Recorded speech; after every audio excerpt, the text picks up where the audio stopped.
Homily 36. We are in a wretched state because we lack forcefulness. September 14th, 1986. Through Gerontissa's prayers, let us begin.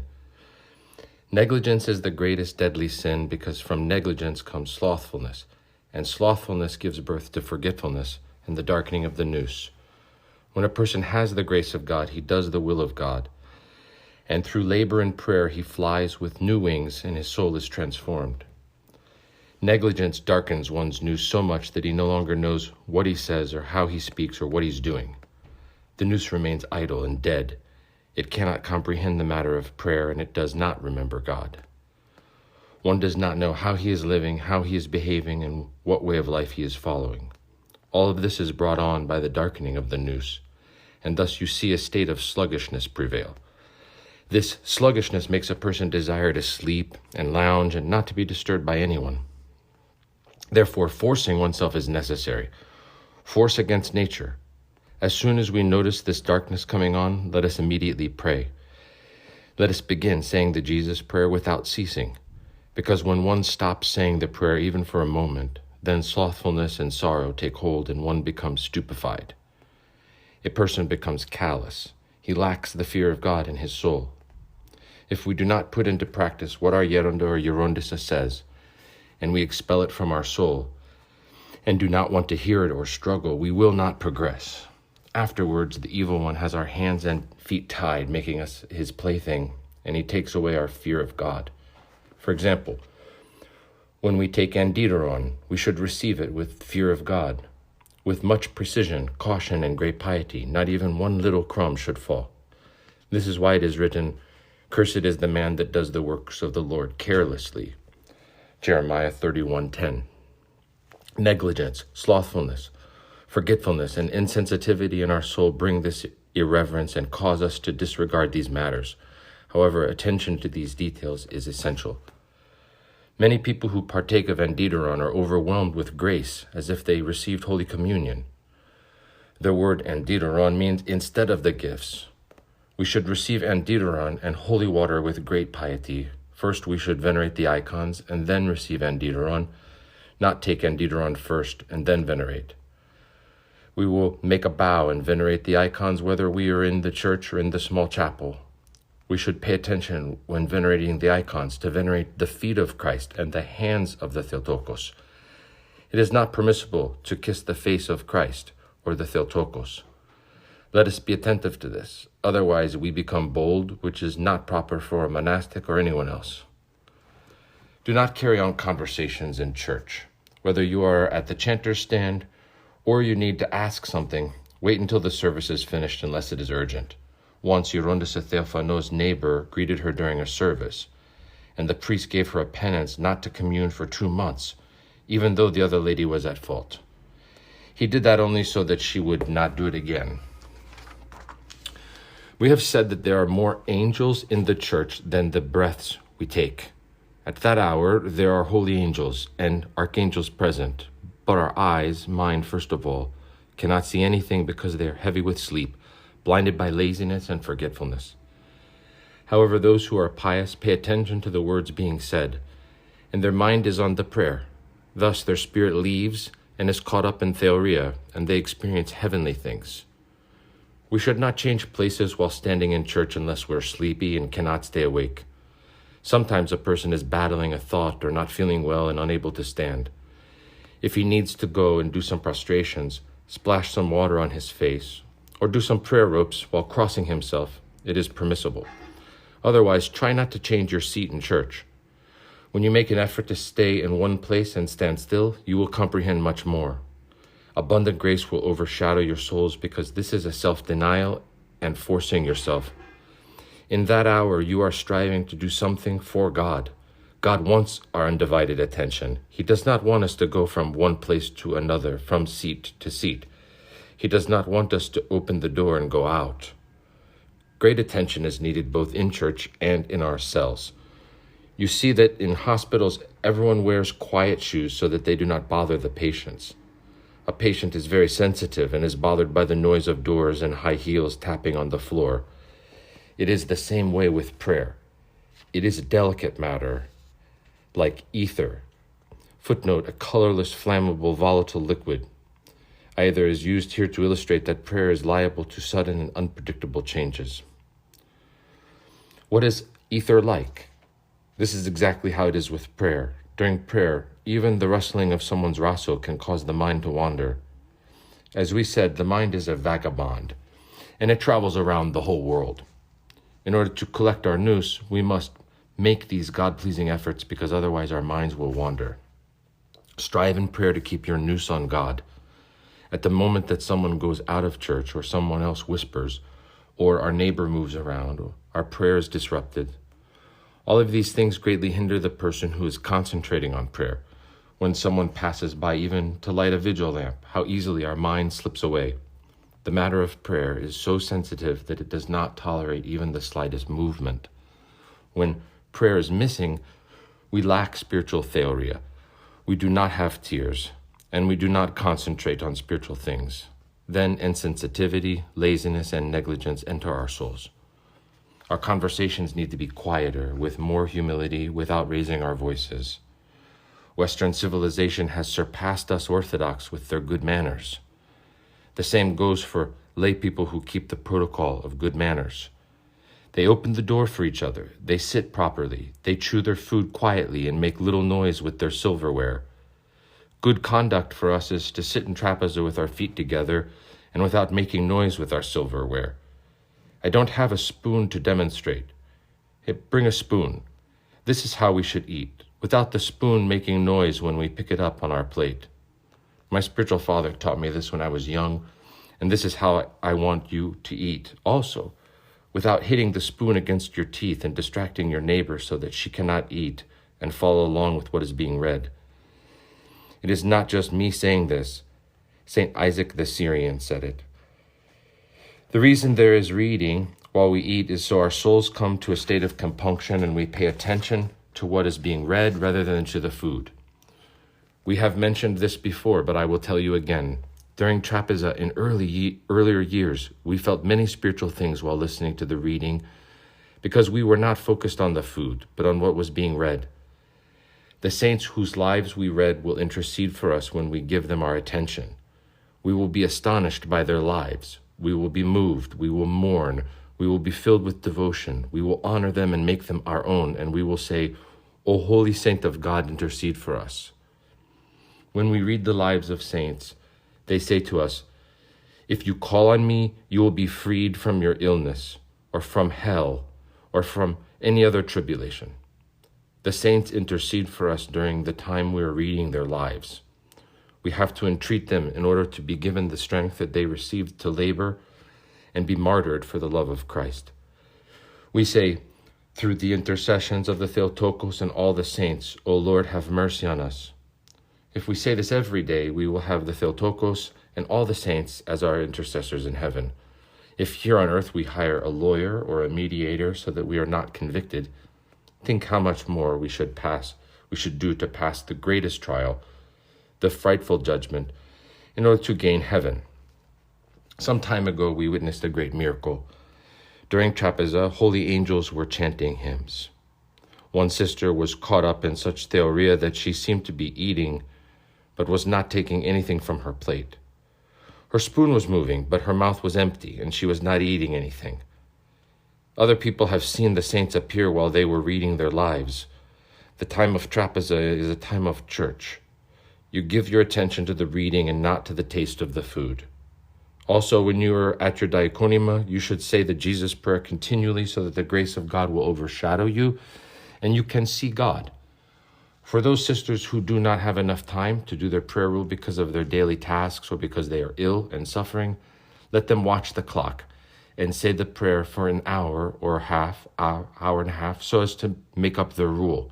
Thus the evil one is humiliated and you are not left without your daily prayers, without doing the will of God. Prayer ruled debts never end. But when we keep our nous unceasingly on Christ and we love him immensely, we will not owe anything. For one to owe their daily prayers is due to indifference, not because of lack of time. If I am in debt to a certain store, I will not be able to easily pass by there because my conscience will convict me. In the same way, we should not leave our debt unpaid to the true God. We do not even know if we will live until night or wake up in the morning. When you do not owe the store owner and you pass by, he will call out to you, "Come in, what would you like me to give you?" This is what Christ does. "Come, what would you like? Do you want honey? Do you want grace? Take from here, take from there." And he grants us everything. Christ bestows gifts on us. He provides us with every gift. However, when you owe him, what can he give you? He will say, "You owe me, and you are asking for gifts? You are not even able to pay off your debt." We should not be like people who shop on credit. If I have money, I will shop. If I do not have money, I will not shop, as the good customers do with merchants. This is what we should do. If you are working in a bank or any kind of job and you are absent, or they fine you, they will take it out of your paycheck. At the end of the month, you will be short on money and you will be upset. If they suspend you from work for 2 or 3 days, you will feel the weight in your soul and you will say, "That was wrong. I should not have done that." We will do our spiritual duties, whether we are able or not, whether we are traveling or cooking in the kitchen, standing up or kneeling down. We will do what God wants us to do. The Holy Fathers, such as St. John Chrysostom and St. Basil, have named the cell the arena, because in the cell one struggles against his thoughts by spiritual reading, prostrations, and his prayer rule. He battles, goes out to get some fresh air, and returns to continue the battle. There is grace, immense grace, in this cell. One feels his heart enlightened. He does not have a guilty conscience that he had a conversation and was talking idly. For one idle word, we will have to give an account to God. This was not said by man, but by Christ himself. Matthew 12:36. For this reason, we have to be very careful regarding the matter of idle talking. We must pay attention to the words that we say. One time, Gerontissa gave us a rule to communicate with hand motions, and with only a few words for the most necessary things. It was beautiful. It is a great gift for someone to please God. When you are careful, God will give you benefits. He will increase your wages. Did you work for 1 hour? He will pay you for 2. God pays generously. He pays abundantly, not like us who are stingy. He says, "You abstained from something? Come, let me pay you. You abstained from something else? Come, let me give you what you desire." Whether you cut back on food or you cut back on sleep, God will repay you.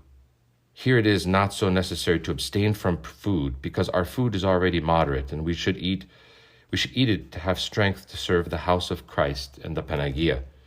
Everything you see here belongs to the Panagia and to Christ. Whoever works more will profit more. Whoever works very little and avoids a job because it is difficult will not have gifts or wages. I'm telling you this because through toil and labor I came to know Christ. This is why I emphasize this. If you labored little, you are paid little. If you labored much, you will be paid well. Now we are working for the kingdom of heaven. We are monastics, and our place is with the angels and archangels. We must become angels and archangels so that we may be close to the throne of Christ. However, when I neglect my prayer rule, or do not want to lose sleep or abstain from food, or cannot be temperate and do what God desires, I will not be benefited. In accordance with the labor I put forth, I will receive the corresponding place in heaven. According to my work and how I toil for Christ, I will be rewarded, except, of course, in the case of illness, which God judges differently.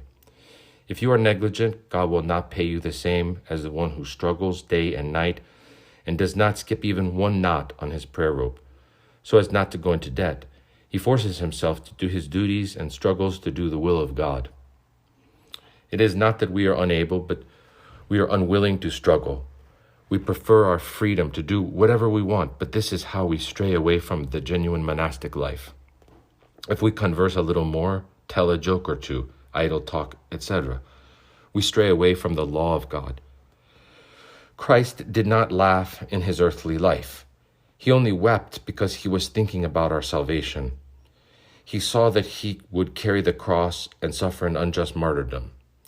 There would be many who would not believe in him. Many are called, but few are chosen. Matthew 22:14. Christ had sorrow and great pain because he was thinking how his crucifixion would not redeem, the whole human race.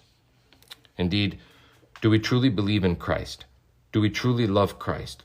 Where is our love? Do we love him and adore him with all our heart, with all our soul, and with all our mind?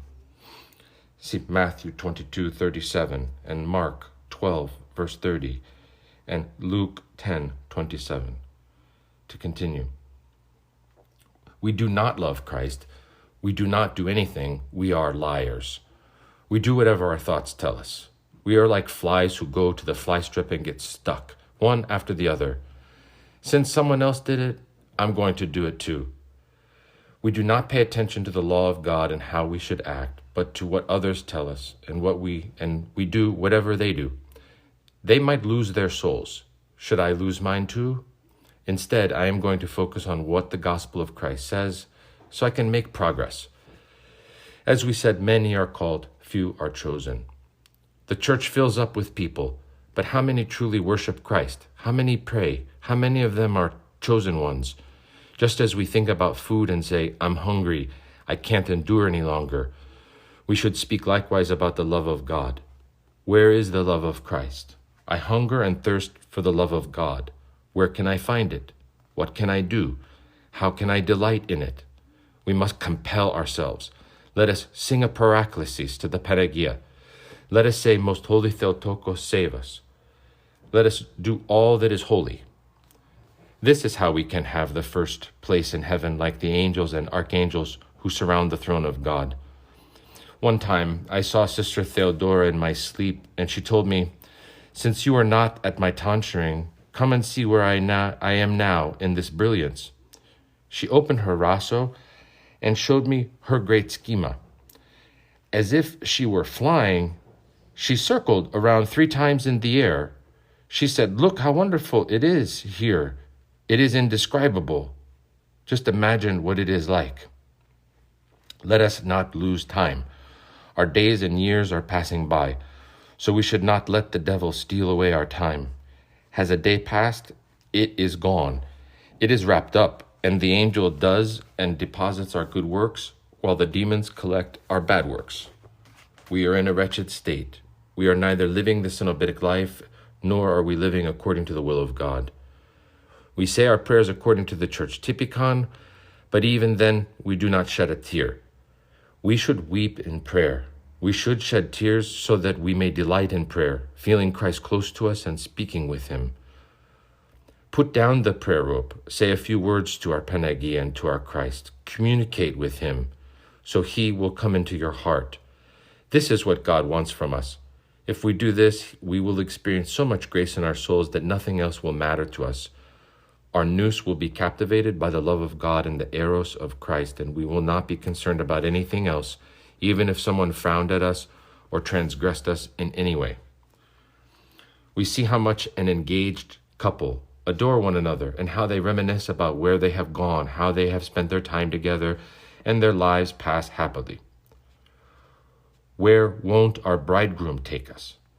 If we want to go noetically to heaven, he will take us. If we want to see hell, he will take us. If we wish to see the beauty of paradise, he will take us to see the blossoms of paradise. It is enough for us to continually keep our nous focused on him. We do not have him on our minds, and thus we have slothfulness, negligence, and darkness. These are what cause us not to do the will of God. First of all, me, and they torture us. If we thought of God and kept him in our mind, we would feel like we were flying. We would not take anything into account. For example, it would not bother us if we worked more than someone else. We would say, I labored for the Panagia in the house of Christ. Then our soul would be overwhelmed with joy and blessings. What more can I say? This is the grace of God. This is the love for Christ. This is what Christ wants, what the gospel says, what the Holy Fathers say, and how they counsel us. You should be obedient. Did I tell you to do something? Do not contradict, even if you are right, but say, may it be blessed, and forgive me. When may it be blessed and forgive me are said, God illumines Gerontissa to know what to do, whereas many terrible things can happen when we talk back and we have inner opposition. Gerontissa didn't think it through well. Why did she talk to me like that, etc.? Even if you are right, say, may it be blessed, and forgive me. This is obedience. Also, if someone comes to the monastery in immodest attire, we must speak to them in a kind manner because they could be ignorant. I said to a girl who came to the monastery wearing pants, "My dear one, it is not permitted for you to wear this kind of attire. I kindly ask you to put on a skirt. Don't they say in the prophecies of St. Nilus that when you see women wearing pants and men wearing skirts, the end of the world is near?"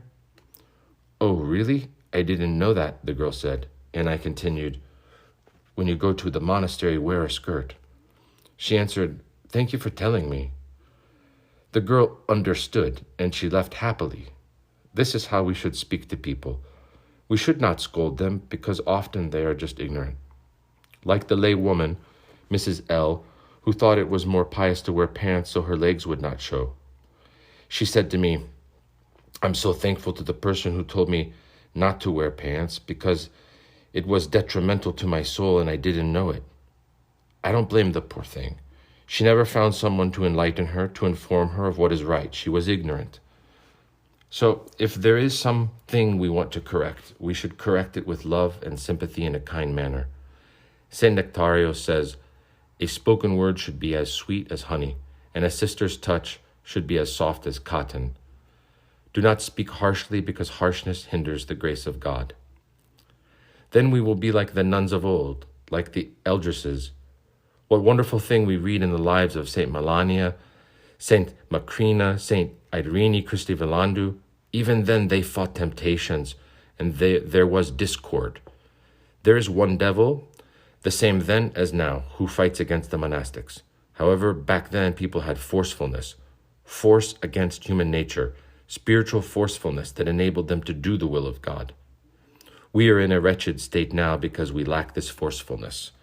We are lukewarm and sluggish. No one can hear us calling on the name of God loudly and zealously. "Lord Jesus Christ, have mercy on me. Kyrie Jesu Christe, eleison me." The demons surround us like dogs that wag their tails and lick us, first of all me, and try to bite us and swallow us up. They say to us, "We have gained the world outside. We will get you too." They make a commotion, trying to find a way to sneak in, and that is why bad things happen like they do. They make us like wild beasts, and we grumble, "Why this? Why that?" We do not have compassion, respect, or forbearance. As the saying goes, if you don't hunch over to bear the passion of your brother, you won't be saved. This is how we should struggle, to hunch over and pick up our brother, to do the will of God, or we will not be saved. Homily 38. When a person is captivated in prayer, he becomes long-suffering, meek, abstinent, and humble. The Nativity of Christ, 1987. How beautiful is the cell of a monastic. It has an incredible amount of grace. It is an arena where one fights, gives himself to God, and finds inner peace. This is why the Holy Fathers would close themselves in the hollows of trees and in their cells and not come out. One summer, 2 men went to see Gerontissa Yosef. They found his cell closed because he was immersed in prayer, so they sat outside. He had his arms raised in the air for hours. The visitors heard weeping, and there was such a strong fragrance emanating from his cell that they could not bear it. When he finished his prayer and opened the door, he was perspiring from his struggle for Christ, and his face was soaked with tears. Seeing them, he said, "How long have you been here?" "Gerontissa, we have been here for hours praying with you outside your cell.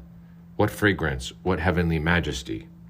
He answered, "My children, I cannot express to you what I felt, what magnificence, what beauty, what sweetness I find in prayer.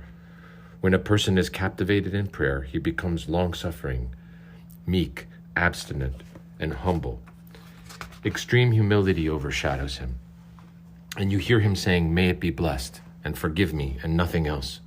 When one pursues prayer, he delights in the rich magnificence of divine grace. You should know that prayer is the greatest gift given to man, and whoever cultivates the Jesus prayer and pursues it will have many experiences in his soul. As Gerontissa wrote to us years ago when he was alone in the skeet and he had reached the end of his vigil, his beard and mustache were fragrant. When a person prays and loves Christ immensely, his entire body is sanctified and he exudes fragrance. Christ does not discriminate. Anyone can achieve this. Many years ago, when we still lived in the world, we gathered with our spiritual sisters and our heads were fragrant. When we spoke, fragrance came from our mouths. When someone has the prayer, the grace of God illumines him so much that he becomes a dwelling place of the Holy Spirit, and his body, his clothes, his room, everything is fragrant. We went with my old spiritual father to visit a holy eldress who had her noose constantly in Hades. From the many tears she shed, she had indentations in her face. She had joyful mourning. When I asked her what joyful mourning is, she answered, "When you have Christ's mourning, you experience a sweetness in your heart, even though your heart is in Hades. The heart, the tongue, and the mind are sweetened while your noose remains in Hades. We must implore God to give us this joyful mourning. Then we will see every fall of our brother as our own, and we will beg God to illumine him and have mercy on him." Yeranda Yosef called her Weeping Maria. When I knelt down to get her blessing, she was completely fragrant. She lived in Nea Ionia, and I lived in Marousi. When I went down to Athens, I visited her every day. When we make the effort to pray with fervent love, saying the name of God with great faith, we will experience heavenly things, the grandeur of grace. God bestows grace on a person and sanctifies him. What more did the Holy Fathers have? They were people with passions and weaknesses too. They fought against all the passions. But since they had good intentions and struggled, they attained holiness. As I have said before, through good intentions one becomes a hermit, a cenobitic monastic, or a martyr. As the grace of God visits a person's soul, the person seeks to experience different spiritual states, and he entreats the saints that he may be made worthy to be a participant with them. He says, "May I also be numbered among the ascetics and the hermits in the desert. May I be in a cenobium as a lowly and poor monk, where they can scold and humble me." And other times a person wants to be completely alone, without anyone, so he can have his mind on heaven. When one forces himself in prayer, the grace of God grants him these gifts. He sees in his soul the adornment of grace, and wherever he walks or stands, everything around him is fragrant. Is he walking along the road? He smells fragrance. Wherever he is, wherever he stands, he feels this sweetness, this fragrance. This kind of fragrance does not depart and is so beautiful, just as it was with the desert fathers. Therefore, let us pursue prayer. Oh, what is prepared for us in the Jerusalem on high. For this reason, the fathers were captivated by prayer and abandoned family and all glory and luxury.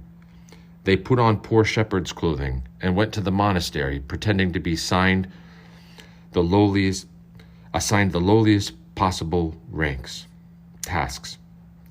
They humbled themselves so much, just like St. Niphon, Patriarch of Constantinople, who became a mule driver at the holy monastery of Dionysiou. There were other holy fathers who went to Mount Athos, like St. John Cucuzelis, commemorated October 1st, who would chant when he took the goats out to graze, and the goats would stand up on their hind legs in praise to God. The fathers were glorified both in heaven and on earth because of their great humility. As for us, may God make us worthy to imitate them, granting us humility and prayer.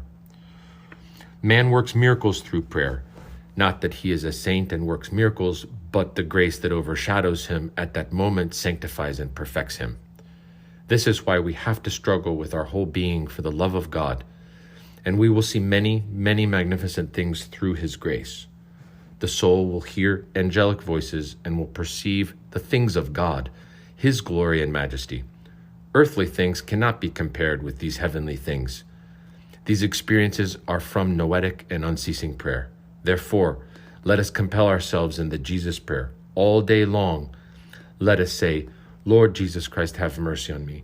Kyrie Jesu Christe, eleison me. We should think, if I were eating candy, it would bring a sweet taste to my mouth.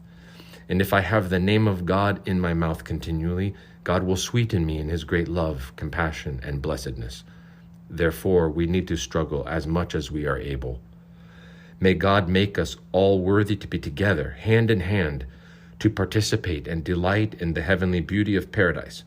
Everything is indescribably beautiful there. Once, when Yeranda Yosef underwent a great temptation, he went into the desert to pray. And as he was crying out to God, he saw a vision of a large, beautiful bird singing. In a moment, he found himself in paradise where there were many birds. The birds were angels, and among them was the large bird, singing and keeping the bass note. Imagine that! He saw it with his own eyes. Therefore, let us be more forceful with ourselves. Let us struggle even harder for the love of Christ, and thus we will go hand in hand to venerate all of our holy fathers and behold their glory and magnificence. One time I went to see our old spiritual father, Father Ephraim. Weeping timidly, he said to me, "O mortal one." And Father Ephraim had said this because he believed that she would die from starvation. He continued, if you find boldness before God, do not forget me in heaven, and I will also pray for you. Before Father Ephraim died, he saw a vision of Yeranda Yosef in brilliant light. He was in a vast and extremely beautiful garden, and Father Ephraim tried to pass inside through a small opening, but he was only able to see Yeranda Yosef in his majesty. From then on, he thought, will I reach the place of Yeranda Yosef? In the end, God made him worthy of paradise, and now he delights there with our Synodia. May God also make us worthy, whenever he wills to take us, to be gathered all together as one Synodia, and to partake of the good things of paradise. Homily 39. Remembrance of death should never be absent from our minds. December 26, 1987. St. Simeon the New Theologian says that a monk should experience the splendor of God here on earth. In other words, we should feel the grace of God, the sweetness, the fragrance, the blessedness, and the transformation of divine grace, beginning from this life. Then, without wanting it, our tears begin to fall like rain. This grace is so sweet, has such a burning sensation, and is so magnificent that the nous cannot comprehend it, and one's soul delights exceedingly. Divine grace gives a grandeur that is beyond comparison with the glamour given by riches and splendor in the world. Our life is so beautiful, so angelic. In the Church, it is said that there are more holy angels present than the number of our breaths. Just think what happens in church during the time of the Holy Eucharist. This is why a person should remain still, noetically kneeling at the feet of Christ in the Panagia, and saying the words of the prayer with great attention and feeling, Lord Jesus Christ, have mercy on me. In this way, one experiences spiritual states. The grace of God makes a person say, of whom will I partake? Whom will I taste? How will I adore the throne of my soul? If we are careful to decorate our house with gold and velvet and the best we have when we are expecting an important guest, how much more should we take care when we want to receive Holy Communion? How should we approach the holy mysteries to receive our Christ? A spiritual person will experience paradise here on earth and in heaven.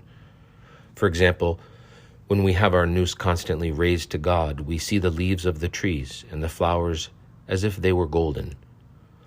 We look at the houses and they seem heavenly. Whatever we see will seem heavenly. This is why when someone loves God deeply, he becomes a small Christ. I have said, ye are gods, and be ye holy, for I am holy. Christ is a jealous God. See Exodus 25. He does not want our heart to be divided, to be scattered here and there, but to be given over entirely to him. An elder on Mount Athos had a little bird that he loved very much. He also had a cat.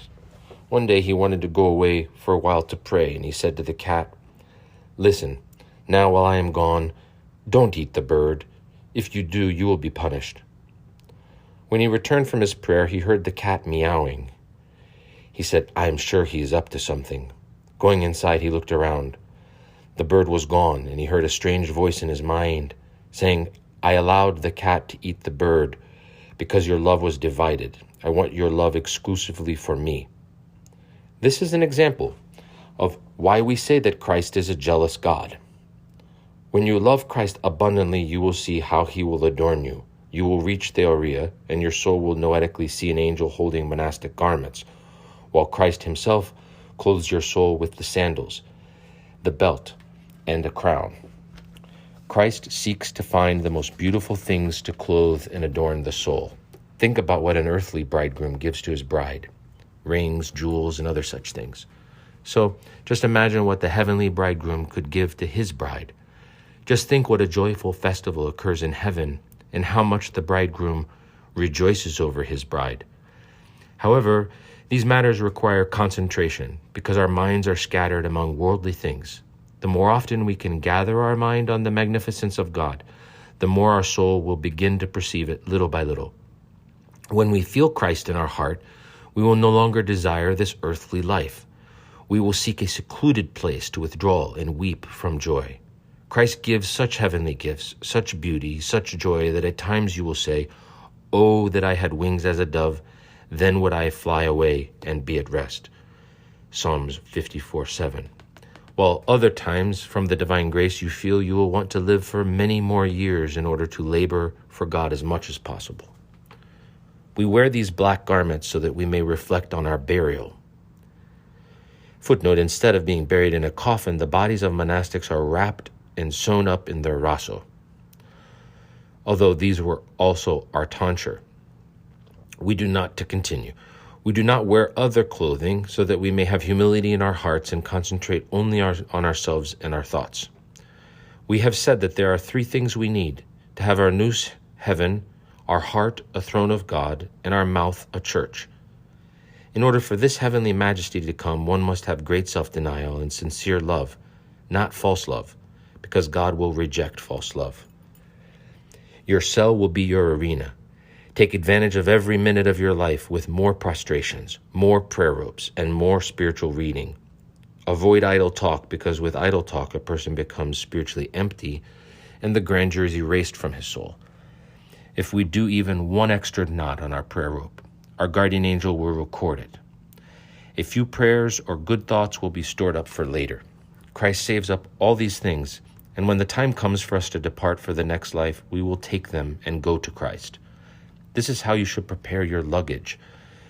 And when the time comes for you to leave, you have your suitcases ready.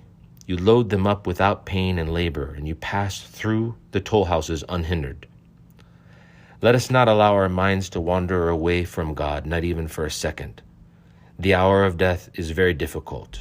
At that hour, the angels run to take the soul. The demons also run with their manuscripts, and a battle takes place.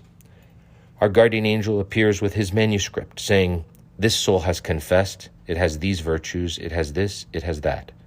The demons also arrive, stating their findings, and the soul is taken accordingly by the angels or the demons. There was a sister who had difficulty at the hour of death, because one night she did not recite the salutations to the Theotokos. Just think about that. When Sister Vereni was close to dying, she sat up in her bed. We supported her back as she said, "I don't have words to thank my big brother." "Who is he? What did he do for you?" I asked. "The Archangel Michael. He helped me immensely. I don't have words to thank my little brother." "Who is your little brother?" "The guardian angel of my soul. I don't have words to thank my Geronda and my Gerontissa." All the work she had done was passing before her eyes, and everything was decorated with diamonds. "There's only one good thing I don't see in front of me, Gerontissa. All the dishes that you did not allow me to wash." Since she was ill, I did not allow her to wash the dishes. Afterwards, she said, "Tell the sisters not to be lazy, because laziness is the greatest deadly sin." At the hour of death, a person sees before him every good deed he has ever done, decorated with diamonds. No work that one does in the monastery goes to waste. God repays everything. The more one labors, the more grace he will receive. Sister Vereni had great love for the guardian angel of her soul, for the Archangel Michael, and for the Panagia. She told us many things and fell asleep in the Lord while saying, "Jesus, Jesus." All the nurses said they'd never seen a death like hers before. Let us be careful not to consent to our thoughts. For example, when something bothers you in your thoughts, do not dwell on it, but rather throw it out immediately. When we do not stop the thoughts in time, a wall is erected, and it blocks the sun from rising, and divine grace does not shine in our souls. For this reason, we have to be careful with our spiritual duties and work for God every minute. Then a person feels serenity, gentleness, and peace in his soul, and he has good thoughts. Do not leave your daily prayer rule incomplete. We need to finish it all, everything in its time, and keep the order of the monastery typicon. Is it time to get up? We should get up. Is it time for the 9th hour? We should go. If we miss the service without a blessing from Gerontissa, we need to make it up with our prayer rope. We should not neglect this. Is it time for Vespers or the Paracleses? We should go. When it is time for Trapeza, we should go. We should have our soul tied with a leash. Is it about to fall off a cliff? Pull it back. Is it about to fall into a lake or about to trip? Pull it back. Our noose must constantly be like the many-eyed cherubim who rush to serve God upon his beckoning. So we also, as monastics, need to be many-eyed. Remembrance of death should never be absent from our minds. We should be thinking about how we will depart this life and how we will pass the toll houses. If St. Mark, who lived in the desert for 80 years, was hindered by the demons of the toll houses for 1 hour, what will they do to us? St. John Chrysostom entreated God to allow him to die on the day of the elevation of the cross, because on that day all the demons are bowed down. Footnote, Lord of all, thou didst grant the cross as a weapon for us to counter the devil's guile. It rendereth him trembling and fearful. He cannot look on the might thereof. End of quote from the Praises of Orthos, Sunday of the 8th tone. To continue, because on that day all the demons are bowed down, and therefore he would not have to see their frightening countenances at the hour of death. Almsgiving has great value, so we must give whatever we can from the monastery. I do not want any guest to leave the monastery without some kind of blessing, even if it is something small. Put it in a bag and give it as a blessing. Do not ever ask a pilgrim if he has eaten. Always offer him food. In this way, many blessings and much grace will be bestowed upon the monastery. The thing we have to be the most careful about is not to grumble. As soon as a person gets up in the morning, he should arm himself. Put on the iron helmet, armor, and iron shoes. Pick up his weapon. See Ephesians chapter 6, verses 10 to 11. And in this way, be ready to confront whatever the day brings. For the love of God, we will do whatever we can. They may scold us, but whatever they say to us, we should answer, may it be blessed and forgive me. This forgiveness will help us tremendously at the hour of death. We should not hold anything negative inside us, not even a trace. We should show love and forgiveness to everyone as much as possible. This will also help greatly to prepare our souls. The soul that is at every moment ready departs and goes to Christ and to the tabernacles of the saints, angels, and archangels. Now, while you're young and able, do prostrations. The more prostrations you do, the more joy you will have. Father Arsenios and Gerontissa Yosef would do 3,000 prostrations a day. When they got older and could not do them any longer, so as not to lose sight of their goal, they would lean against a rock and do their prostrations by making the sign of the cross with low bows. When a person does prostrations, his soul receives abundant grace from God. Back then, we would do 500 prostrations and even up to 1,000. I loved doing prostrations, and I received much grace from them. One night, I went to an all-night vigil in a small church from 9 p.m. when the vigil began until 5 a.m. when it finished. I constantly did prostrations, and I did not get tired at all. Joy to the one who has strength and does many prostrations. Just think what a large synodia we have praying for us in heaven. There is Gerontissa Yosef with his synodia. There is Father Ephraim of blessed memory. Footnote, here Gerontissa is referring to the former abbot of the holy monastery Zerputamu on Manathos, who was tragically killed in 1983. May his blessing be upon us to continue. They are all praying for us. We have to prepare as much as we can for the Jerusalem on high. We will see many things happen. Our years are so few that we need to prepare according so we are completely ready. Once we experience prayer, we will not want to stop praying. What do we want with wealth and riches? They have no value for us. When our nous is raised to God, we will not even desire to eat, and we will want to give our food to others. The compassion of God is an abyss. It is unfathomable. Man's intellect cannot comprehend it. The fathers that experienced the magnificence of God were able to receive all of his gifts. However, when they received the compassion of God, they could not endure it, and they lost consciousness. When this feeling overshadows your soul, you will desire to be insulted and humbled by all, even by your worst enemy, and you will consider him the greatest saint. You will be so grateful to that person and will have the highest respect for him. These are the things Yeranda Yosef wrote to us and implanted within us. I remember those times, and I delight in reflecting on those memories now. We should embrace the prayer and make it a jewel in our hearts.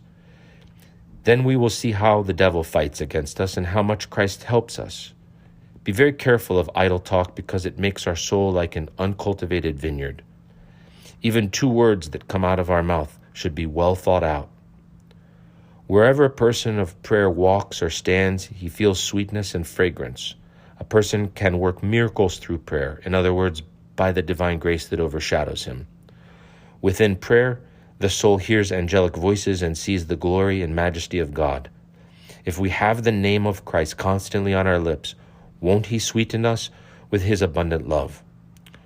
We are blessed that God made us worthy to have a heritage of ascetic elders. Therefore, hand in hand, may we be worthy to go venerate them and see their glory and splendor. Homily 40. We must struggle to be spiritual people, bearers of the Holy Spirit. December 31st, 1987.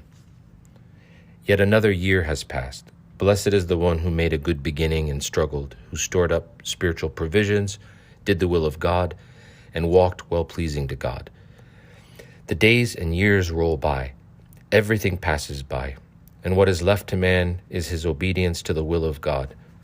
Whatever prayer a person utters, whatever spiritual struggle he undertakes, whatever he abstains from, noetically, physically, or spiritually, whatever he has saved to the side, if it is all done as labor for God, it is written and remains in his book.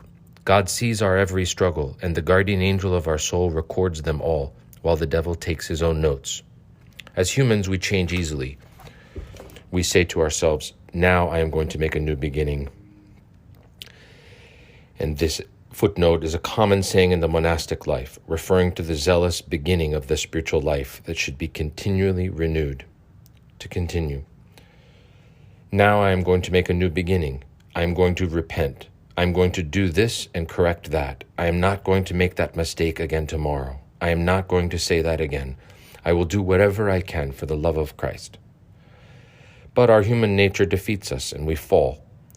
Many times we promise God that we will be his children and make a good beginning, but the devil comes and throws us into one temptation or another, and we fall. St. Nicodemus of the Holy Mountain says we need to make a good beginning every day. Every morning when we get up, we should immediately put on our iron helmet and breastplate and our iron boots so we can confront the devil in whatever way he will attack us. When we are not armed, we are unprotected. What is the breastplate? It is prayer, which protects and watches over us so that we follow the will of God. The iron boots, they allow us to walk safely through the thorns and rocks. What is the helmet? Humility. If we have these things in our mind, we will be able to withstand and confront the day with the fear of God, and will do his will. However, when we do not have this spiritual preparation, the devil begins to fight us and throw us into criticism and pride. Being judgmental has many dangerous traps that are unimaginable, including idle talk, mockery, laughter, yelling, lying, and many other sins.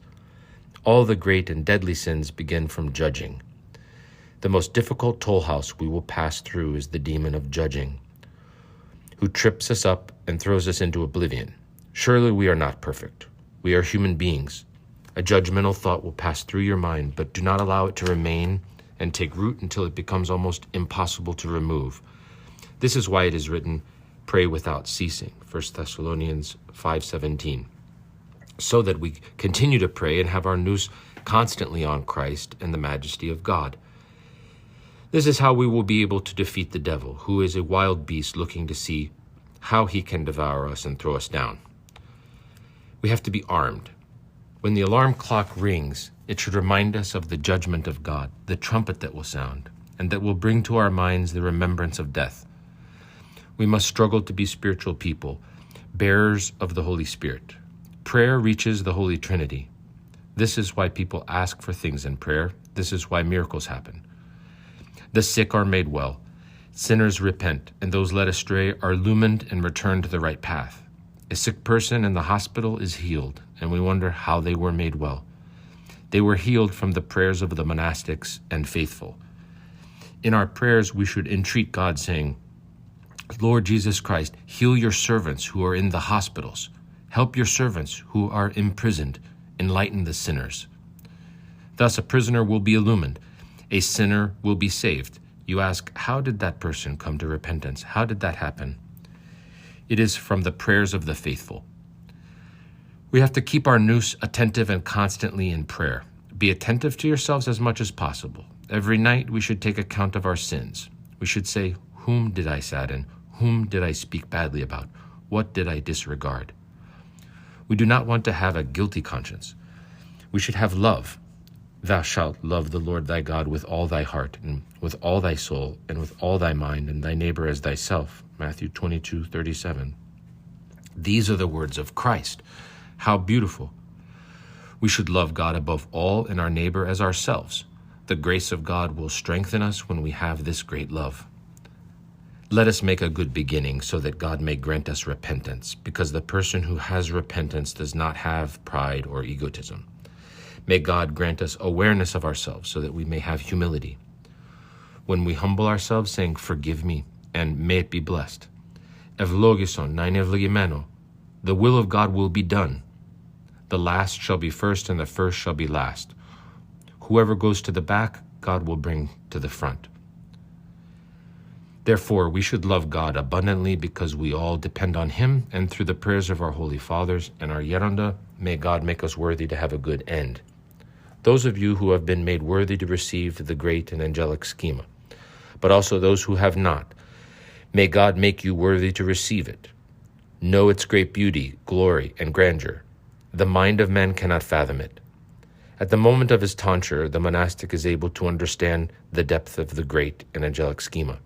At that time, God opens the eyes of the soul and is illumined and transformed. During the time that the monastic is preparing his soul to receive the great and angelic schema, he makes a general confession with great humility and reverence, thinking, how will I kneel down? And what vows will I make before angels and archangels? For at that moment we kneel in front of the holy altar for the prayers to be read, not only people, but also holy angels, archangels, thrones, and principalities will be present. They will all appear again at the second coming, saying, yes, we were present at the tonsuring of this sister. When, however, we do not do the will of God, they will be witnesses to accuse us. We will not have their support, but they will censure us as to why, as monastics, we did not do the will of God. We must live angelically because the great schema is angelic. If we live this way, then God, who is so compassionate and has so much love for monastics, will grant us heavenly blessings. He has prepared everything for us, for all mankind. Just think how the angels rejoiced when God made them worthy to see his form when he descended and took flesh. How much they also rejoice that they are present in the glory and majesty of God. Think also of man, who was created in the image and likeness of God. What majesty he will receive. I have told you this story before. In our days there was an elder who I was made worthy to meet. He had seen many revelations and was also very merciful. When he met someone on the road in need, he would give him his raso, his shoes, and his socks. He would get everything he had as charity and lived very simply. When his monastery was harvesting grapes, he would pass them out to the poor as charity.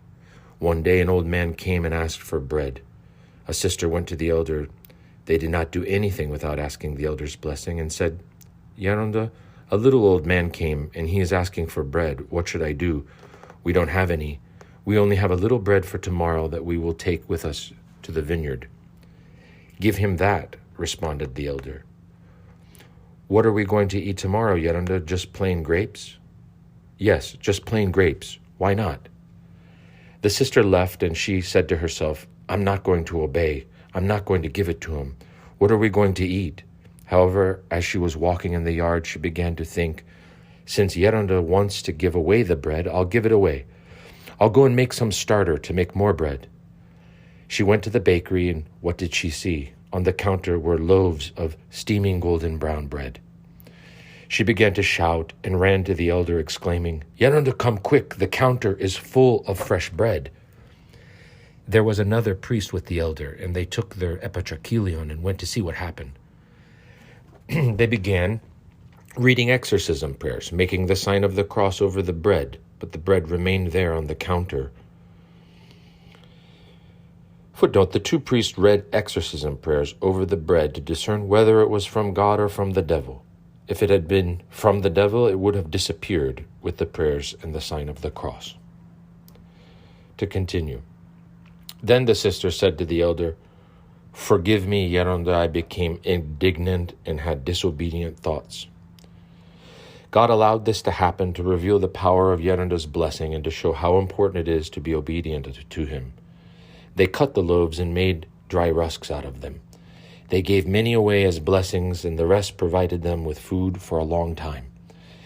That elder had great love for the Holy Trinity. He would say the first prayer rope you do in your prayer rule should be to the Holy Trinity. You will say, "Holy Trinity, have mercy on us." Thus we should also call on the Holy Trinity with great love. Homily 41. I will be near you noetically and will constantly watch over you. January 1988. Footnote: delivered at the gathering of the sisters with Gerontissa Makrina before her departure for London, where she would undergo surgery. I see your love, and I am strengthened. I believe that this is a trial for all of us, and that you will help me with your prayers, and I will be near you noetically and will constantly watch over you. I ask you also keep me in mind and stand noetically at my bedside as we go through this. Now we must pray fervently. Be attentive to your prayers and your daily rule. Do not be indifferent to your diaconima. Do not idle talk so that your prayer will be effective. The subject of church attendance is very serious. We need to do our spiritual duties with accuracy, not looking here and there and thus grieving God. I pray that the grace of God shelters you, guards you, sanctifies you, and accompanies you. If I have saddened you, forgive me. And as for me, you are all forgiven from the depths of my heart.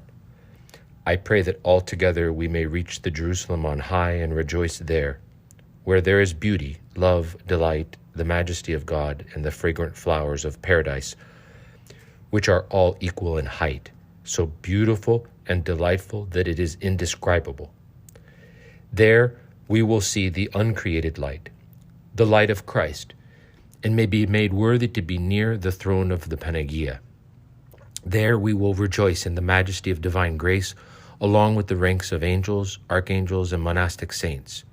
Each rank of angels and saints has its own magnificence. Here on earth all is vanity of vanities. Therefore let us say, through the intercessions of all the saints and the Theotokos, O Lord, grant us thy peace and have mercy on us as the only compassionate one. We should ask Christ to grant us true repentance and illumination so that we may understand the grandeur of the monastic way of life. Christ wants fervent faith and great love from us. And if we love him, he will bestow upon us every good thing. We will say, "Oh, that I had wings as a dove, then I would fly away and be at rest." Psalm 54:7. Or, "Who will give me years so I can labor for God?" When we love Christ with all our heart, then our heart leaps, and we do not take account into anything. We only see ourselves. how we will ascend Golgotha, how we will embrace Christ on the cross and enjoy all the heavenly riches.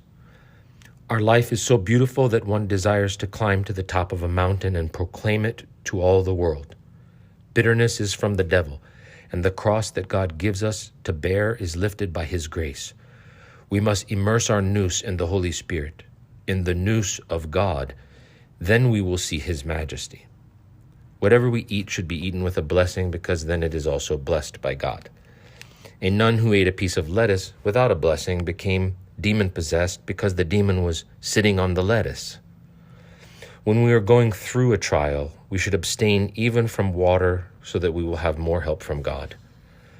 Whoever takes care of her personal belongings will have the blessing of God, since good order is pleasing to him. The Panagia rejoices as well, because she was also a perfect housekeeper, and she sees how we live, even our every step. I have entrusted all our souls to meet her as our mother, and I say to her, I am a dead worm. You are the mother of God, and I desire for you to help us. I want to see all of these souls in paradise, whether we are worthy to be saved or not. If we progress in our prayer, we will be able to see how our Panagia operates in the monastery. She protects us, has patience with us, and takes care of everything. We should be grateful that she covers and shelters us, like a hen that covers her chicks. If we completely give ourselves over to the Panagia, not thinking about what we are going to eat or having our thoughts constantly on various cares, we will see how much she will provide for us. Truckloads will be unloaded in our yard to provide for our needs. There was a nobleman who wanted to donate property to a monastery of St. John the Forerunner, but the holy foreigner appeared to him and said, Do not give them fields, but instead clothing and food, so they can be free of cares to pray. A footnote, Gerontissa is referring to an event from the life of St. Isidore of Pelusium. A certain young woman who wished to become a monk distributed his possessions among the poor, but intended to give a field to a women's monastery, that is, a young man. The saint advised him to sell the field and give the nuns the gold instead. He disobeyed and gave them the title to the land along with the servants and animals necessary to cultivate it so that they would have a constant means of income. The forerunner appeared to him and upbraided him for becoming the cause of worldly distractions and temptations for them. Abba Isidore then explained that whoever wishes to help monastics should offer them food, money, clothing, or something else indispensable for them. Such things, when given to them without labor, increase their worship and do not distance them from the caring of their souls. See Evangelios, Volume 3, Topic 49, page 395 and following. To return. Let us chant hymns to the Panagia, and let us be steadfast in our promises to Christ. If your thoughts tell you to abandon the monastery, fall on your knees and cry out, My Panagia, I am not getting up from here until you take these thoughts from my mind. Entreat her to grant you her joy. Tell her, We will hang from the fringe of your garment, and she will intercede to the Master Christ so that we may become a rank of angels in paradise. We should be united with one another, hand in hand. If you implore our Panagia, you will see that you will feel what you will feel inside of you. I leave you with the love of Christ. Until we meet again.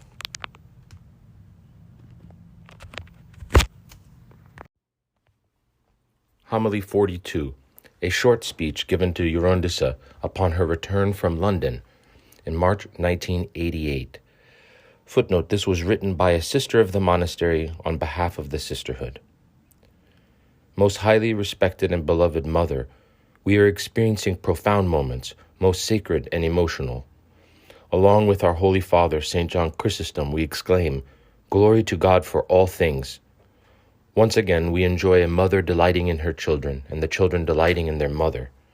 What God is as great as our God? How unsearchable are your judgments, O Lord!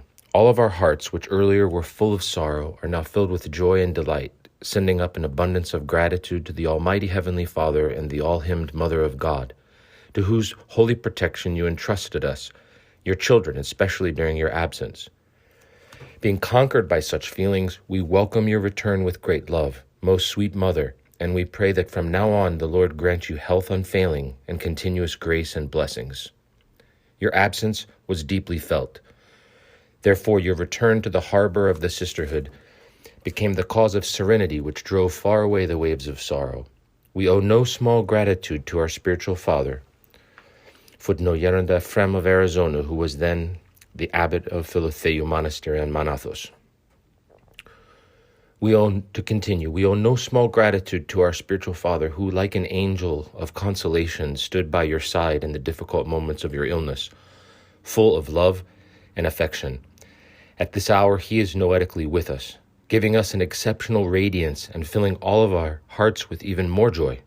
The love, the affection, the care of souls, and the multitude of virtues of both of our spiritual parents, like rays of the sun, shine in the body of our sisterhood and in a spiritual manner affect the soul of each of us and compel us to obey them that have rule over you. And submit yourselves, for they watch for your souls, as they that must give an account. Hebrews 13:17. For this reason we beseech your untiring holy prayers, which give us the firm hope that we will be granted the heavenly glory of paradise. With hearts full of love and gratitude we embrace you. Signed, your lowly children. After the sister finished reading, Gerontissa Makrina replied, "Thank you. I do not have words to thank you. Good paradise. May we all be made worthy to have a good end, so that we may rejoice in heaven. Before my surgery, some people brought me ipsoma. Ipsoma, footnote, is the part of the prosphoron bearing the seal, with the holy symbols that is blessed during trapeza on feast days and given to the faithful as a blessing. Some people brought me ipsoma, others did divine liturgies in my name, and others did vigils. At Evangelamos Hospital, the main hospital in Athens, Greece, dedicated to the Annunciation of the Theotokos, Mr. Kapitanakis brought holy relics to me and said, Gerontissa, don't worry, there will be a miracle. All night the relics were very fragrant. They emitted such an inexpressible fragrance for the first time. And as soon as he opened them, the whole room was flooded with a fragrance of flowers. What violets, what hyacinths, what lilies, what magnificence. It was something one cannot imagine. I did prostrations and venerated, and then Geronda blessed me with the relics. Later, I told the doctors in London, tell me whatever you find during the surgery, I will not be afraid. Truly, surgery on the intestines is very serious, even if they say it is not. I suffered and was in great pain. I had not experienced such pain before and went through a great martyrdom. When I came out of surgery, which lasted 4 hours, the doctor told me that the cancer had only recently developed. He continued to say that they did not find anything else and it had not metastasized. In the end, he told me that I could die from another illness, but not from this cancer. I beheld the Holy Cross constantly before me, and it dried up the cancer. Before I went to London, I had gone to Crete to visit Father Stavros, who had a piece of the true cross, and he blessed me with it. One of his aunts had given it to his mother. When Father Stavros was a child, he fell from the terrace and was killed. As the bells rang to announce his death, his mother remembered the cross, and she laid it on him, and he was resurrected. Now, Father Stavros blesses people with this cross, and innumerable miracles occur because it has been soaked with the blood of the Master. As the cross blesses each person, it sticks like a magnet wherever there is an ailment. For the duration of my stay there, I was unable to sleep from the strong fragrance of the cross. During my surgery, all of your prayers, the prayers of the faithful and the saints, passed before my eyes. It was something magnificent that I cannot describe. I beheld you all kneeling down in prayer. After the surgery, I felt a strong breeze blowing on me like a fan, and I did not feel tired. The doctors and nurses were all English, and the hospital had a rule that no one could stay overnight with a patient. So I stayed alone, a stranger who did not know the language. It was very difficult. As I was praying to the Panagia to send the nurses in to look after me, a heavenly presence came to me. I cannot explain it to you. There, while I was trying to clear up my throat of the phlegm from the anesthesia and in need of help, I saw two dark-skinned doctors. They were thin and had very white teeth, and they spoke Arabic to each other. They were looking at me as if they were asking me what I needed. They both had bags hanging from their necks, from which they pulled out tissue and gave it to me, helping me wipe my mouth. The next day I asked, "Were there Arabic doctors working last night?" Sister Makrina went to ask, and they said, "No, we don't have Arabic doctors who work at this clinic." Then Geronda reminded us that we have two Arabic doctors, the Holy Unmercenaries. The saints of that day were Saints Cyrus and John, the Holy Unmercenary Healers, commemorated on January 31st. I saw them come for 3 or 4 nights in a row, and they stayed until the side effects of the anesthesia subsided. I had brought an icon of the Holy Unmercenary Healers with me, a blessing I had received from Geronda Yosef. At night, 2 girls would come hand in hand and stand at the foot of my bed. They were clothed in all white, with white nurses' caps on their heads, and would look at me sweetly and comfort me. When I wanted someone to wet my lips with water and I did not have anyone to help me, they would arrive with their smiles and give me great consolation. I was wondering who these 2 girls could be because at this hospital the nurses wore blue uniforms. I heard a voice inside me say that they were my guardian angel and my angel of the great and angelic schema. It was then that my guardian angel told me that I was not going to leave this life now, but in 7 years. I cannot describe to you what a heavenly feeling accompanied me all those nights.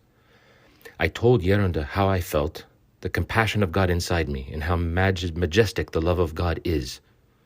A voice cried out constantly inside me, "What God is as great as our God?" Footnote Psalm 76:14. To continue, oh, how eagerly I waited Geronda and the sisters each morning. I would tell them the night before to come very early the next morning. Geronda would read the Tresagian prayers at 7 a.m. Then he would say to the sisters, "Okay, my children, let's go to the hospital." How can I describe Geronda's care? Neither a father, nor a brother, nor an angel, nor even an archangel. I don't know what to call him. He came early every morning, staying until night, and did not leave my side. He was an angel with golden wings next to my pillow every day, showing me great love, affection, and consolation.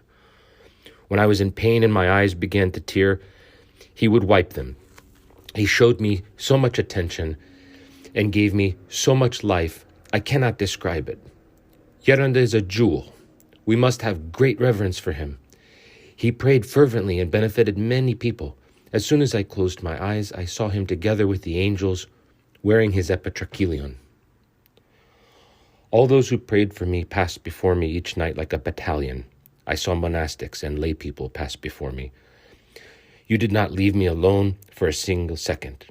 Sometimes one sister, sometimes another. I saw you all constantly near me. I am unable to reciprocate the love you showed me with your prayers and tears. At other times I saw my cell adorned with icons, and the large icon of the Panagia Odykritria was on my pillow. I also saw sisters going in and out of my cell while praying for me. I wondered, where did they find all these icons to adorn my cell? Thank you for the divine liturgies and the vigils that people did for me, praying on their knees. I felt great encouragement in my soul from their prayers. I will never forget it for the rest of my life. I also learned from people's love and sacrifice. One of the nurses, a very good young lady, stood beside me like an angel. The sisters came in the morning and stayed until 8:30 at night. The kind Cypriots that the sisters stayed with took care of us. They made a 1-hour drive twice a day to bring the sisters to visit me. These people made great sacrifices for the love of Christ by helping the sisters with different jobs and providing them with hospitality for 40 days. The Cypriots are good people. They said goodbye to us with tears in their eyes. May the grace of the Holy Spirit shelter and protect you. I do not have words to express my gratitude to God, to the saints, to Geronda, the sisters, and my spiritual brethren. In order to repay them, I would need to be closed up in my cell day and night to pray endlessly for them with my prayer rope. This was a great lesson for me. Pain is very powerful, as it brings a person closer to theosis, to sanctification. The soul is visited by unprecedented spiritual experiences which one's nous cannot conceive, but which are understood by the heart. I was benefited significantly by the pain as I felt it intensely in my soul. There was great difficulty and excruciating pain, but also great blessings. We also went to visit Gerontissa at the monastery in Essex. They received us as they would receive an abbot or a bishop. All the nuns wore their veils and chanted a doxology. It was very moving. They are genuine Russians.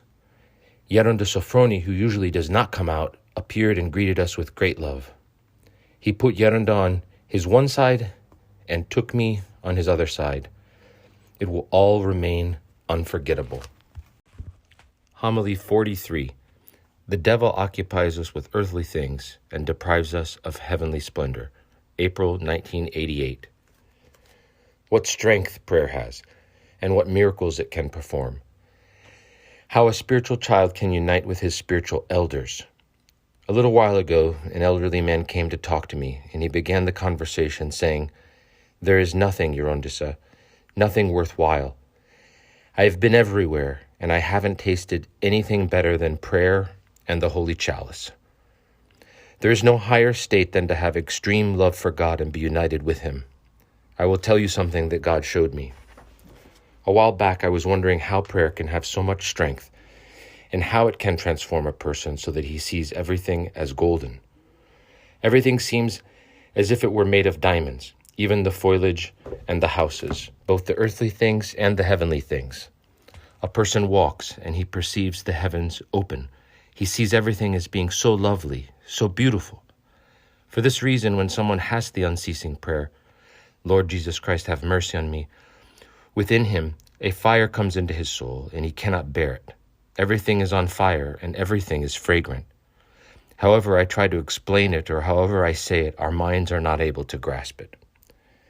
Because I've been given this duty to guide others, one time I entreated God, saying, "My Christ, what should I teach my children? Since I have not felt or seen anything, what can I possibly tell the sisters?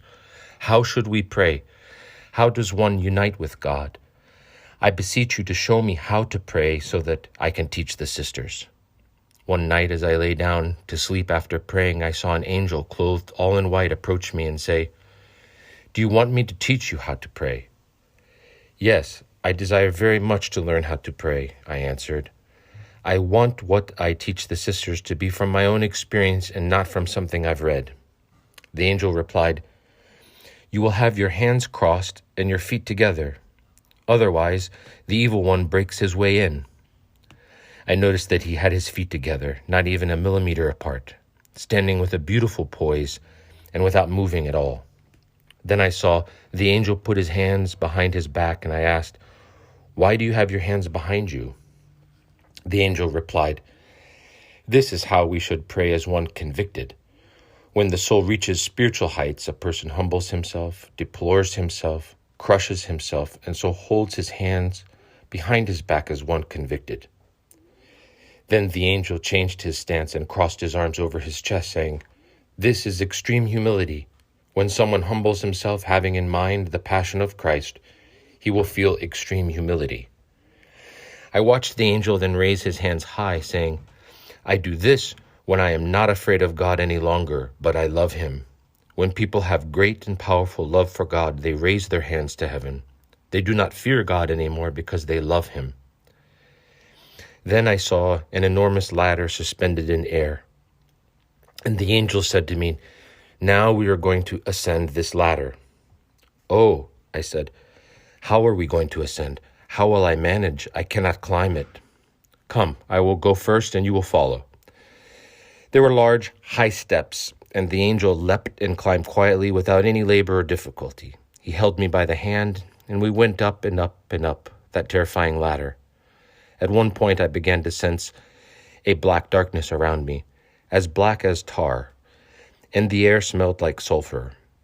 "I will suffocate," I said. Be patient," said the angel. "How can I be patient with this kind of darkness? I will suffocate, I cannot endure it." I could grasp and grab the darkness with my hand and clench it in my fist. Both ascending into this tangible darkness and the smell of sulfur made it difficult to breathe. Oh, how extremely difficult it was until we completed our ascent. When we reached a certain point, the angel said, "Come, let me show you the prisons where people with deadly sins are kept. Inside here are all the life-term convicts." It was an inconsolable place with a heavy darkness. I saw some who held on to the prison bars. I could only make out the whites of their eyes, and they made groaning sounds that I can still hear in my ears. Oh, that groaning! It is no lie. "How do they endure here?" I said. "Truly, it is very difficult," replied the angel. Gradually, we began descending the ladder, and I found myself in my previous state. I was overcome by lamentation, and I could not stop weeping for 10 days. That thick darkness was so difficult to fathom. I certainly felt joy that the angel had shown me how to pray, but oh, that frightening sight. So I tell you once again, what a magnificent thing prayer is. God grants experiences to Gerontissa so that they may have complete trust and absolute love towards Him, so that they do not have doubt in anything. Through the compassion of the all-good God, I was given this great and terrifying experience. I will never forget the lamentation that came over me, or the joy I felt from the angel. The angel was so beautiful, and how beautifully he did his prayers. He put his hands behind his back, then raised them up high. How magnificent. Therefore, since we have received the great schema and live the angelic life, we must have accuracy in our own lives, especially in our prayers. We need to remember God. When we think of someone we love, our mind is filled with delight and our heart is filled even more. How much more, then, should we feel when we think of God in the Panagia? When our thoughts and problems choke us and we are oppressed by everything, we should say to ourselves, "Come here and let us go for a little walk. I will show you around paradise. Come and see the magnificence of God." Do you know what you are going to be deprived of if you do not bring your noose to the grandeur of God? You will be deprived of seeing the angels. You see, the holy angels have ranks, and they each have different garments. Some angels' wings are gold. Other angels have wings of light. Other wings are green, some blue, others red, all in different shades of color. One's eyes cannot get enough of the magnificence of the wings of the angels in heaven. What takes place in heaven is ineffable. Oh, how the devil keeps us occupied with all the earthly things here and deprives us of the splendor in heaven. You see the angels' garments, some red, some blue, some yellow, garments made of gold and diamonds. The saints are ranked in order, like we read in the life of Saint Seraphim of Sarov, who saw the Panagia and the saints in the same way the soul would see them in heaven. Do you want to be deprived of seeing all the lovely flowers that are all alike? They do not differ in the least, and when they wave in the breeze, the fluttering they make pours out an inexpressible fragrance. A person must strive to put his thoughts in correct order so that he does not allow himself to stray away from the grandeur of God's divinity. He should say to himself, "Listen, God himself was crucified, scourged, slapped, and spit upon. He suffered. Who am I? And if someone offends me, so what? It doesn't matter." As long as one humbles himself, he sees the infinite magnitude of God's compassion. He gazes upon the sky and the sea and deepens his understanding of the infinite compassion of God. A person beholds nature, and all of the beauty of the earth is magnified within him. If one feels this gladness in his heart, part of him will want to live in order to enjoy and delight in this majesty, and part of him will want to be taken from this life. He will say, "I want to depart so I can delight even more in heaven, where God has prepared everything so beautifully." I remember another time when I had great pain in my soul, and I wondered, what is paradise like? What is the throne and the majesty of God like? Then I found myself in a vast forest that was full of flowers. It is not possible for someone to describe those flowers, or for a paintbrush to paint them. They were not something that could grow on earth. Even if one were to go to the finest garden where all the flowers of the world were growing, he would not find those flowers.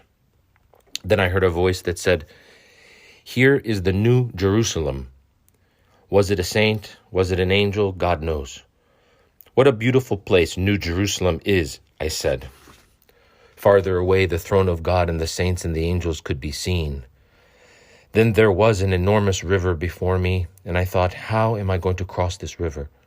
I could hear the service of St. Harlambos being chanted in a church, and the reading of a homily on his martyrdom. I then saw a hand with a very large priest's cuff grab me and carry me across the river to the church of St. Harlambos. What a church that was! What chanting! It was all heavenly. Inside, a bishop was serving the liturgy, and he was describing the martyrdom of St. Harlambos. I knelt in front of the holy prothesis, and he came and blessed me, making the sign of the cross over my head and saying, "My child, may the grace of God and the Panagia grant you strength." This greatly encouraged me, and I awoke and got up with abundant joy. My worries and torments were taken from me by the words of St. Harlambos and by his intercessions. I have a special love for him. This is why on the day of my surgery I asked you to do a divine liturgy to St. Harlambos.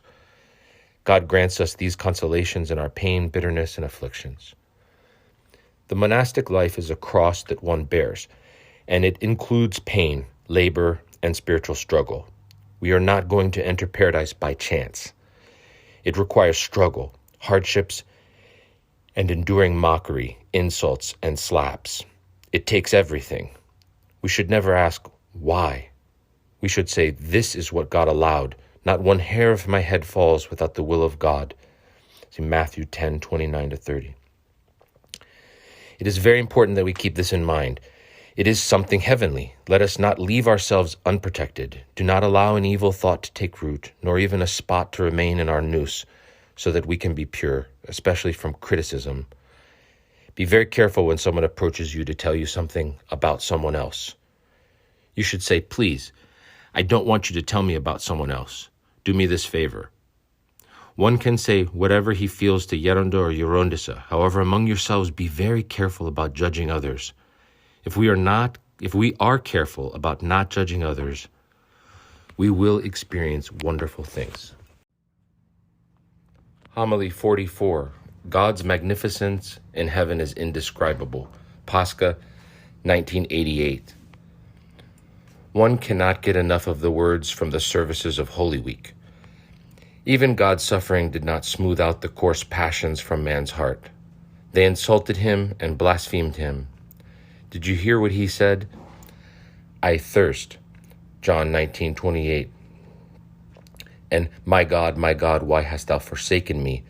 Matthew 27:46. He grieved on the cross because he knew that even though he was crucified, many people would still not keep his words. What divine words! How beautiful it was when he conversed with his Father. He spoke such marvelous words to his disciples. What counsels he gave them! Yet they did not understand him because they were overcome by sleep and drowsiness. What a beautiful gospel reading! I love it dearly. It is so moving to hear how he counsels and comforts his disciples. When our mind is spotless and has continual theoria of Christ, and we also struggle spiritually to reject whatever thoughts the devil brings us, then the grace of God will be with us. We will see and feel the majesty of God in our souls. St. John Chrysostom said, "My hands are made of clay, my tongue is made of clay, and I am not able to write or even narrate the magnificence of God. It is indescribable." However, when one pays attention to the words of the church services and to the words of the prayer, the unceasing prayer in his soul, and does not allow his mind to stray from God, God enlarges the person's nous to see this splendor noetically. In other words, he feels how the majesty of God operates, and he beholds the ranks of the angels, the archangels, the many-eyed cherubim, and the six-winged seraphim. The many-eyed cherubim are in the service of God. They stand at the feet of Christ, and they encircle his throne, ready at any moment to perform his will. God commands them by motioning to them without speaking. These are spiritual things, and to describe them exactly as the soul perceives them is impossible. Some angels have 6 wings, and they cover their faces with their wings due to the brilliant light of God. They cannot endure to look upon his divinity. What an amazing thing. Our minds cannot even begin to fathom this. If someone looks into a light even for a short time and loses his vision, how much more would it be if you were continually at the throne of God? God reveals certain things to spiritual and holy people here on earth, just as he revealed the uncreated light to St. Gregory Palamas, and he could not bear it but fainted and fell to the ground. Do you remember how the three holy apostles hid their faces during the transfiguration of Christ on Mount Tabor? This is how the angels cover their faces. Imagine what takes place. It is beyond our comprehension. If someone were to grasp it, he would not think of anything else. He would not have any thoughts, and his nous would become entirely full of light. We see how the grace of God overshadows man, and in an instant he makes man a God by grace. However, because of human weakness, God allows man to return to his prior state. Then we see ourselves as a useless piece of garbage. When a person reaches this point and is able to see himself as a dead worm, he is unable to say a single word about someone else. Nothing evil can escape from his mouth because he now appreciates the great magnitude of God's compassion. This is the strongest evidence of a person's spirituality. Then discernment enters his soul, and he is able to discern how small and worthless he is and how God condescends to visit him, making him a God by grace. This person says, "My God, how did you come to me, a filthy dead worm?" A woman called me on the phone today, told me what she felt when she received Holy Communion. She told me her thoughts. "I deplored myself, Gerontissa. I saw that I was so naked, so unworthy, and I asked, how will I partake of your divine body, O long-suffering Lord?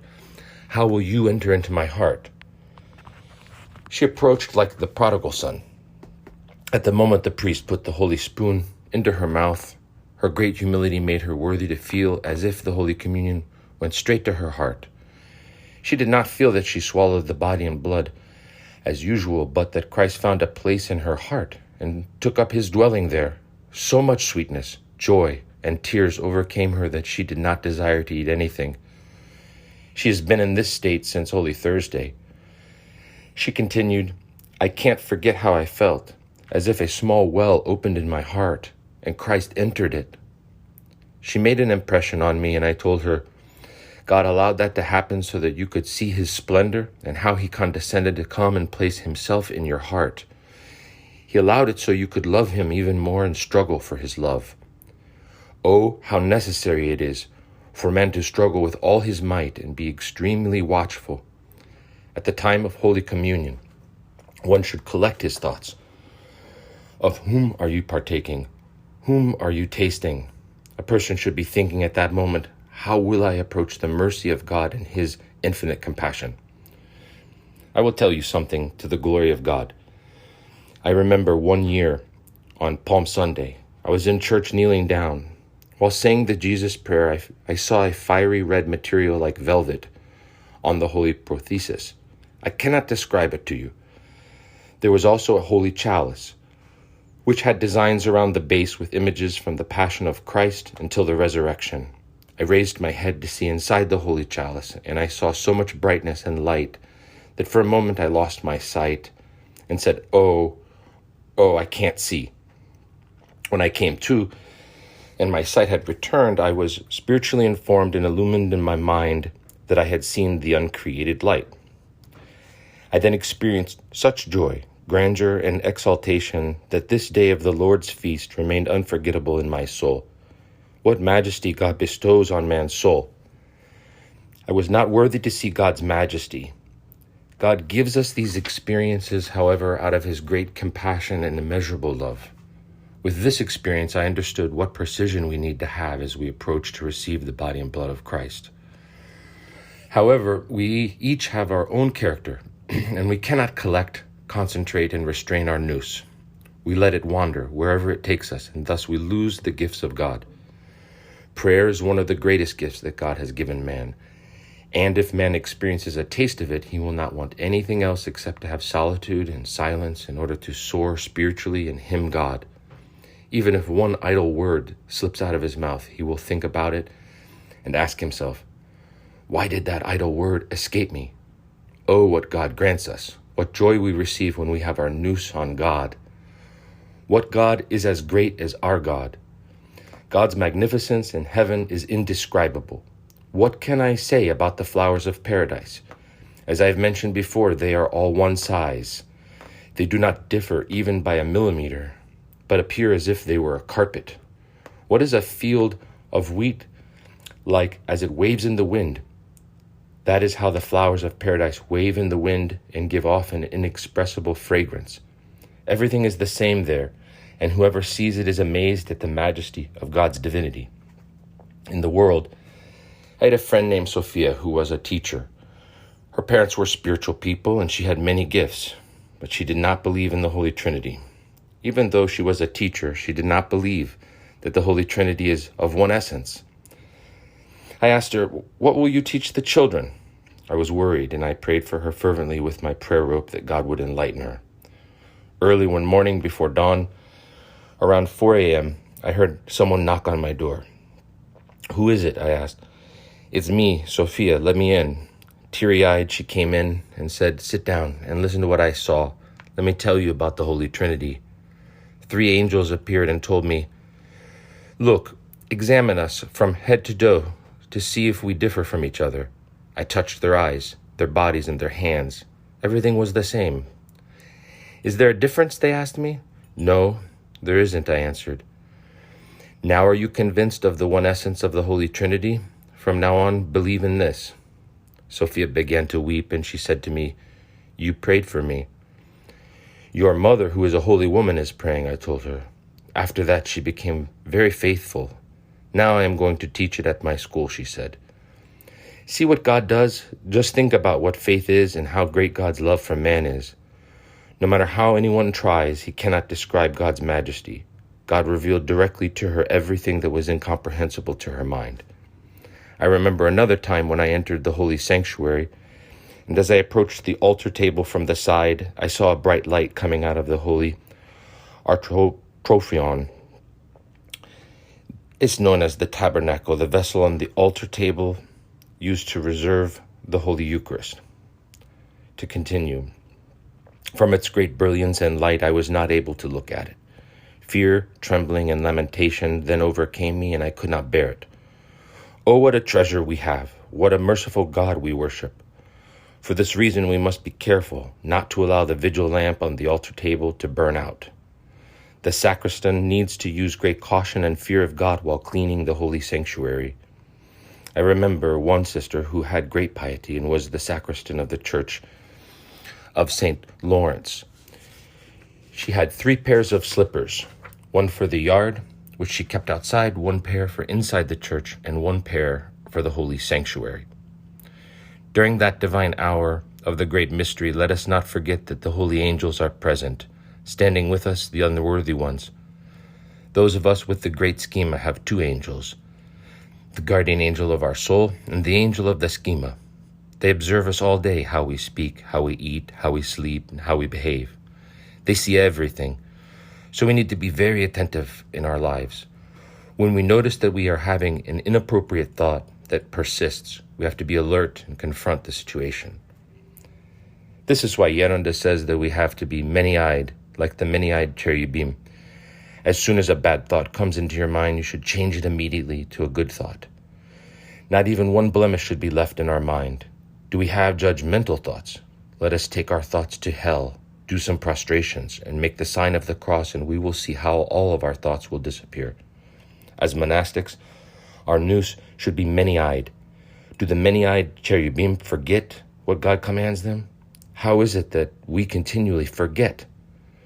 The cherubim are there, standing completely ready. This is how we also should stand here in the house of the Panagia. Everything here belongs to the Panagia. What we eat, what we wear, and everything we have belongs to the Panagia. Nothing is our own. When we are preoccupied with trivial things and say, "This is mine and that is mine," it shows we have a lack of spirituality. Many times God reveals mysterious things to the Gerontissa and Gerontissa, not that they are worthy, but God allows these revelations so that they can say, "I have seen many things. I have tasted it. I have experienced it. I am not quoting it from a book. I saw it." For example, what is hell? Where will the souls go, and what will happen to them? God shows us Hades. He shows us paradise. The Geronda and Gerontissa are vessels of God, and God reveals these mysteries to them, leaving us without excuse on the day of judgment. We should also give great attention to the matter of blessings. A blessing is when someone receives the consent of his Geronda or Gerontissa for something he wants. Get a blessing and walk on water. Do not be afraid. This is it. Another word should not be heard, but may it be blessed, and bless me. We should say to ourselves, Gerontissa wants it done like this. No matter how it seems to me, strange, backwards, or silly, this is how I will do it. Whatever is blessed will also encompass the grace of God. This is the foundation and the greatest virtue of a monastic. Who will acquire this? If we acquire this, all the heavenly things will come to our soul without pain and labor, since God gives them to us freely. Let us be careful of the passions. Anger, jealousy, and envy are the most deadly. We have all these passions that sprout up here and there, and if we do not cut them down with a sickle, we will not be able to progress. Did jealousy sprout up? Cut it down. Did another passion sprout up? Cast it away. Another passion? Annihilate it. We should not stand with our arms crossed and let the passions conquer us. Now and then God allows a sister to bother us so that we can be tried. If we give in to our thoughts that tell us, why did she say that to me? How could she say such a thing? Then we begin to get angry. The devil steals away our entire day and makes us like the unburied dead. However, if we do not give in or hold a grudge, but instead say to ourselves, the evil one is tempting this sister, I should pray for her, then we will understand that God allowed this temptation so that we can unite with him. If we pray for the sister who saddened us, we will not get agitated. Just think how the minutes and days pass, and the time is gone. A person should be vigilant like the many-eyed cherubim and not allow a day to pass with idle talking. What does Geronda say? We should say the prayer. Kyrie Jesu Christe, eleison me. Lord Jesus Christ, have mercy on me. We should do our diaconima according to our strength, with as much obedience as possible. Nanevligemeno, may it be blessed, and forgive me, evlogison. Let us take care of things and put everything back in its place.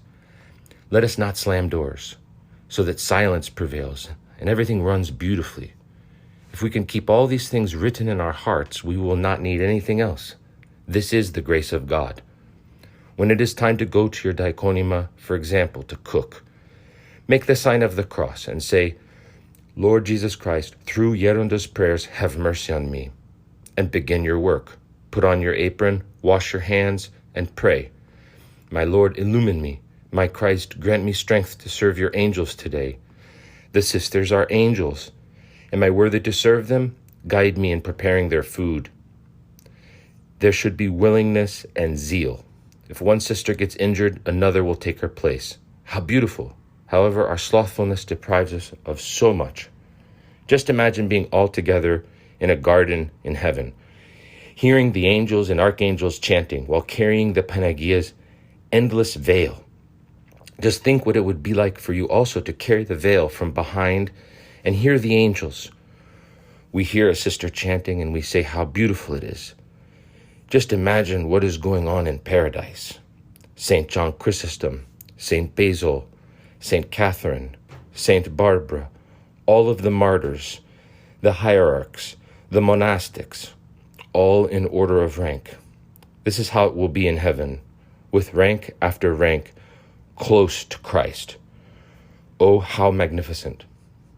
What thick skulls we have!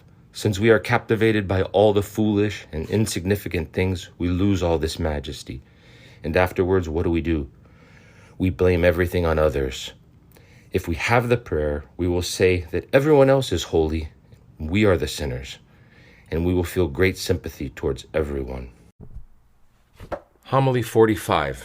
Even though you're walking on earth, you feel as if you're in paradise. May 1988. As we have said other times, the cell is an arena. It is indescribably beautiful. Whoever is conscious of what her cell actually is will encounter God there. It is where she will kneel down and say a few words to God, and it is where she will study. Just think about it.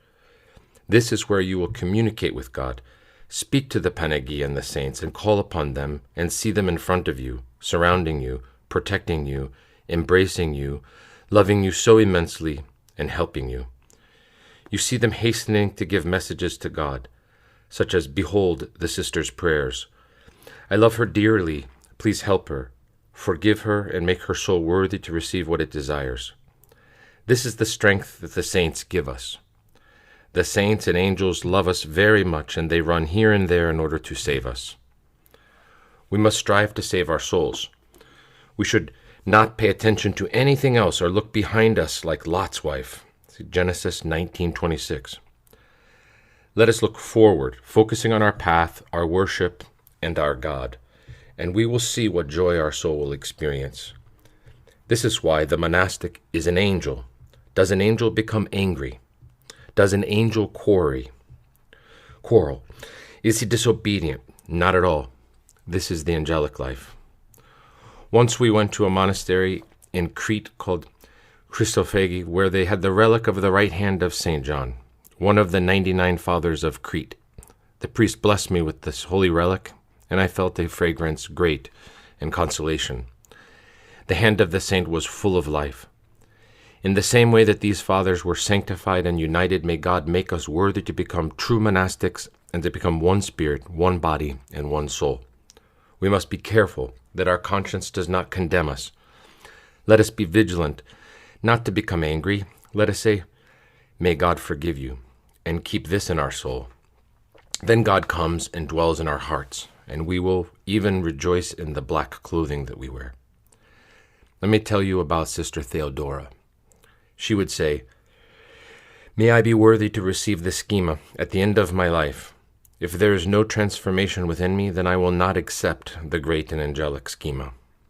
How beautiful is the great and angelic schema. You become a bride, an angel that flies straight up to heaven to complete the rank of angels. Remember how I was telling you about a young girl named Maria, whom our spiritual father did not get the chance to tonsure. Footnote, Gerontissa meant that the girl died before Geronda was able to tonsure her a nun.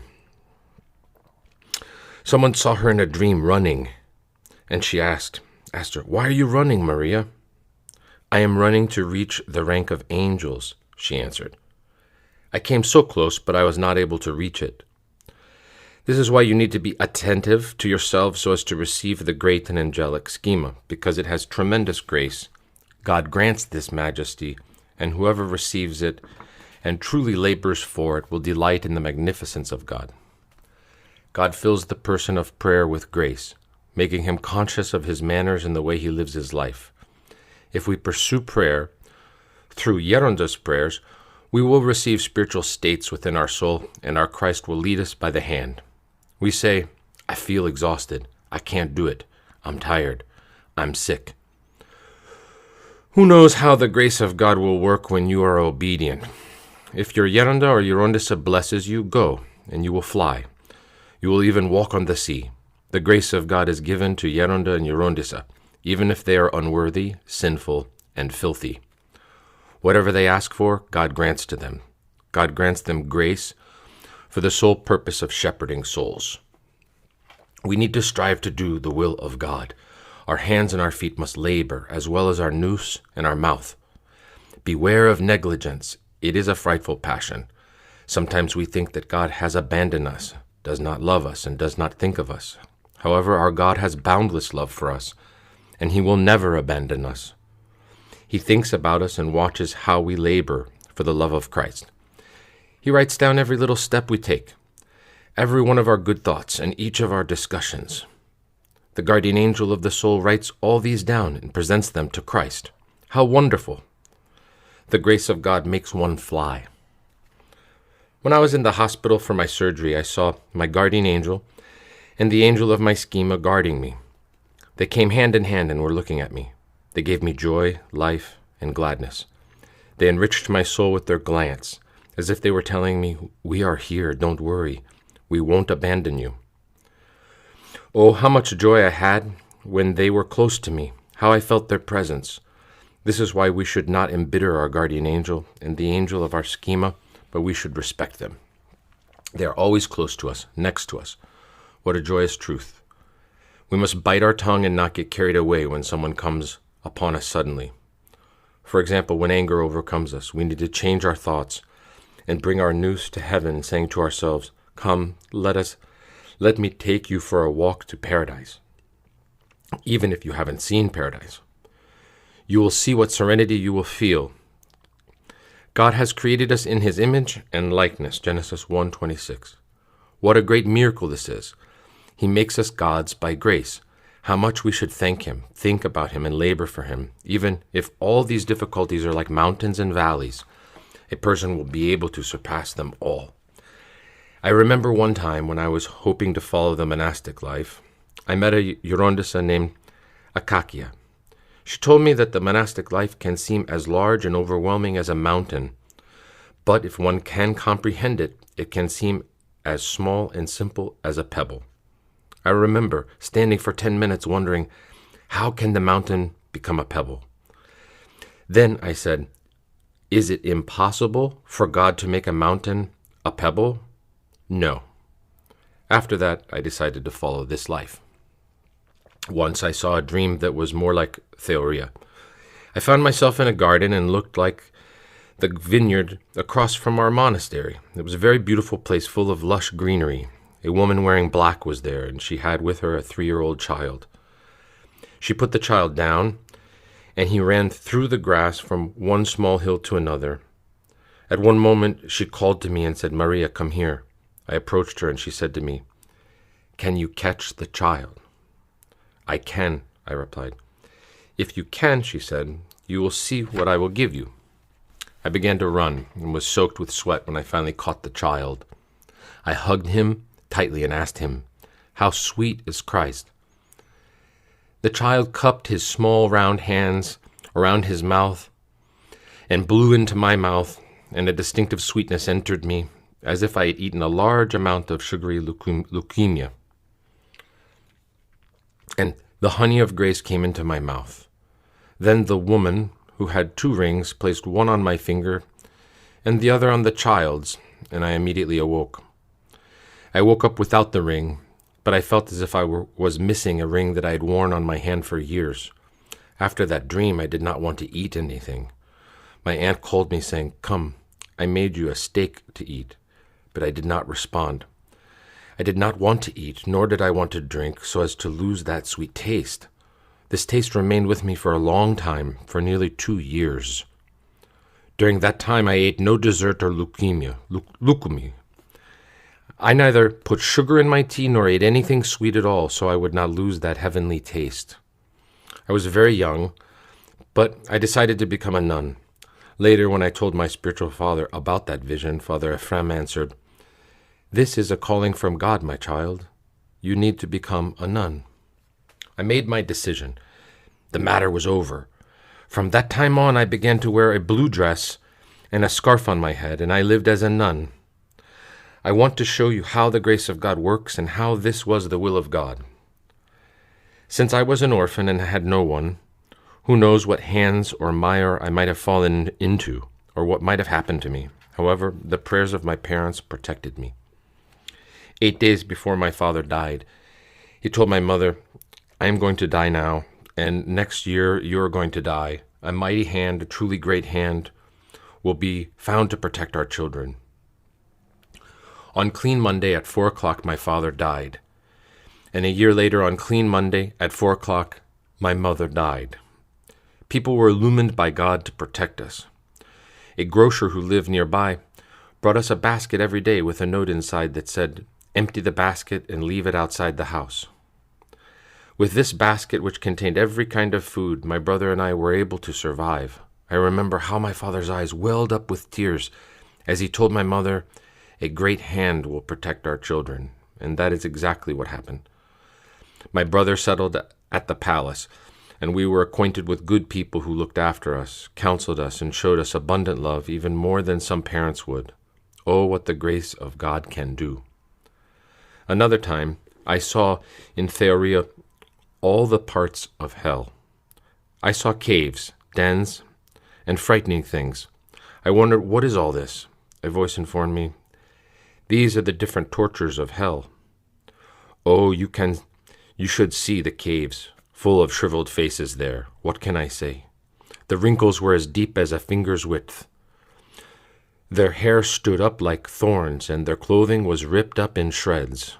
I saw collapsed ruins everywhere, and every cave was full of condemned souls. There was a mass of souls, just like when bodies are buried all together. They cried and wailed, lamenting in great distress. Oh, what was happening there? These were such frightful things, I cannot describe them. Then I passed a wide road and reached a vast river. The river's bridge was a narrow gold rail similar to a thin water pipe, and its length stretched from one side of the river to the other. How am I going to cross without falling into the river, I thought, as I began to walk on the edge, being careful not to fall in. It was then that it seemed as if I was flying. Suddenly I saw a large hand grab me and put me down on the opposite side of the river. A voice said to me, this is paradise. I saw whole stretches of blossoming almond trees. Everything was full of sunshine and wonderfully beautiful. I ran from tree to tree, becoming quite tired. This theoria of paradise filled my soul with great joy and delight. When you constantly say the prayer orally or noetically, it will enter into your heart. Then you will have theoria, and you will see many things inside your soul. For example, as you are walking along, you see that the trees are gold. Are they really gold? No.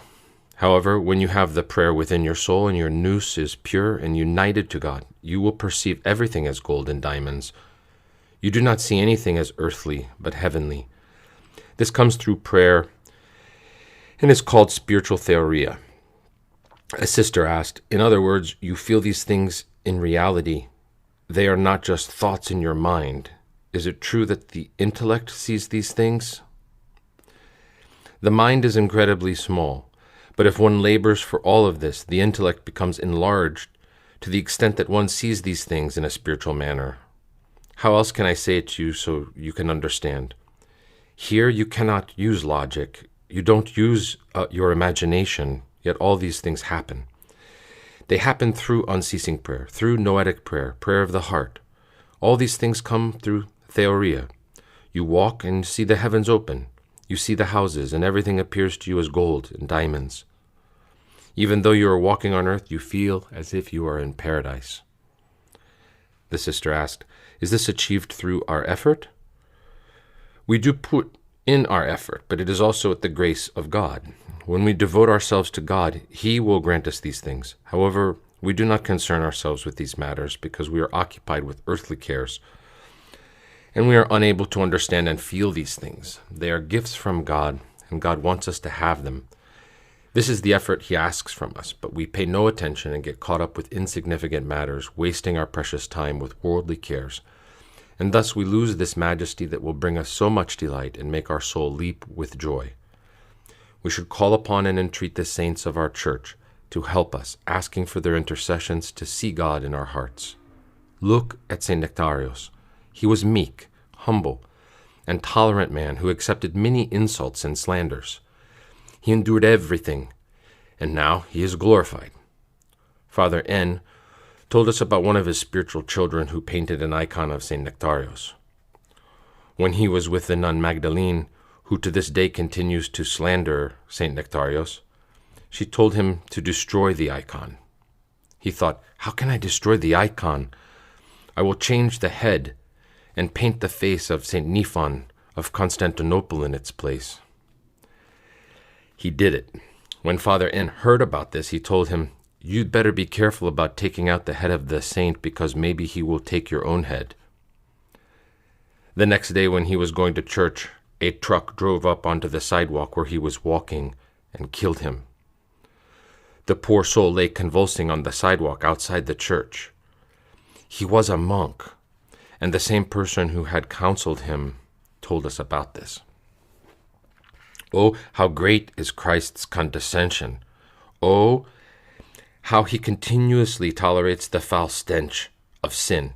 He says to us, "Look, I am showing you who I am and what I do for you, so that you will follow me, worship me, love me, and share in my suffering. But you do not do any of these things." Every day as we arise, even starting from today, we need to make a good beginning to do what must be done, to do what God desires. Every time we fall, we will get up. We will fall again, and we will get up again. Let us not lose our hope and our faith in God. Homily 46. We must point our thoughts in the right direction. June 1988. How great is God's compassion! Oh, what God has prepared for us in heaven. We are here temporarily. Our life is transient. God has provided for each of us in his providence. To one he gives more, to another less. However, the goal of each person, rich or poor, is the same. The goal is for us to do the will of God, to work and labor for him. Whatever work is done for God will not go to waste. When we went to the Holy Land, we saw the humble cave of Bethlehem and the meagerness of the tiny home of St. Anna, the birthplace of our All-Holy Lady, the Theotokos. We also saw her tomb. Everything was poor and humble. Why is this? Because we are only here temporarily, and we will leave everything behind. In the past, people lived very humbly. Abraham had only a tent, not a palace or anything grand, yet he was hospitable to anyone who passed by. God has prepared so many magnificent and heavenly things for us in his kingdom that our mind cannot conceive it. Christ has so much love and compassion for us, our nous cannot comprehend it. If the face of a struggling monk is radiant, just think of the radiance that shines forth from the faces of God and the Holy Theotokos, a heavenly light. This is why such majesty has been prepared for us in heaven, to urge us to struggle and labor for God down here on earth. No one has departed from here without sorrows, without struggle, without a battle, without a cross to bear, without a martyrdom. No matter how many good things one may have, he may even be of royal lineage, he will still have a personal cross to bear, in his home or at his work. Christ told us, "Watch and pray that ye enter not into temptation." Matthew 26:41. Temptations, sorrows, tribulations, illnesses, and crosses follow one after the other. We hurt and suffer, but God allows all these things. Christ suffered and endured death on the cross. There is no greater martyrdom than Christ's martyrdom. In Jerusalem, as you peer into the place where Christ was imprisoned, you think, how did Christ condescend to stay in that darkness, in that prison? Then you try to find the harshest words for yourself and even wish to die in that place. When I reached the Holy Sepulchre and Holy Golgotha, I said, "My Christ, whatever I would offer you would be worth nothing. However, I do not want to depart from here without leaving something. This is why God allowed me to leave my blood there." Footnote, see above in the account of Gerontissa's life in the pages 26 to 27. To continue, I had a great desire to die at the tomb of Christ, but God wanted me to live in order to labor for him even more. In those places I felt as if I had partaken of his blood. If we only knew what God has prepared for us in the Jerusalem on high, we would fall down on our knees and plead with him to allow us to go there quickly. We would not pay attention to any earthly thing. Many fathers of our church, noblemen, dignitaries, and princes, left everything worldly to become ascetics in the trunks of trees, in the mountains, in the caves and hollows of the earth. Why? Because they felt within their souls this grandeur and God's great compassion, and thus they abandoned everything. Many saints were able to endure all the divine energies. A footnote. We say that we know the greatness of God, his power, his wisdom, his goodness, his providence over us, and the justness of his judgment, but not his very essence. The energies are various. The essence is simple. We say that we know our God from his energies, but do not undertake to approach near to his essence. His energies come down to us, but his essence remains beyond our reach. End of quote from St. Basil the Great, letter 234 to Amphilochius. To continue, many saints were able to endure all the divine energies and all that God granted them, but they were unable to endure the greatness of God's compassion. They would faint and fall down melting like wax. The compassion of God is like an open sea with no beginning and no end. St. Ephrem would say, "O Lord, hold back the waves of your grace." When a person feels this, he considers himself a zero, a dead worm. He wants to lie down so others can step all over him and he can cry out, "I am the one who is at fault." To feel this in your soul is the greatest gift of God. During the time of prayer and the divine liturgy, many priests and many people in general have felt the majesty of God's divinity within their souls, and as they come out of the divine liturgy, we see their faces transformed. No matter how great a sinner a person may be, God fills him with grace at that moment. Oh, the glory that takes place in the church during the hour of the divine liturgy. Angels, archangels, thrones, dominions, and even Our Lady Theotokos are present. Yet we are not attentive, nor do we focus in order to truly feel the majesty of grace, the majesty of God's divinity. The sleep of Baruch. Footnote: a sleep that lasted 70 years, spanning the destruction of Jerusalem and the deportation of its remaining inhabitants to Babylon. And see the great Synaxarions from November 4th. To continue, the sleep of Baruch takes hold of us at that moment. However, when divine grace overshadows a person's soul, he will not want to eat or drink anything due to the indescribable sweetness he feels. Just as the compassion of God is infinite, so is his divine justice. There was a thief who went to lie down in a certain place. As he lay down, he saw the ground surrounding him begin to collapse and fall into the abyss. It was frightful, and he was terrified. At that moment, an angel of the Lord appeared to him in the form of a monk, saying, "Are you afraid?" "Yes," he answered, "I am scared." The angel continued, "What are you going to experience next is even more frightful." Indeed, he then found himself in a place where he was impaled with a skewer from bottom to top. Nothing could have been worse than this. God showed him this vision in order that he might understand what he was facing, so he would repent and be saved. "Thy mercy, O Lord, shall pursue me all the days of my life." Psalm 22:6. The thief saw the mercy of God pursue him in order to cleanse him from all the sins he had committed. This is why a person needs to be careful of the manner in which he lives his life. Whether he lives his life as a monk, as a layperson, or a hierarch, whatever he is, his conscience speaks to him. No matter how much his conscience becomes calloused, it will still speak. It will shout, and one day God will wake him up. When a person is on his deathbed, do you know why sometimes you see his soul having difficulty separating from the body? Do you know why it can't depart easily? Because this person has committed something in his life that he does not recall, and God gives him this martyrdom to help save him. At various hospitals, I remember that certain patients on their deathbed jumped out of their beds, attempting to run outside and escape. The nurses asked me why they were acting in such a manner. The reason was that they were not spiritually prepared to die. Who knows in what form they were seeing the Archangel Michael, because the Archangel Michael has many forms. What does it say in one of his hymns? "Michael, Archangel of God, do not approach me as a roaring lion, neither snatch my soul like a sparrow, but at the hour of death come to my aid." Even the saints feared the hour of death. For example, Abraham preferred to have Sarah lie, saying that she was his sister and not his wife. This is why he gave Sarah to Pharaoh, so that as her husband he would not be killed and Sarah taken by force. The eye of God continually watches over us, and he sees and follows every single thing we do. Whatever man does with his actions, his words, and his manners, whatever he says, whatever he thinks, God observes everything. You can fool others saying, "I will tell him this lie out of necessity. I will say whatever is necessary to persuade him to accept my way of thinking." But nobody can fool God. He is constantly next to us in all places and filling all things. and he is in front of us even now as we speak.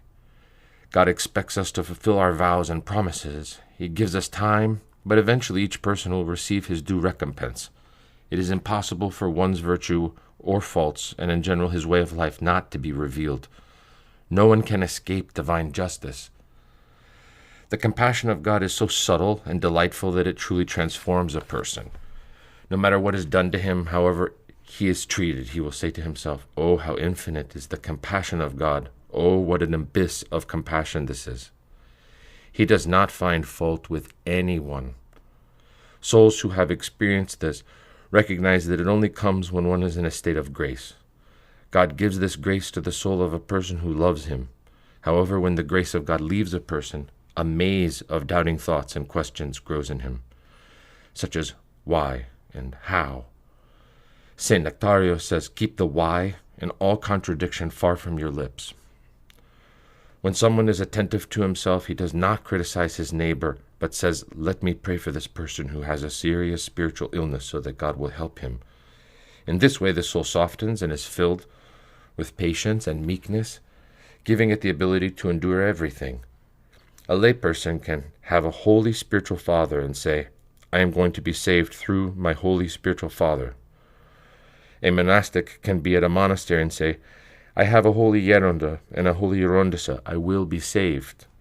However, if this person does not do what God wants, what is expected of a disciple, then Geronda's prayer is at a standstill. The soul makes no progress and remains without benefit. We have the electric iron, but if we do not plug it in, we cannot use the iron. This is how unity is between a Geronda and his disciple. The spiritual father, the Geronda or Gerontissa, prays, but if the disciple does not do exactly what God desires, then their prayers do not reach his soul to help it attain holiness. The prayers are inactive, just as the intentions of the disciple remain inactive. If one desires, one can become a saint. One must say, "My God, help me and strengthen me. Forgive me because I am at fault, for I have grieved and saddened my neighbor and everyone. I do not love you as I should. I implore you to increase my love." We need to entreat God to increase our love for him. If we do not ask for the proper love, he does not give it to us. If we have a certain illness or passion that is battling us and we pray to God about it, he will take it from us. On the other hand, if we are struggling with negligence, for example, and we do not ask him for help, we will not be healed. As I mentioned before, God himself said, "Watch and pray that you enter not into temptation." Matthew 26:41. We must pray continually, asking that temptations not come into our souls, because our passions and shortcomings are kneaded together with our blood. Are you able to separate the dough from the bread? They are one. In this way, our passions are kneaded with our blood. As much as we can, we must increase our love for God. The Apostle Paul, who was the voice of Christ, said, "Pray unceasingly." 1 Thessalonians 5:17. God did not give us a mouth in order to speak ill, talk idly, criticize, or utter corrupt words, but he gave it to us to praise him. For this reason, the mouth has two barriers, the teeth and the lips. Let us restrain our words with our teeth, and let us seal our mouth with our lips. A person's salvation is based on his thoughts. One thought can condemn a person, and one thought can take him to paradise, whether he's a monk or a layman. God will not abandon him if he has the fear of God. But if the grace of God does not intervene, and if we do not show good intentions, we will not be able to correct ourselves. We are all going to leave this world, young and old, rich and poor, the king and the soldier. Regardless of the manner in which one looks after his house or his monastery, regardless of how brilliantly he polishes it, he will still depart this life. Our Christ will ask from us what we did for him and how we labored for him. Did we love him? Did we genuinely worship him? These are the questions God will ask of us. This is why we need to struggle spiritually. When a thought bothers us and drives us so crazy that we cannot stand it any longer, we must remind ourselves that it will pass. Do we feel discouraged? We should say to the thought, "Listen, get out of here. Be on your way. You're not for me." If something bad happens to us, it too will pass. Are we ill? This will pass too. When we handle things in this manner, everything will pass. We will remain constantly peaceful. We will not get angry or argue. We will not worry or get distressed. We must point our thoughts in the right direction so that we're able to journey through this temporary life, which is full of torment. Then we will move on to the joy of the angels and archangels, to paradise, where we will find the sweet-smelling flowers of the divine word. In paradise, we will see the beautiful trees and the precious things that God has prepared for us, which are beyond our imagination. If we are upset or worried about something, and God calms and consoles us in different ways, how much more will we experience this consolation in heaven? How beautiful. Those who do not do the will of God and depart this life suddenly, whether they're killed in a traffic accident, drowned at sea, or suffer from various other misfortunes, will find themselves in a very difficult situation. I remember a situation where a judge was in the middle of a trial when he fell ill. They took him out of the courtroom in his chair, and within 5 minutes he was dead. However I find you is how I will judge you. And another man was riding to his work on his bicycle. As he left home, his wife made the sign of the cross over him. When he reached his destination, his heart failed, and he fell into a construction site. I happened to be there, and I asked someone to call a doctor. By the time the doctor arrived, the man was dead. Behold how mortal man is.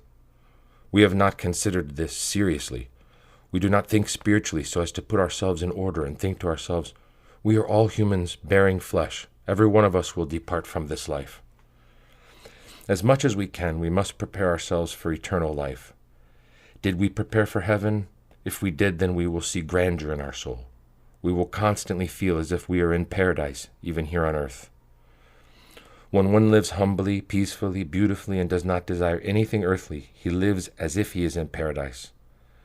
If he desires to do worldly things, to wear certain clothing, or to show off, then he loses the heavenly things.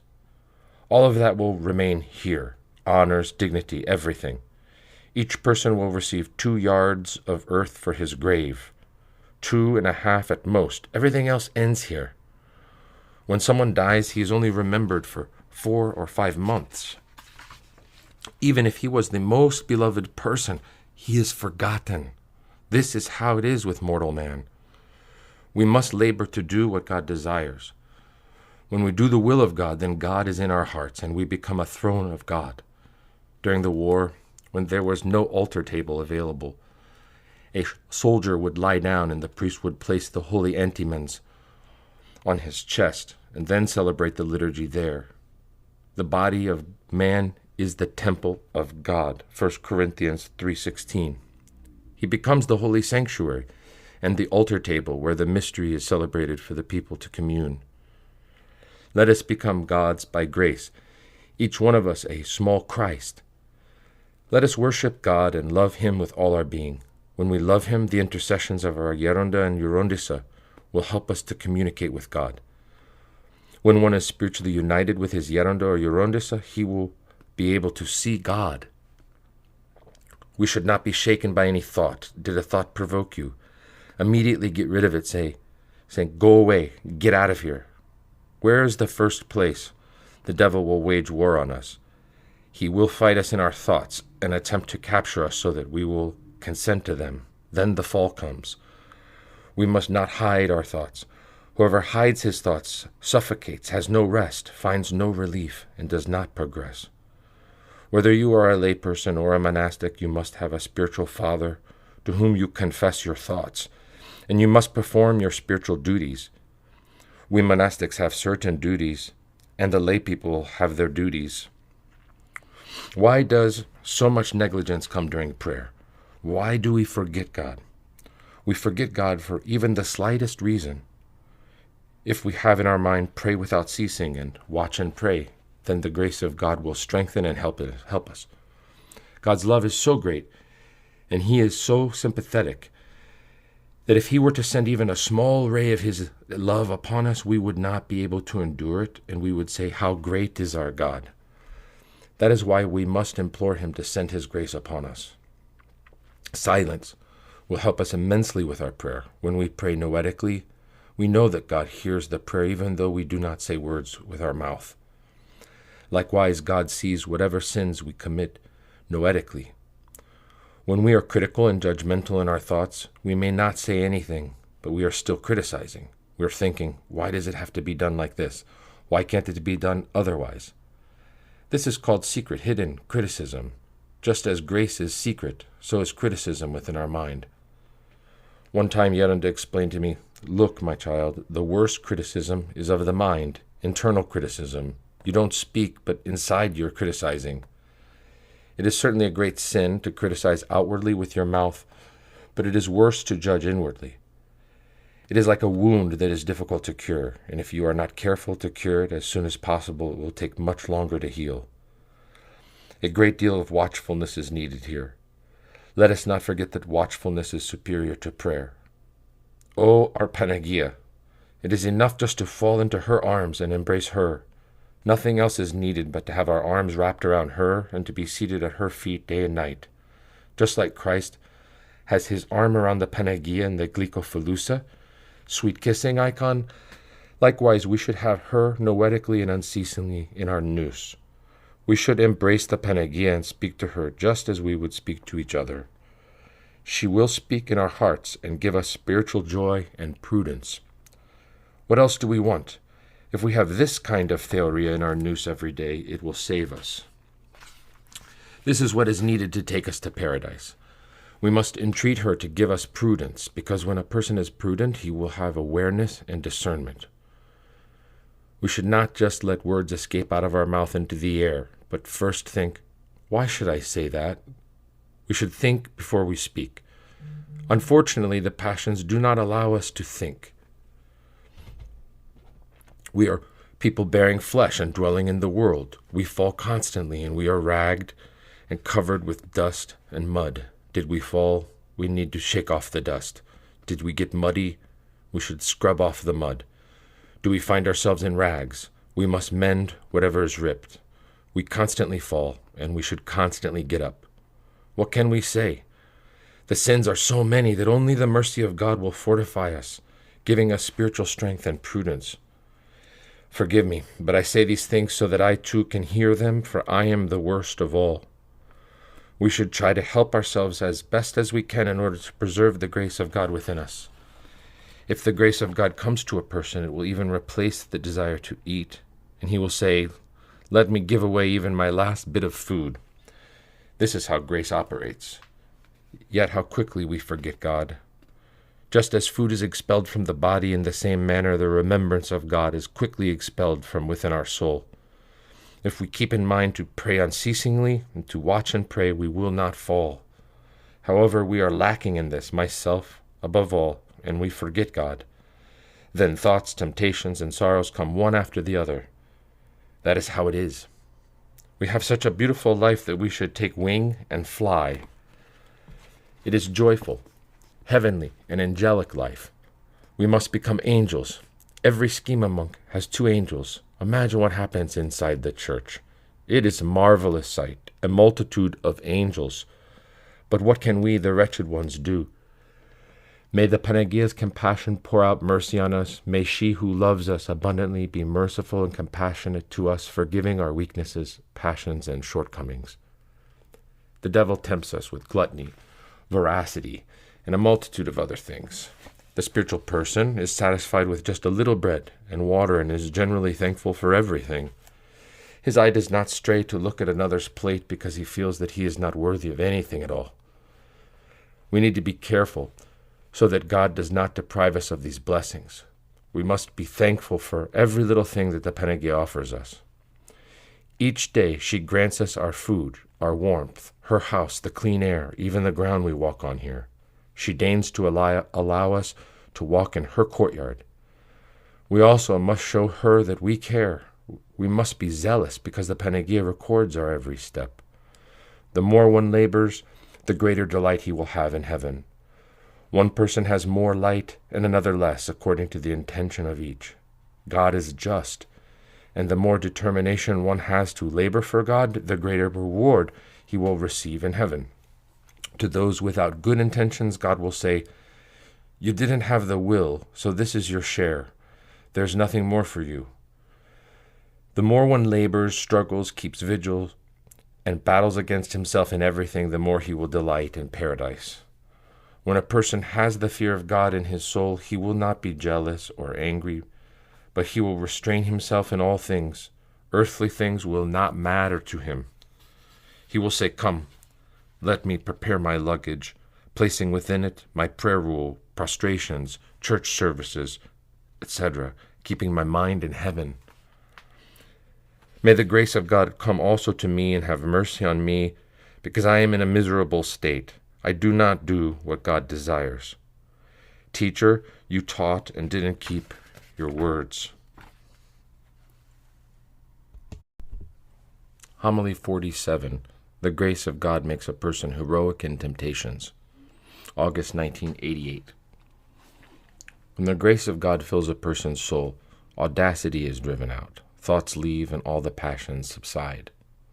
The person becomes meek, sweet, and humble because Christ himself is meek and lowly in heart.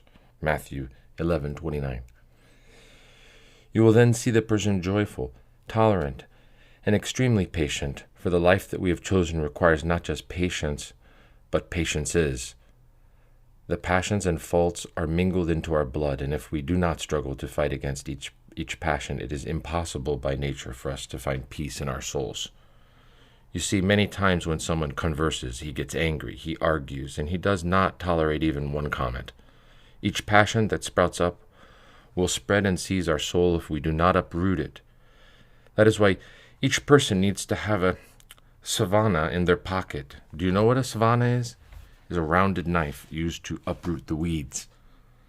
In order to understand all these things, we must first understand what the passions are, where they begin, and which ones fights us more.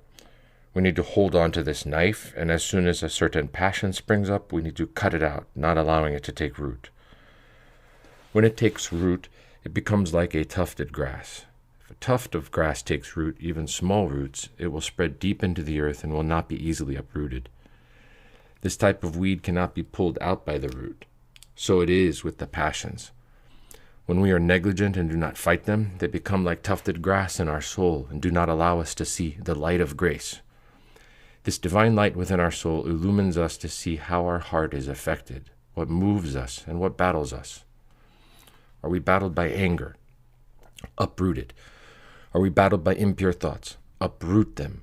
Are we battled by jealousy, envy, or malice? Uproot them. When we uproot each passion, God will dwell in our heart. Many of the sisters who have felt the grace of God in their souls have told me that it comes very gently when it visits them. Therefore, we must be careful of abruptness, inward or outward, because this hinders grace. The person who has the grace of God in his heart has a subtleness about him. He is even cautious when closing a door for fear of making noise that might bother someone passing by, for Christ is within him.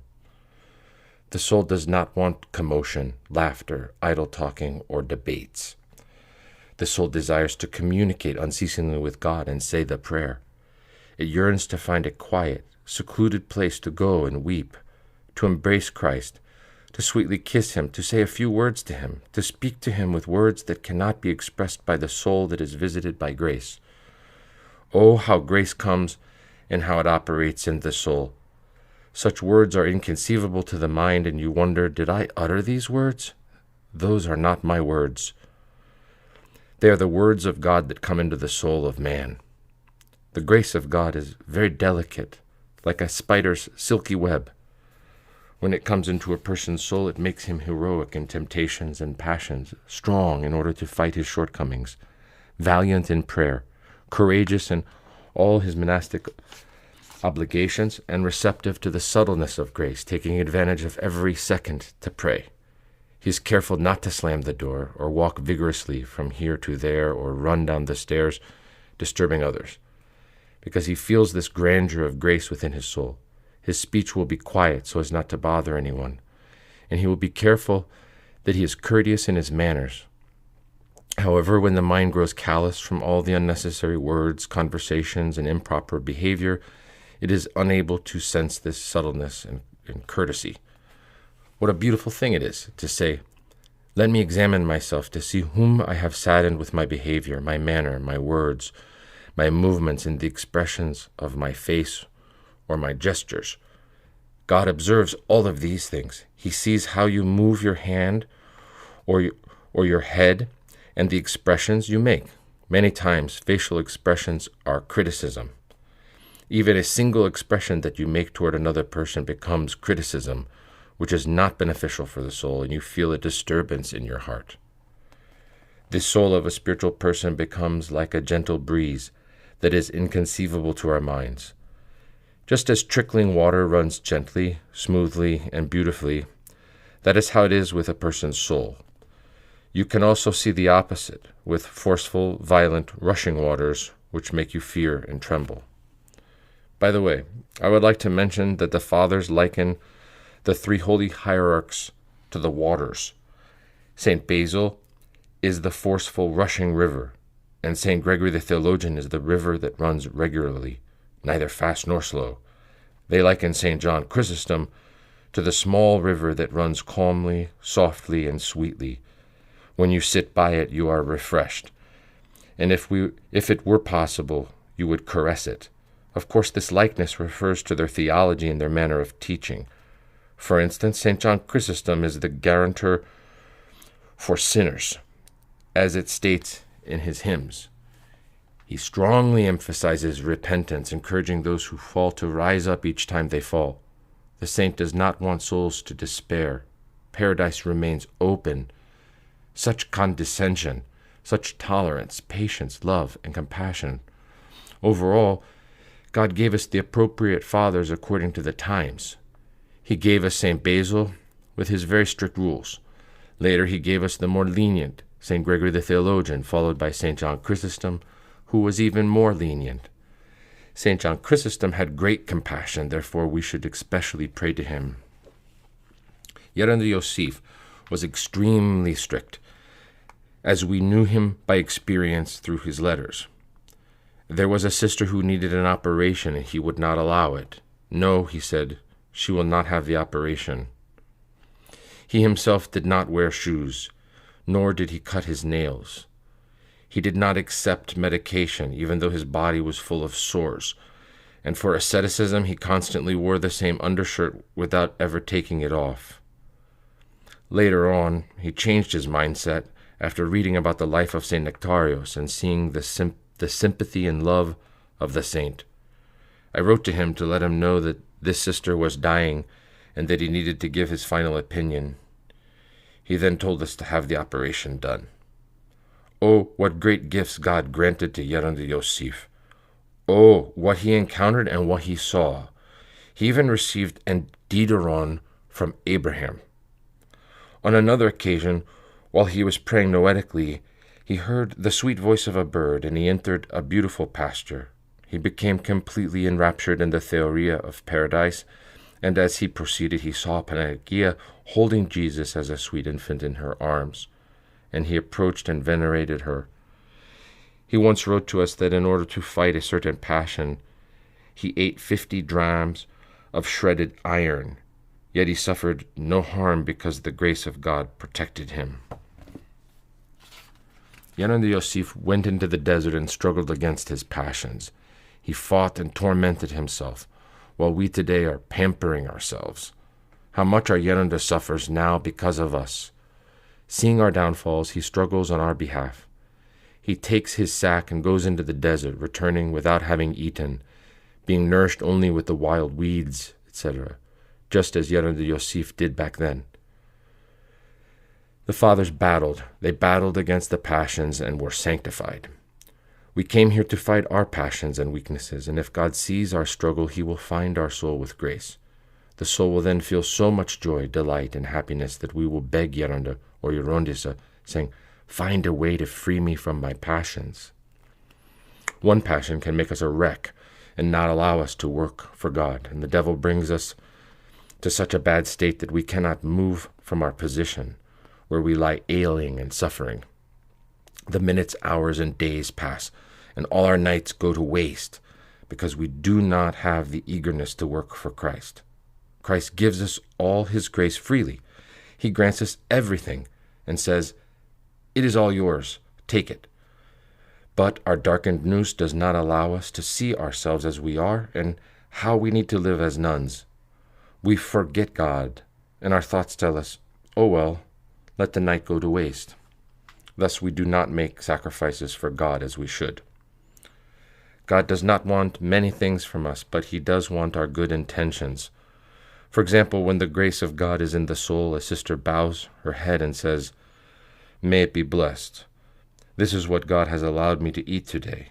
Whether it is burned, undercooked, too salty, or tasteless, she does not say a word. If she does not like it, she will get a little bread with olives or cheese and make up her portion. In this way, she puts her thoughts in order and says, "This is the portion that fell to me," or "The cook was enlightened to give this to me," and she does not complain. One time, Yeranda Yosef chose the largest of the oranges on the table and put them in front of himself, and he left the smaller ones in front of the fathers. One of the fathers was not satisfied and leaned over in front of Yeranda Yosef, taking the largest orange. After he took it, Yeranda Yosef said, "Take your things and leave. Leave right now." He gathered everything and left without saying a word. That is what the fathers did. In our days, we hesitate to speak up, fearing that we might offend someone and they might leave. If I say something to correct you, you immediately take offense and talk back. How am I supposed to discipline you to help you cut off your passions and mortify your self-will? Yeranda Yosef said, "Take everything and leave." This is how the monastic life is, not watered down like ours today. Do you know what watered down means? It is when we have strayed and do not realize the goal of our life. If each one of us realized who Christ is, with what sweetness, grace, divine love, and compassion he fills a person's soul, he would fall face down on the ground in prayer and would not care about anything else. The monk is a stranger among strangers. Yeranda once told us about a monk at one monastery who would not speak at all. Why didn't he speak? He pretended to be mute so that he could communicate more with God. Now we want to speak and carry on conversations because we cannot seem to do without it. We complain, "She didn't talk to me," or "She looked at me funny." The monk should be a stranger among strangers. How are we going to see paradise? How will we draw near to Christ? We want to be with Christ. We want to become angels and archangels near the throne of God and the Holy Lady Theotokos. If we do not have the correct way of living, then we are not real monastics. Yeranda is pushed aside. Everything is pushed aside. Why? Because the "I want" gets in the way, and we say, "This is how I want to live in the monastery." This may be what you want, but do not forget that we will have to pass through the toll houses and face a frightful and just judge. Mr. N. once told us that at the monastery of St. David there was a demon-possessed woman who was crying out, "Bless me here on my neck because I have a knot in it. I don't know what it is." She was unaware that she had a demon inside her. Yeranda Yakovos, a very holy elder, approached to bless her with the holy lance, and she yelled out, "You are burning me! You're burning me!" She fell down convulsing and began hitting her head against the wall and was bleeding. No one could do anything to make her well. Mr. N and his wife were frightened because this was the first time they had seen anything like this. You see, if one demon tormented that woman in such a manner, just think how much worse it will be when we go to hell. We will not be able to avoid the demons that we encounter when passing through the toll houses. The first step we will have to pass will be that of criticism, and we will fail. Just think of the demons riding on our backs. How terrifying. Just by seeing them a little in our sleep, we are agonized. They disturb us so much that we cannot catch our breath. Think how it will be to have them surrounding us throughout eternity. This is why Yeranda tells us to keep our nous in hell. Why? Because we do not know what the day will bring. We may be walking, shopping, or simply standing when our time of departure arrives. We do not know what awaits us. As monastics, God wants us to fulfill our daily obligations. For instance, we must not skip Vespers, Paraclesis, or the Divine Liturgy. We should not neglect our services, saying, I'll do it tomorrow, or the day after, or I'll just owe it. God is not a grocer, or a butcher, or a fish merchant to make a deal with. He wants us to fulfill our daily obligations unless we are ill. We must attend to our salvation more, not letting the day pass superficially. Mr. N told me something about the lay people out in the world. He said, What can I tell you, Gerontissa? Everyone is battled by demons because we don't keep the law of God. This is why as nuns we should live attentively with our mind on God and not on worldly cares. We must do what God wants. We must struggle. Every day we should shed tears in our prayers so that God may forgive our continual falls and sins. We must compel ourselves to do what God desires. We should entreat Him to add to our faith and increase our love for Him. Our faith is so minimal, meager, and frail. We do not have faith and love for God. We must love Him and worship Him fervently so that our mouth will be sweetened from our faith and love for Him. It is virtuous to ask God to increase our love for Him. Thou shalt love the Lord thy God with all thy soul, with all thy mind, and with all thy strength, and thy neighbor as thyself. Luke 10:27. God will grant this love to us if we only ask. We must keep our mouths closed and not judge and criticize others. If we are careful of this, the grace of God will help us and grant us repentance and a good ending to our life.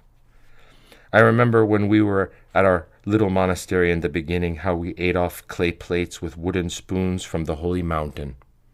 How wonderful it was. I visited another monastery one time and they brought me a plate of black-eyed peas.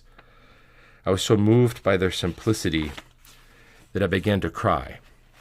I saw the plate full of black-eyed peas and a bunch of grapes set out on the bare table that did not have a tablecloth or anything.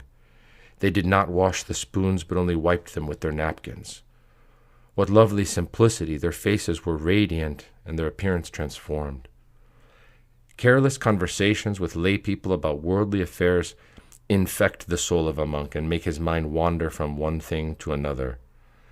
The monk could have closed himself in his cell to work by the clock and say to himself, At this hour I will pray.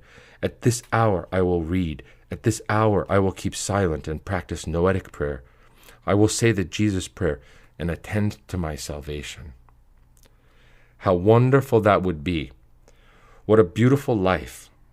In this way, spirituality and the grace of God come into a person's soul. Did the time come for Vespers? Then go to Vespers. Is Compline finished? Then go to your cell. Is it time to do your prayer rule for God? Then do it with much love. Christ wants us to give Him our complete and undivided love. Therefore, let us be careful how we live our lives. I pray for you all day and say, My God, number them with the angels. May all the monasteries in the world become one, and united may we hymn God.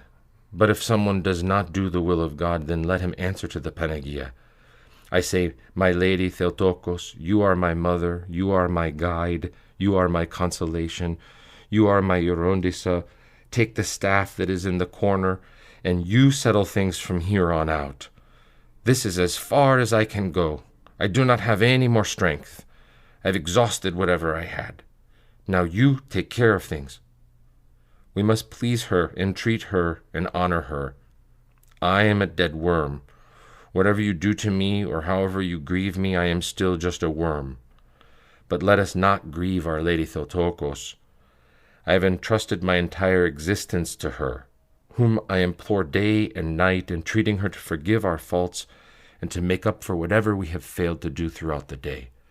As for us, let us not grieve her, but let us have her name unceasingly on our lips. The prayer Theotokos and Virgin should never be absent from our mouth. Rejoice, O Mary, full of grace. This is how we must entreat and beseech the Panagia, because she rejoices and Christ is also pleased when we hymn Our Lady Theotokos. Let us make our nous heaven, our heart the throne of God, and our mouth a church, that we may use to hymn God, If we are not doing what God asks for us as monastics, we are not doing anything. We must be extremely careful. A hurtful word should never come out of our mouth. May each one of you bite your tongue, so as not to grieve one another. There will be no salvation if we do not keep our lips sealed. The I want and the why must be absent from our mouth. Also among ourselves we must say, forgive me, and may it be blessed. How beautiful. We have such beauty in the monastic life, it is beyond words. It makes me want to go and cry out for all the mountains and caves to be filled with monasteries to glorify God. Our life has so much beauty. What an angelic life. We, however, take it superficially and are so weighed down by it that we say we cannot bear it. Don't we know that our angel is writing all these things down? I remember a time when I was ascending at Golgotha. What a trial that was. Then I remembered how Christ ascended holy Golgotha. I began to weep at that moment, saying, how did you ascend, my Christ, with what toil, and I, the unworthy one, cannot do it? No one can attain the level of Christ and of his love. For whom did he ascend Golgotha? For whom was he crucified? For us. What do we offer in return? Nothing. We have horrible negligence and are like the unburied dead. When one sets out to do the will of God, he will receive strength, patience, grace from God, and abundant joy in his soul. Therefore, let us not be negligent, but let us struggle with the help of Our Lady Theotokos and our Christ, and through Gerontissa's prayers may we be delivered from the snares of the devil. The evil one is a wild beast, who has now come out of Hades and taken hold of the monasteries, the priests, and the bishops. He has taken hold of us all. Hades has been emptied, and the devil has taken each one of us captive in one way or another. Certain monastics are not at rest where they are, and they abandon beautiful monasteries, running around here and there. They do not want to be obedient because they believe they are more knowledgeable. We don't need more knowledge, just humility. This is why we need to be humble. As much as we can, let us struggle for humility, to see what state we are in and how much we grieve God. Day and night, let us be noetically on our knees in hell. We must take advantage of every moment. Let us not be sluggish, because the body, this corpse, is not aware of what awaits it, what worms are waiting to devour it. Forgive me. I am the first one who does not do anything. Forgive me, and may God grant me patience and tolerance, so that I may endure and overlook the shortcomings and act as if I do not see or hear anything. Homily 49. We must approach Holy Communion with great fear and trembling. November 1988. I remember that Geronda told us one time that our mind wanders around like a vagabond, and it made an impression on me. Isn't this true? Where does the mind go? It can go to Europe or wherever it wishes. If we let it roam freely and don't tie it up with a leash, it will wander wherever it wants. It can go into the mud and other filthy places. Our mind is like a vagabond when we allow it to wander from one place to another. The mind especially likes to travel during prayer. I saw an icon in which the devil is depicted holding a tablet and a feather. When we go to church, the devil brushes the feather over our eyes to make us sleepy and unable to pray or have our mind on God. During the hour of the Holy Mystery, our mind should not be scattered, but should be at the throne of God. We must be extremely attentive during the hour of prayer, whether doing our rule or praying with our own words, whether in our cell or in the church. We must keep our mind focused on God. In this manner, union with God is attained, and so much serenity comes into the soul that tears stream from the eyes without one realizing it. Then a person sees the magnificent things of God. He sees everything as gold and diamonds, everything as beautiful. Sometimes the soul feels a particular love for the honorable forerunner, a particular love for the saints, for the archangels, for the many-eyed cherubim, or for the six-winged seraphim. Consequently, he will delight in a particular grace, a certain grace from the saints, another grace from the Panagia, another from the cross, and another grace from Christ. When we mention the name of Christ, we feel the presence of the Panagia. When we mention the name of the Panagia, we feel the presence of Christ. Therefore, let us have Theoria, sometimes noetically falling at the feet of Christ and sometimes at the feet of the Panagia. Christ rejoices when we call in the name of the Most Holy Theotokos because he loves his mother greatly, and she loves us so much that it is beyond words. She has such a large, all-golden veil that it covers and protects the whole world. The holy angels hold it on her right and on her left.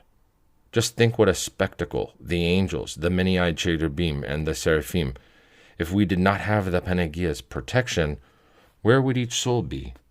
This is why we must have a special love for her and great reverence and fervent faith in her. If we cling to her neck, she will never abandon us, but will grant us hope, faith, and great love. Our Panagia is so sweet and so beautiful. I told you previously how the holy angels hold her veil, how they accompany her, and how the many-eyed cherubim and the six-winged seraphim honor her. You cannot imagine what goes on at the throne of God. It is an extraordinary sight. God made us worthy to become nuns. He loved us so much that he took us from the world and brought us into the monastery. Let us have abundant love for Christ, who loves us so much and chose us out of the world. Just think what is happening out there, all the problems in the world. People are unable to sleep from all the sorrows they bear. They are unable to progress spiritually. Here in the monastery, the grace of God has made us worthy to receive the great and angelic schema. For those who have not yet received it, when they receive it, they will see what great sweetness it holds. They will say, "What mountain can I climb and cry out for everyone in the world to become monastics if possible?" Our life has such beauty. We only need to have our noose on our bridegroom Christ. Because he has loved us so much, we should also love him. He wants us to have our love completely for him and the Panagia, because she also loves us and is compassionate toward us. If the ocean seems endless, if the sky seems endless, so is God's compassion endless. God's love and compassion are boundless. Even if we sin 70 times 7 in a day, Matthew 18:22, God forgives us. As many times as we fall, let us get up. God won't ask us why we fell, but why we did not get up. Let us show immense love and eros for God, so that we may become vessels of divine grace. Our noose should be completely given to our bridegroom, because he is so sweet and beautiful. Those who acquire the prayer have experienced his sweetness. It takes a little effort, but if we make that effort, we will taste the sweetness of the name of God. It is like having a piece of candy in our mouth, and it slowly melts. We taste the sweetness. This honey of grace is something the mind of man cannot conceive. If a person does not experience this grandeur for himself, no one else can convey it to him, no matter how much they want to. It is so heavenly and tastes so sweet that one does not want this spiritual state to end. He does not want to utter one idle word or discuss anything. He only wants to hide, to distance himself, and to be united with God.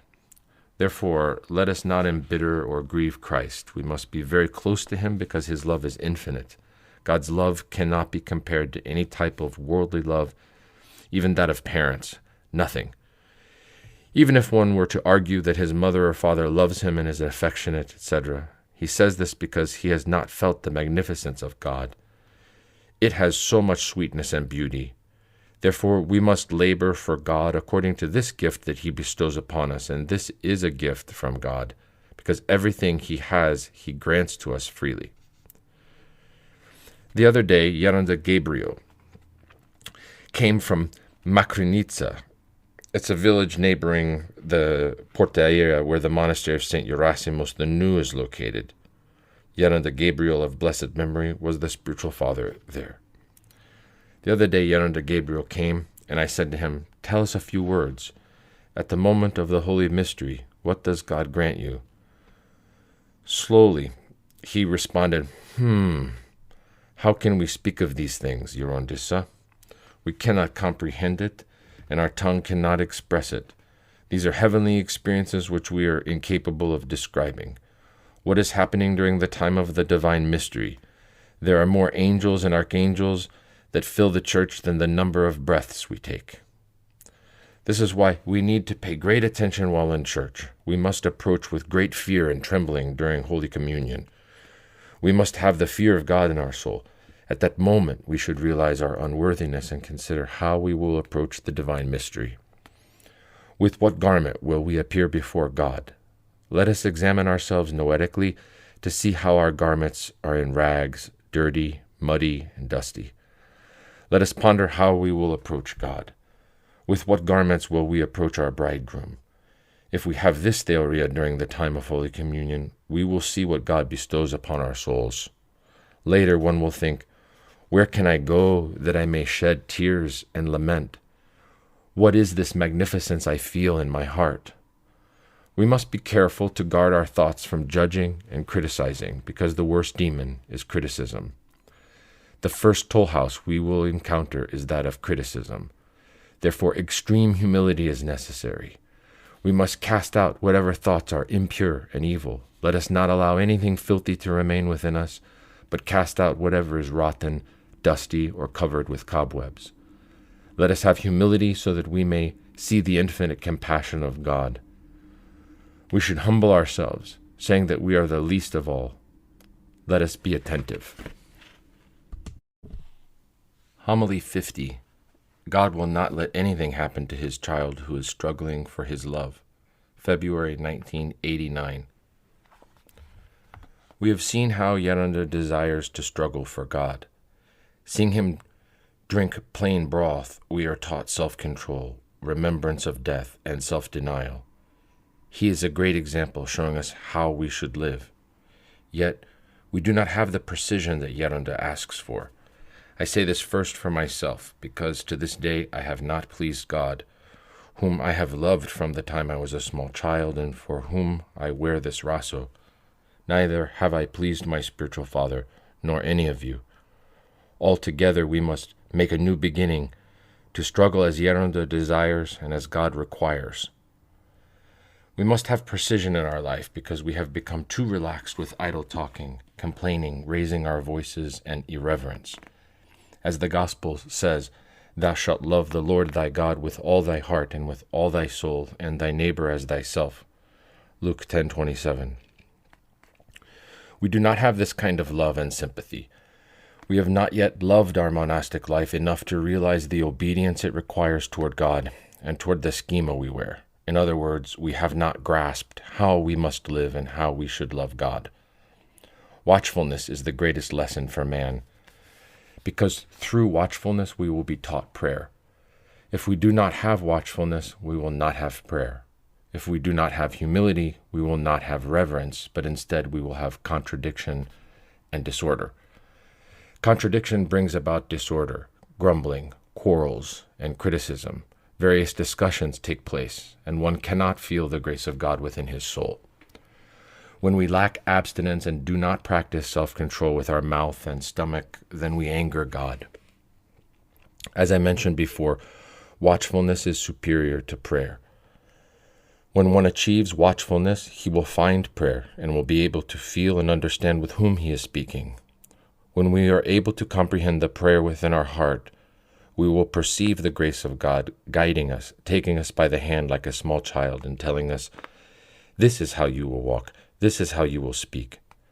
Even in our sleep, he will tell us, this is how you will sleep. We must be very careful with everything in our lives. Just as the fathers have said, and as our Gerondis has helped us understand, we must become united with God. We have become novices, rosophores, and schema nuns, and God desires abundant love from us. He wants our love to be undivided and completely for him. We must be careful with our conversations, not disclosing our thoughts to another sister. We think that telling another sister our thought will relieve us. Yet not only will this not relieve us, but the damage will be doubled and the good will be eliminated. All of you see the temptation when you are in the midst of it, but Gerontissa sees it coming from afar away. Gerontissa wants to take care of you with her great love, to keep you from falling into any type of temptation, and she strives to hinder the devil's desires. We think that by being lenient, we will help ourselves, but we will not. We are lenient in one thing, lenient in another, and we reach a point where we are wounded and cannot lift ourselves up. God will honorably praise us if we are wounded in the battle, but if a soldier deserts the battle, he is shot down. A deserter is not only one who leaves the monastic life altogether, but someone who abandons his work, his prayer, or any obedience given by Geronda or Gerontissa. Whoever is wounded in the battle is honored, while the deserter is executed. We need to put things in order, to examine ourselves each day. Every evening we should ask ourselves how we spent the day. Did we do our prayer as God desires? Did we forgive our sister? Did we make a prostration to Gerontissa? Were we obedient? Did we do the will of God? Do we have contradiction, grumbling, or resentment within us? Do we have something else that is battling us that is not pleasing to God? We should make an account of these things every evening. In this way our conscience will be at ease before God, and Geronda will be comforted, knowing how each one is progressing. One reason for having the Geronda or Gerontissa in the monastery is for each monastic to do everything with a blessing. Is it blessed? If Gerontissa approves, then may it be blessed. And if she says no, then again, may it be blessed. This is obedience and blessings. This is how one is blessed until his last breath. Did I please Geronda or Gerontissa? Then my soul will depart to paradise with great joy and delight. In the monastic life, you will gain a little here and a little there. This is how the grace of God works. For example, we have a desire to drink water, but for the love of Christ we don't drink. Or we see something that we want, but we don't take it. These are the details that we should consider that bring the grace of God into our soul. These are all details in the monastic life that God sees and counts. In general, God will judge us very differently than he judges a lay person. When the time comes for a meal, we will go to eat. Is there a sick sister? We will pay her a short visit, but let us not have discussions about worldly matters. In general, we must maintain silence, which will allow each one to pray, be pleasing to God, and experience God more closely and fervently. Then one will be at peace within his little soul. Despair and worry will not overcome him, nor will everything in the monastery seem dark or grim. The person will have joy and peace, thinking, I have pleased God, I have done the will of God, and thus he will feel greatly strengthened. Some sisters go to the kitchen, uncovering the pots to see what the cooks are making and what they are doing. This is not monastic or even Christian behavior. Mealtime will come when the bell rings, and we will find the table set. We have seen Geronda's example. There are times when we need to abstain and have self-control. Many Christians out in the world will say, I need to cut back on sweets. And they will refrain from eating sweets or fruit in the afternoon or limit their amount of food intake.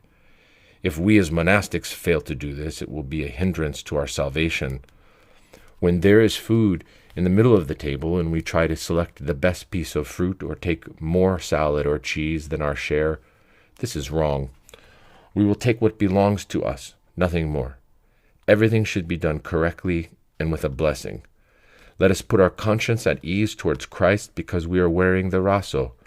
We must have precision. Every single thing that happens between us affects Geronda and Gerontissa. When you have sincerity and are attentive in your lives, you will be benefited, and it will not be necessary for Gerontissa to correct and reprimand you. This is why Geronda is very pleased when he sees that you are all spiritually attentive to yourselves. Every night after prayer, make an account of how you passed the day. What did you do? What did you say? How did you sleep? If someone grieved you, or you spoke badly, or you embittered someone, or were embittered, even if afterwards you made a prostration and forgave one another, all of this must be written down. Every 25 days, we will send Geronda a detailed letter allowing him to follow our spiritual state. This will help us spiritually and show us how to proceed. With this kind of attentiveness, the grace of God will come. You will have peace in your souls, and I will have some time left to say a few words to Christ in prayer.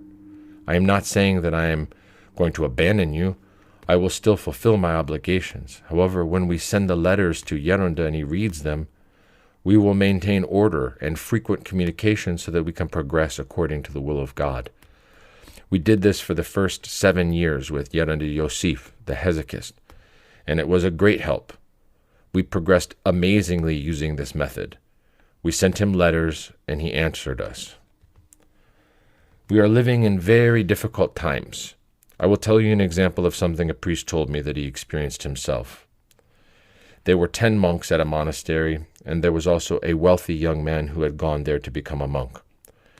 The 10 would take their sacks and boots and go into the field, where they would labor and struggle.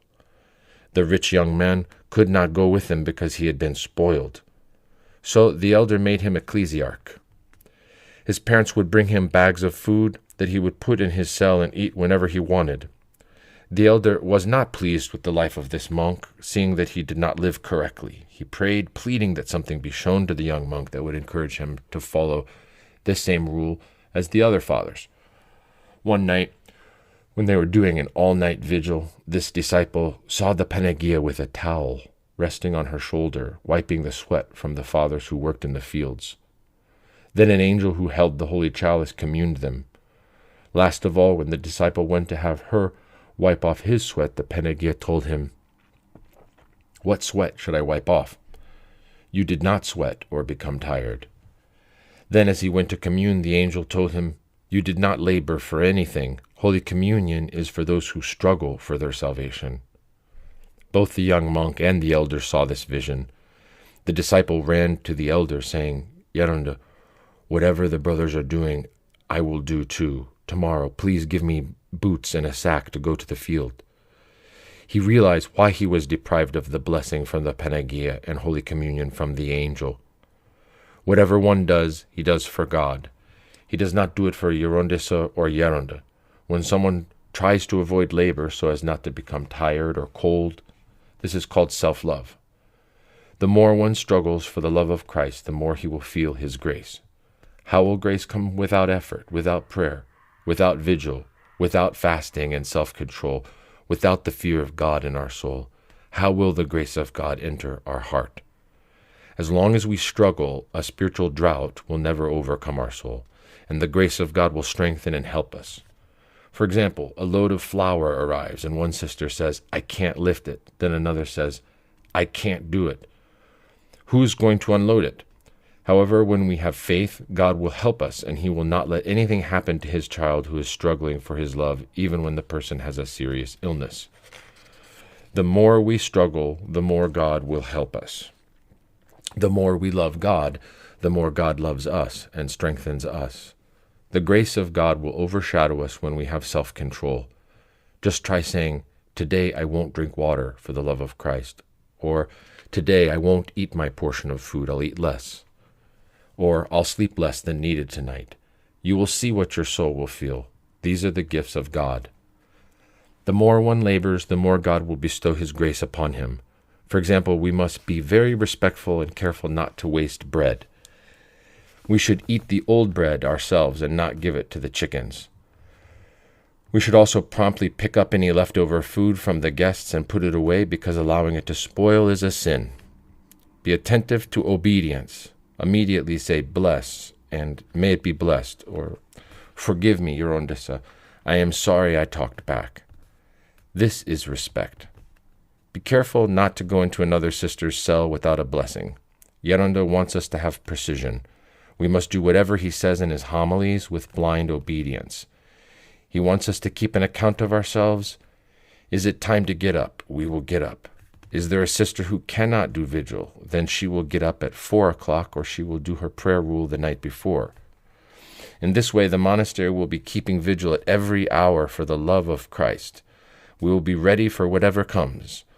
Let us not owe any part of our prayer rule, because as God says, "However I find you is how I will judge you."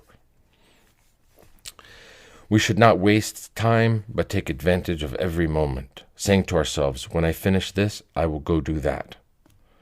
We should do our work like little bees, so that the name of God is glorified. In this way, I will have more time left for praying with my prayer rope.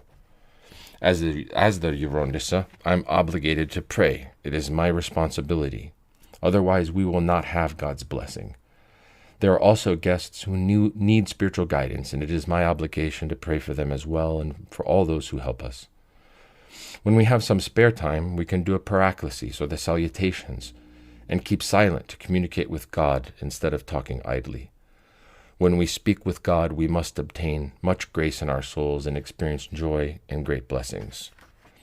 Our family and friends come to visit it, bringing us news of what is happening in the world, who got married, etc. We should not allow these conversations because they are not beneficial for us monastics. Our nous must be pure and clear. How will we preserve purity when we hear various things that defile our nous? Where is purity then? It would be terrible if we were occupied with these things all day long. However, if we write all this to Geronda, telling him how we are striving to preserve purity, how we are repenting, letting him know about our conversations, and in general how we are living, if we make everything known to him, then we will be benefited greatly. Were you tempted? Did you fall? Immediately say, "Forgive me." God will not ask why you fell, but why you did not get up. Watchfulness will bring prayer and self-denial. We will progress and become pleasing to God. Then see what grace we will feel. While walking the path of Golgotha to reach Christ, each sister should pay attention only to her own faults. Consider that on one side of you is the ocean and on the other side is a cliff. If I stray from here, I will fall off the cliff, and if I go there, I'll fall into the ocean. I need to walk the straight and narrow path and seek my salvation, focusing on how I should labor for God. This is what God wants from us. This is the monastic life. Let us not idle talk and share news from the world with each other. Gerontissa will tell you any important, good or bad news, and anything beyond this is unnecessary. We should not discuss what this person or that person is doing because it is not beneficial to our soul. The more one avoids people, the more he can focus on God. You saw what Geronda Paisios does. He has a box, and the visitors are asked to write down their problems and place them in his box. In this way, he does not lose time to communicate with God, and he also prays for these people while maintaining the grace of God in his soul. Footnote written on St. Paisios' box was this message, quote, "Write what you want. Put the note in the box, and I will help you more with prayer than with many words. This way I will have time to help more people in pain. I came here for prayer and not to act like the teacher." End of quote. From Hero Monk Isaac's Elder Paisios of Manathos. To continue. Let us not waste our prayer time and let the devil take advantage of us. We will do our handiwork, our obedience, and fulfill our obligations with much love and kindness. Just as the missionaries labor, let us also labor for the whole world with our prayer. We must pray in a manner that will reach God. Prayer is a supporting staff that each sick person in pain receives and leans on, saying, "Oh, I am relieved. Who prayed for me? Which sister said a prayer for me?" If we pray for a sick person who is ready to depart this life, God may change his mind and make this person well, just like what happened to me. Through all of your prayers, I became well. Homily 51. These humble words that I say to you, I say from my heart. Bright Week, 1989. Many times a person's soul is filled with serenity. Who gives us this serenity? Our Lady Theotokos gives it to us, saying, "Let us stand well, let us stand in fear. Stand and do not be afraid. I will strengthen you and help you." It is the grace of our Panagia. Such grace has been felt even by the lay people during these holy days. Do you know how many people have come to me telling me what they felt in church? I was extremely moved. Countless people say, "What a beautiful experience! How refreshing! What bliss! What grandeur this is! What beauty! Such sweetness!" Tears were streaming from our eyes, and we were unable to stop weeping. Is this not the blessing of our Panagia? Is this not the blessing of Our Lady Theotokos? Is this not a blessing from the prayers of all the sisters? Whoever experienced these blessed days of the resurrection, and what days they were, will keep them like a book for the rest of their life. In other words, he will preserve them in his soul so that he can gain strength. I was thinking how the Panagia still loves us very much, that she remembers us and has us in her care. She does not leave us. Whoever we are, and whatever we do, the Theotokos will not abandon us. She will take us where she wishes. She will take us to heaven whether or not we please her as we should. Because we remain in the monastery and because we live in her home, she will entreat her Son to forgive us. Whether we want it or not, she will implore Christ, and she herself will mediate for us to her Son to forgive us all. For this reason, we should serve her monastery with an abundance of love. Each sister will do what she can as an offering to God, some less, some more. One will pray with her prayer rope. One will do prostrations. Another will say the salutations, and another a paraclesis. All these things add up and become one, and we are strengthened by each other and by the grace of the Theotokos. Today a man came, and as soon as he entered the monastery, I thought, this man has something good in his soul. He had a radiant face. I don't know why, but a change came into my soul. Before he came into the reception room, I was speaking to the visitors about the power of prayer and how serious it is for a person to attend to the matter of his soul. Prayer is not only to complete our prayer rule, though of course Christ accepts this also, but to feel our Master Christ within us, to feel him in our heart. This is true prayer. So, as we were discussing what prayer is, this man experienced a transformation within himself. His face became even more radiant, and I saw something like a ray of light on his face. He said to me, Gerontissa, may I speak with you? Gladly you may speak with me, I responded. He went on, my mother was a very holy and reverent woman. She had such precision in her life, as if she were a nun in the world. Even though she did not live in a monastery, she lived just like a nun, so great was her piety.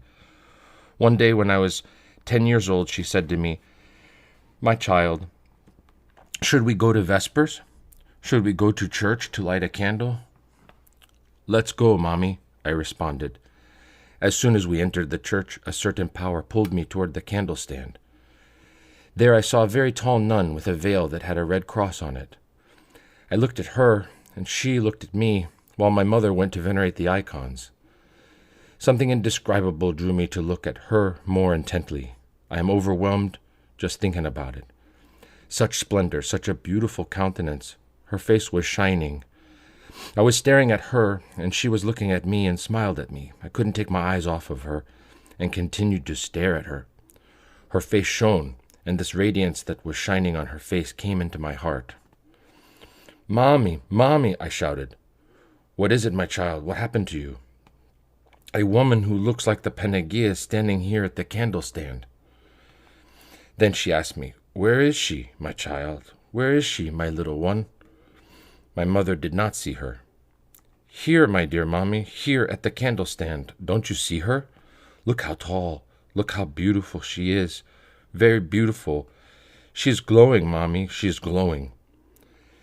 As I began shouting, the woman slowly walked over, opened the beautiful gates, and went into the altar. I will never be able to forget this.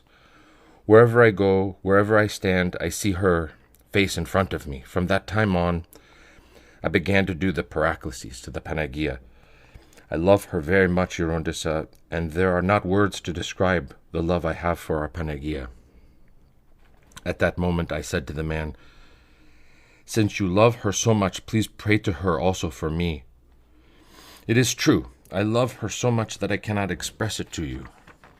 I told him then, since you love her that much, instead of once a day, say the paraclesis to her 3 times a day. Really? Can I? He asked me. I responded, of course you can. Say it 3 times a day. What magnificence this is. How great is our faith, just think. Even though he is an older man now, he still sees our Panagia in front of him after so many years. This image will not leave him. Just look what God does. Look what was implanted in the soul of this man from his childhood years. As he narrated these things, his face was shining, and you could sense a divine satiety in his heart.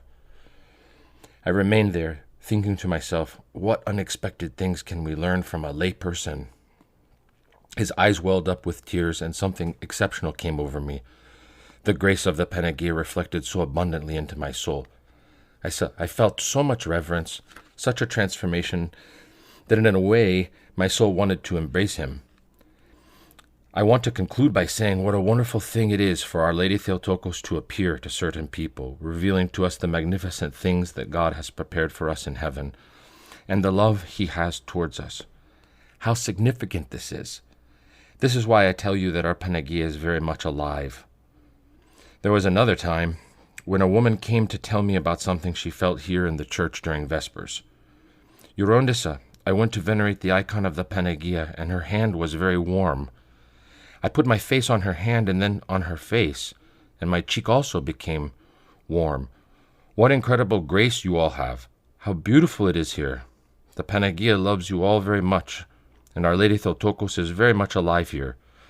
Her hand and her face are so warm that when I touched her, I felt the warmth.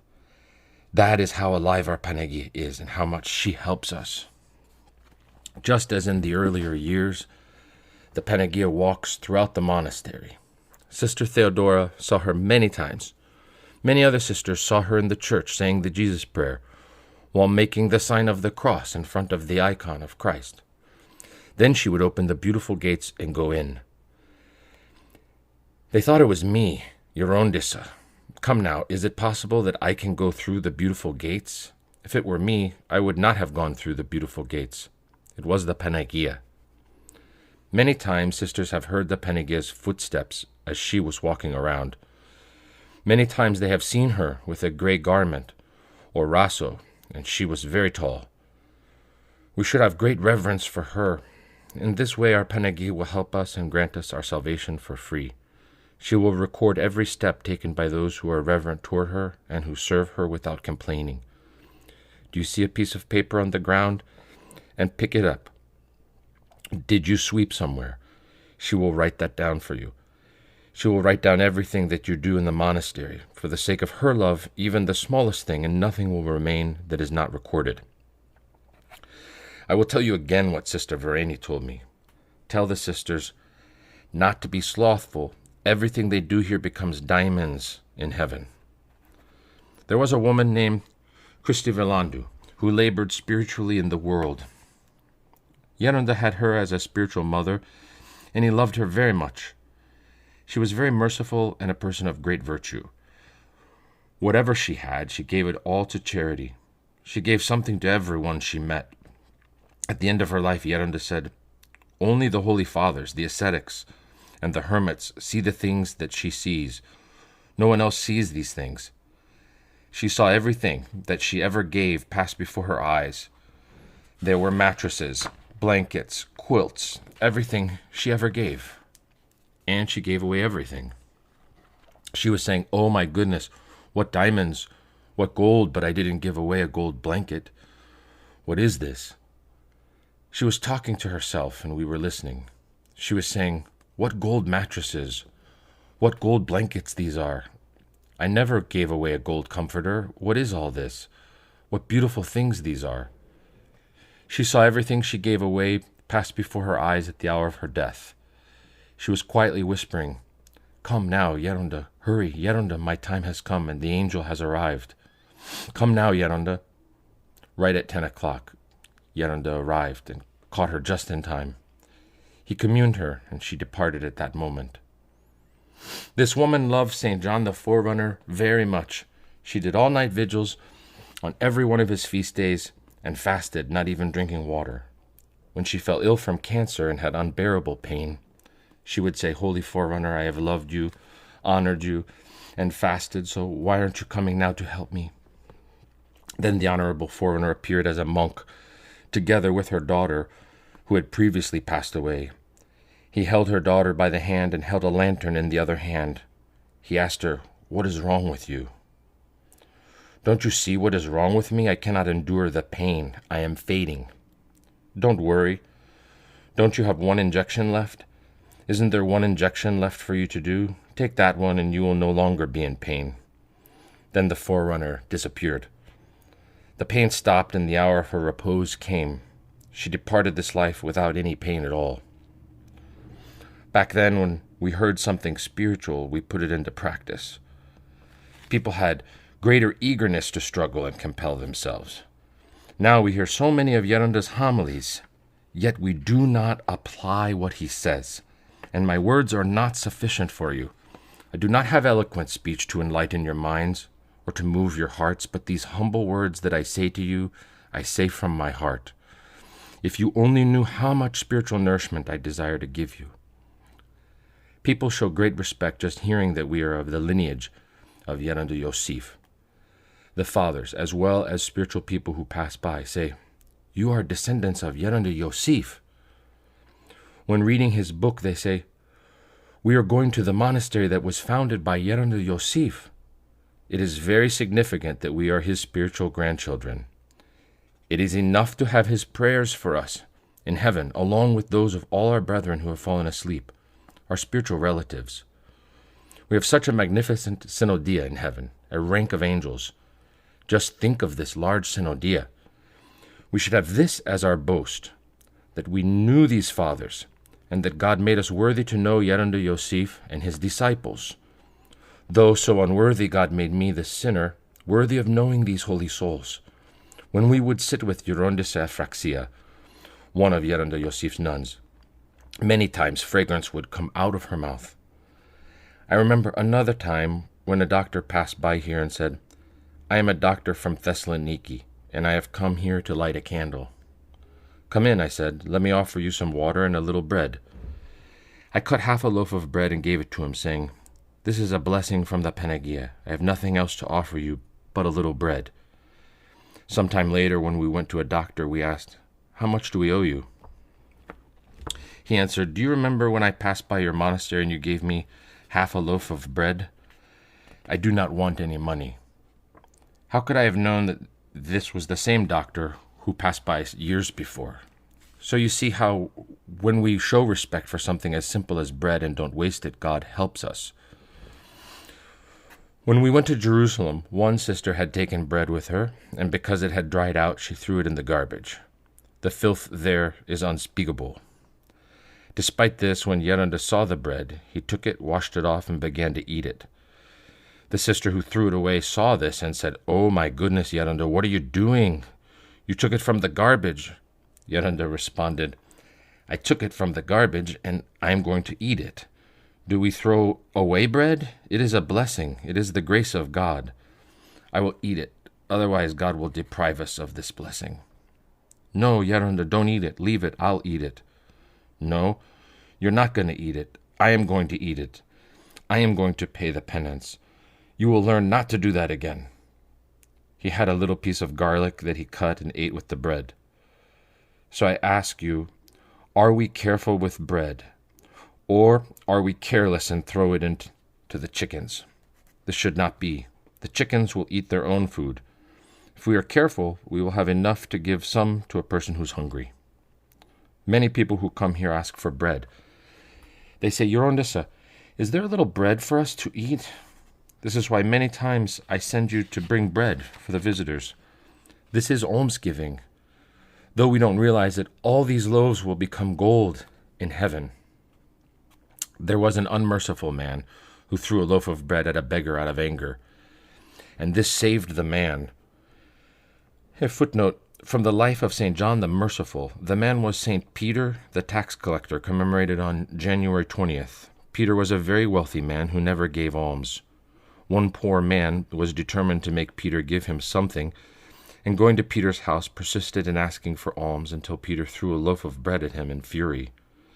Peter then saw a vision of the judgment of his soul, and his lone good deed, that loaf of bread, balanced the scale, weighed down with his impurities. He then repented and became merciful to the point of selling himself into slavery to acquire alms for the poor when all of his wealth had been exhausted. To continue, how much more so when you give it with joy? Did you notice that we did not have any bread a few days ago? We gave it all away. Right after this, the baker from town notified us to come and get 40 kilograms of bread. Do you see how Panagia provides for us? She does not neglect us. You give one, the Panagia gives back 100 when we have this kind of faith. Everything we give from the Panagia's home is a blessing from the Panagia. This is why the grace of Our Lady Theotokos strengthens and helps us. Therefore, we should have great reverence and love for her and appreciate everything she brings us. We must appreciate everything we have and be careful that things do not fall from our hands and break. When we begin to wash the dishes, we should cross ourselves. As we begin cooking, we should cross ourselves. When we begin our work, we should cross ourselves and say the Jesus prayer.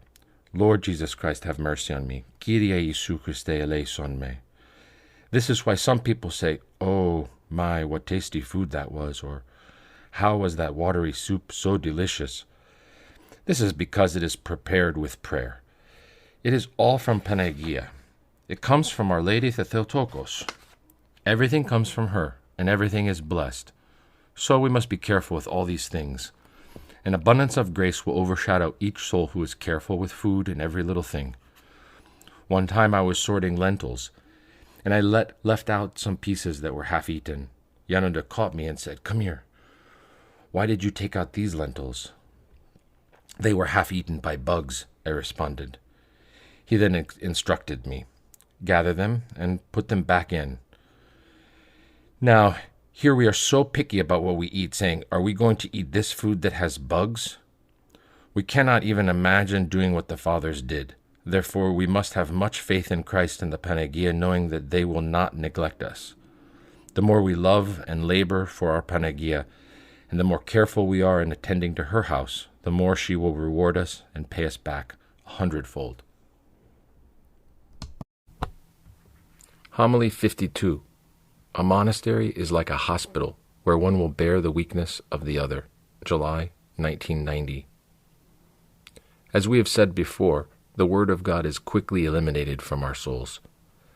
This is why I want to say a few words again that will be beneficial for me and for you. The angelic garment is not only the black clothing we wear, but above all, it represents the angelic mindset that we must have as nuns. Just as Yaranda has told us, monastics are the angelic order here on earth. Many people who come here are benefited simply by seeing us. Courtesy is a great virtue, and the fathers struggled to acquire it. No one can reach their level of courtesy and good manners. When we are conscientious and courteous in our soul, and are careful of our every detail in our manner of life, the grace of God will help us, and every person who comes here will be benefited spiritually. In the earlier years, some Russian officials came here who had not been to church for 40 years. That evening, we did Vespers, the Paraclesis, and Compline. There were 40 people standing outside of the church because we were still in the small chapel then. They were weeping from the deep compunction they felt. They told me that this was the first time they had experienced such awe. See how much we can benefit each soul when we conduct ourselves spiritually. A spiritual person is one who has the Holy Spirit in his heart. In other words, our nous and our heart are to be completely devoted to the heavenly bridegroom. Quote, "Thou shalt love the Lord thy God with all thy heart, and with all thy soul, and with all thy mind." Matthew 22:37. We must have great love for Christ. He will reject our love if it is false. Love beareth all things, believeth all things, hopeth all things. 1 Corinthians 13:7. While false love destroys everything, and thus we have grumbling, jealousy, resentment, and much more. All of the passions attack the monk. When you go to the hospital, you see how the patients have various illnesses. The one who has a lighter illness helps the one who is more seriously ill. One time when I was hospitalized, the woman next to me was dying of cancer. She kept me close to her, saying, "Pray for me with your prayer rope. Pray for me." Since I was a little better, I got up and offered her whatever I could. A monastery is also like a hospital. One will bear the weakness of the other. We must be careful with our manners. We must be attentive to our demeanor, how we walk, how we conduct ourselves. Our behavior toward our brother is such a delicate matter. When you see your brother, you see the Lord. This is why the fathers had so much love and compassion. The other day, a little girl came with her mother and was crying. I said to her mother, "Step out so I can speak with her." When the mother left the room, I asked the girl, "Why are you crying, my child?" She responded, "I'm crying because I want everyone to be saved. I feel great pain because the world is in a very terrible state." A small 12-year-old child was saying this. What could she know about the state the world was in? And she continued, "This gives me so much pain, and tears come to me without my wanting it." She then fell crying on my shoulder.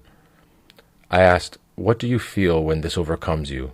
She replied, "I feel so much love for people, and I don't want God to chastise them. I don't want them to perish. I want all people to repent and be saved."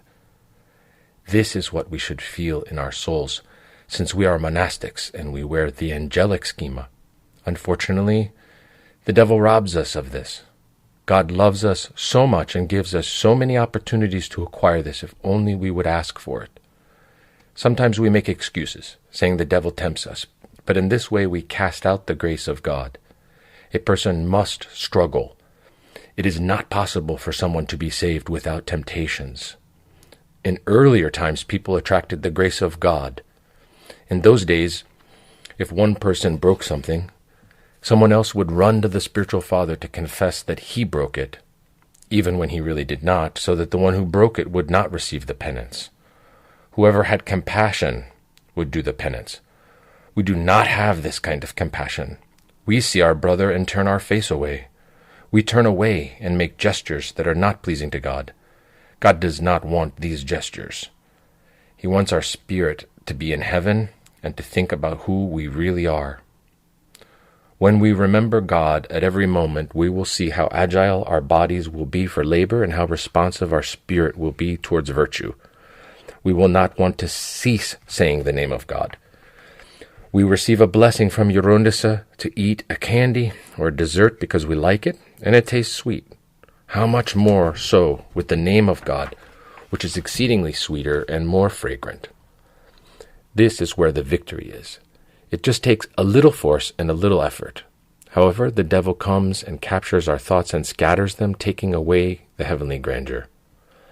All day long we look around here and there, and he steals the minutes that we should be using wisely to do the will of God. We are concerned with our family. We are preoccupied with this or that matter. Who is sick? Who is dying? Who got married? And all day long we are distracted by these cares. We came here to be saved, and yet we distance ourselves from our God and Creator. We thrust God aside, not even caring for our salvation. What is hindering us? We also need to be careful in church. What is the reason for leaving the services early? We will stay in our place. This disorder comes because our nous is not on God. Our mind is not on God, on divine transformation, on divine grace and love. A monk is obligated to remain at his assigned duty unless he has a blessing to withdraw. He must at every moment be found in the place where obedience calls. We have said that one divine liturgy is worth more than $1 billion. If we could only comprehend what the divine liturgy means and what a mystery it is, how much the unblemished eye of God sees. We are dealing with God, not a human being or something imaginary. We must ask ourselves, what is pleasing to God? We must have reverence and faith. A priest told me, during my ordination to the priesthood, a great fear overcame me, and my whole body trembled. I could not hold the holy gifts, and I went to tell my spiritual father. He told me, "My child, may you feel this way every time you enter into the holy mystery, so that you do not allow negligence to approach you. A priest must not be negligent." During church services, the devil will bring distractions and make us sleepy and lazy, but as soon as we leave the church, he will bring us a cheerful mood for talking, laughter, conversations. This is why we must go to the services with yearning and zeal and a positive disposition.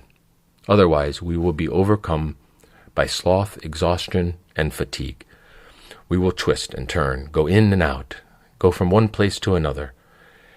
This is a significant time. If we were to present ourselves to an earthly king, we would dress nicely, stand in an orderly manner, and greet the Lord Chamberlain with respect, as well as the ladies of honor.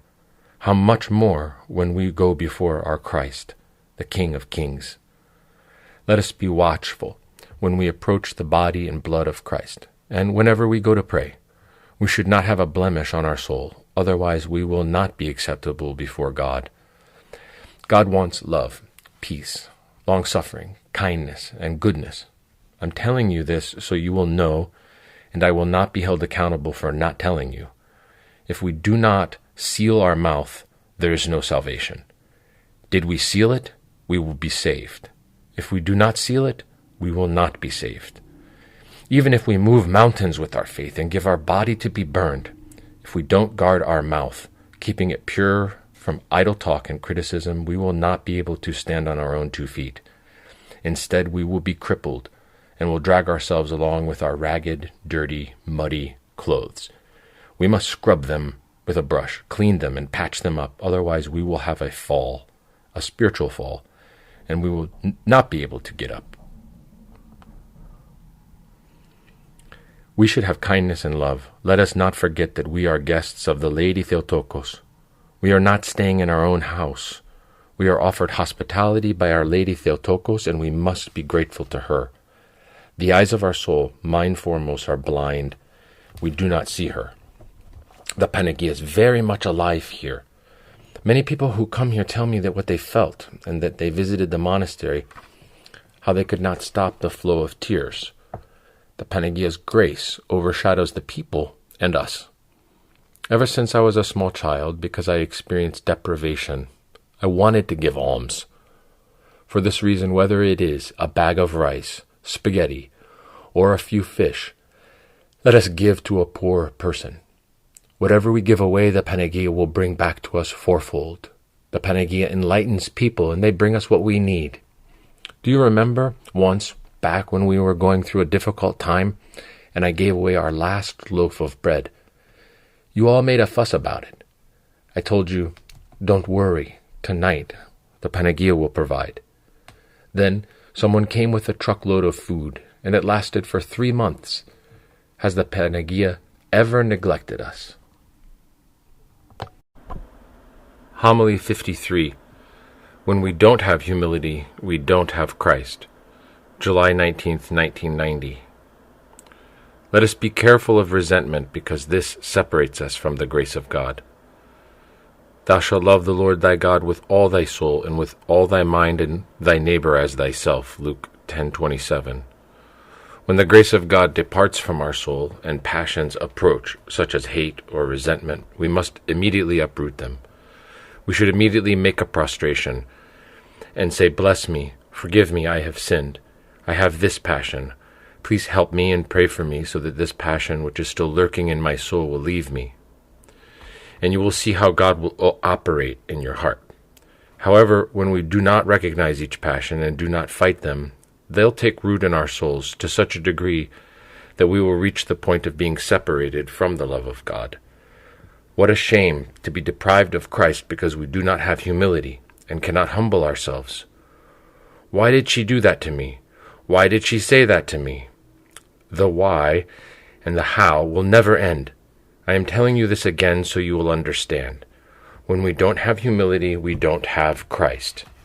This is why one needs to labor spiritually as much as possible, struggling for his salvation and acknowledging his passions and faults.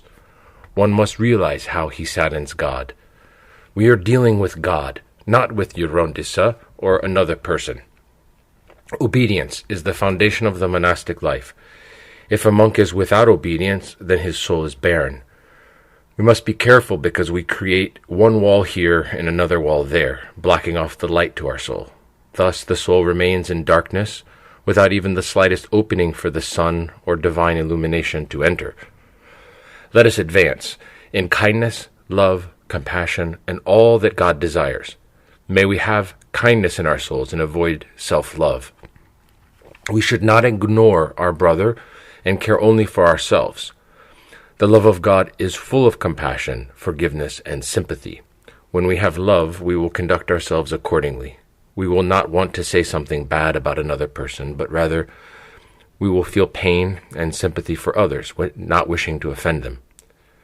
We should be careful not to provoke or embitter one another. Let us behave in a gentle, courteous manner, loving our neighbor and not criticizing or judging anyone. Criticism is the greatest and most terrible sin. If we do not struggle well, we will be like barren and uncultivated land where neither grass nor anything else grows. This is exactly how our soul will be.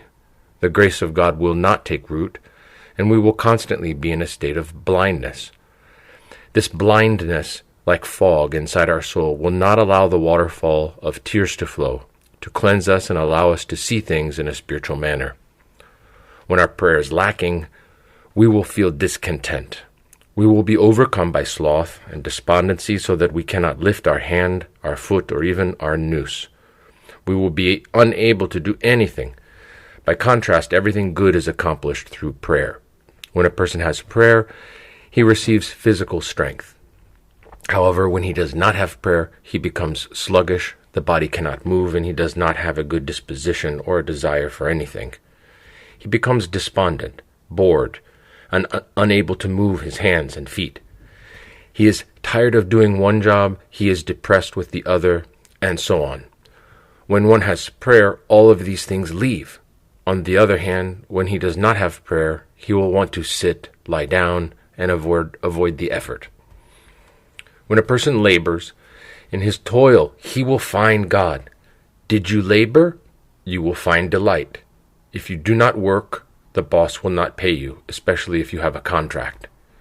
Some workers are indifferent. Some, however, force themselves, and when payday comes, they are paid well. The other unfortunate ones who are indifferent, who laugh and talk when they should be working, will feel regret when payday comes and they receive a small amount of money. God operates in the same way with his workers. When we do the will of God, we work and try to put in more effort. We sweat, struggle, do more prostrations, withdraw to ourselves, and have more love for God. If we do all these things in addition to our regular spiritual duties, we will have them in our account, and whenever the hour of death comes, we will take them with us.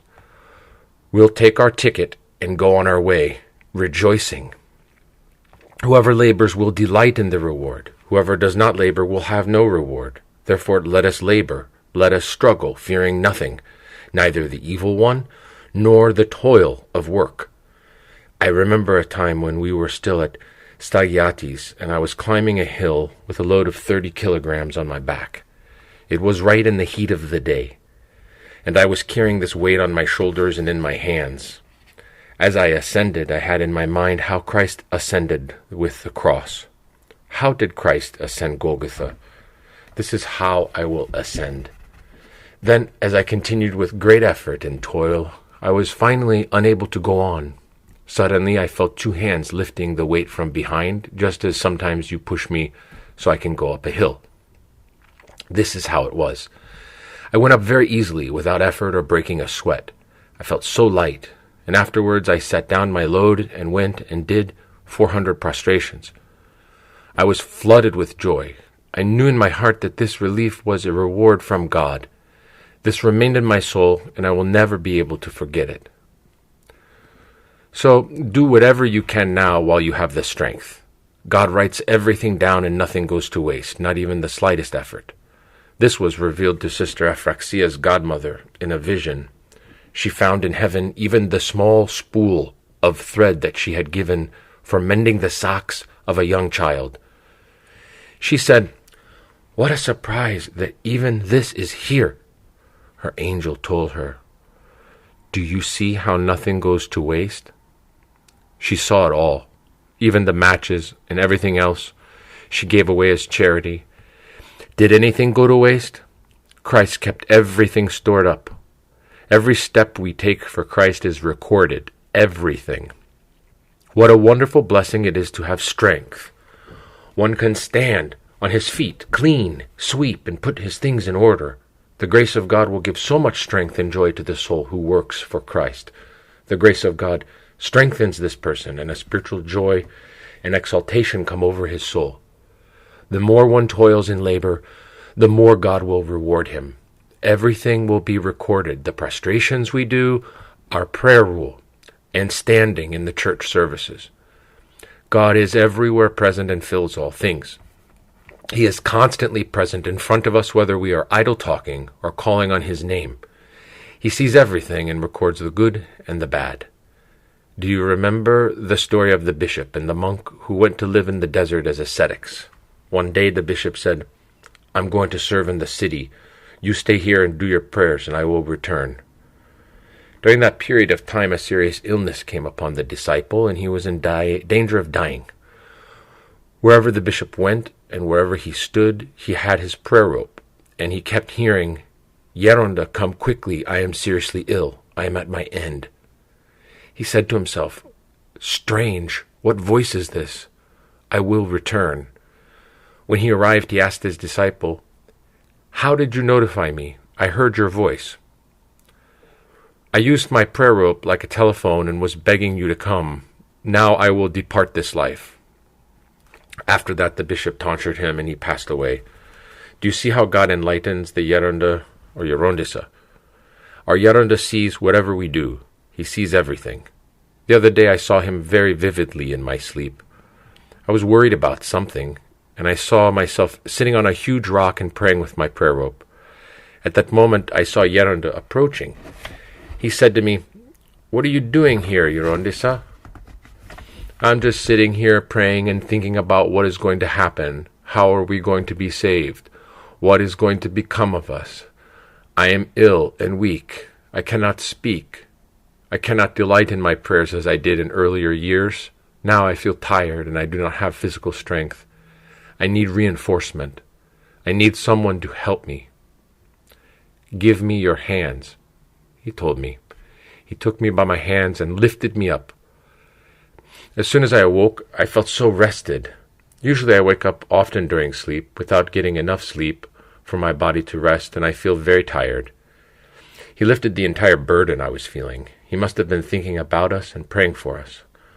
When we pray, God illumines Geronda or Gerontissa, informing them of our spiritual state. Thus the grace of God does not abandon us, but strengthens us. I remember one time there was a man who prayed for the politicians. He went to church every day, lit a candle for each government minister, senator, etc. He would kneel before the Panagia, praying for our country's situation to improve and be corrected. It made an impression on me how he prayed with tears and lit candles every day. This is what the grace of God enlightened him to do.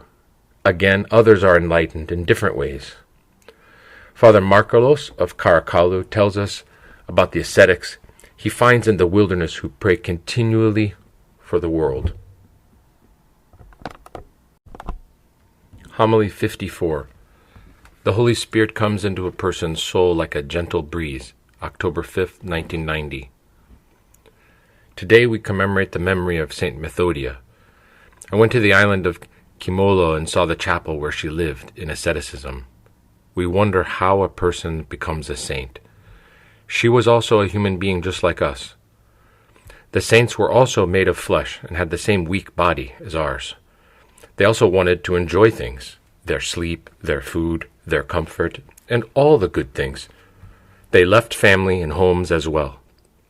God made them worthy to follow a higher way of life because of their good intention to do His will and because of the great love they had for Him. They had great fervor toward God.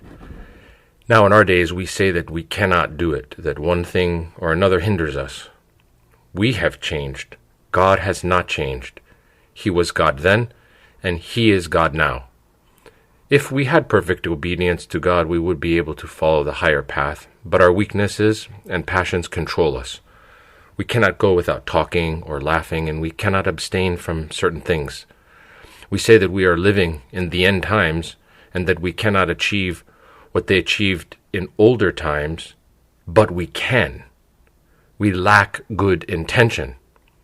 Through good intentions, a person becomes an ascetic. A hermit or a cenobitic becomes a martyr when he lives the cenobitic life genuinely and with precision, sacrificing his life for the love of Christ. With his intentions, he struggles and says, I will cut off my desires, idle talking, complaining, contradicting. I will cut off my will, and I will be patient with my brother. When someone decides to cut off his self-will, God considers this a martyrdom. This is how the fathers struggled, and they kept an account. Every evening they said, let's see how I lived today.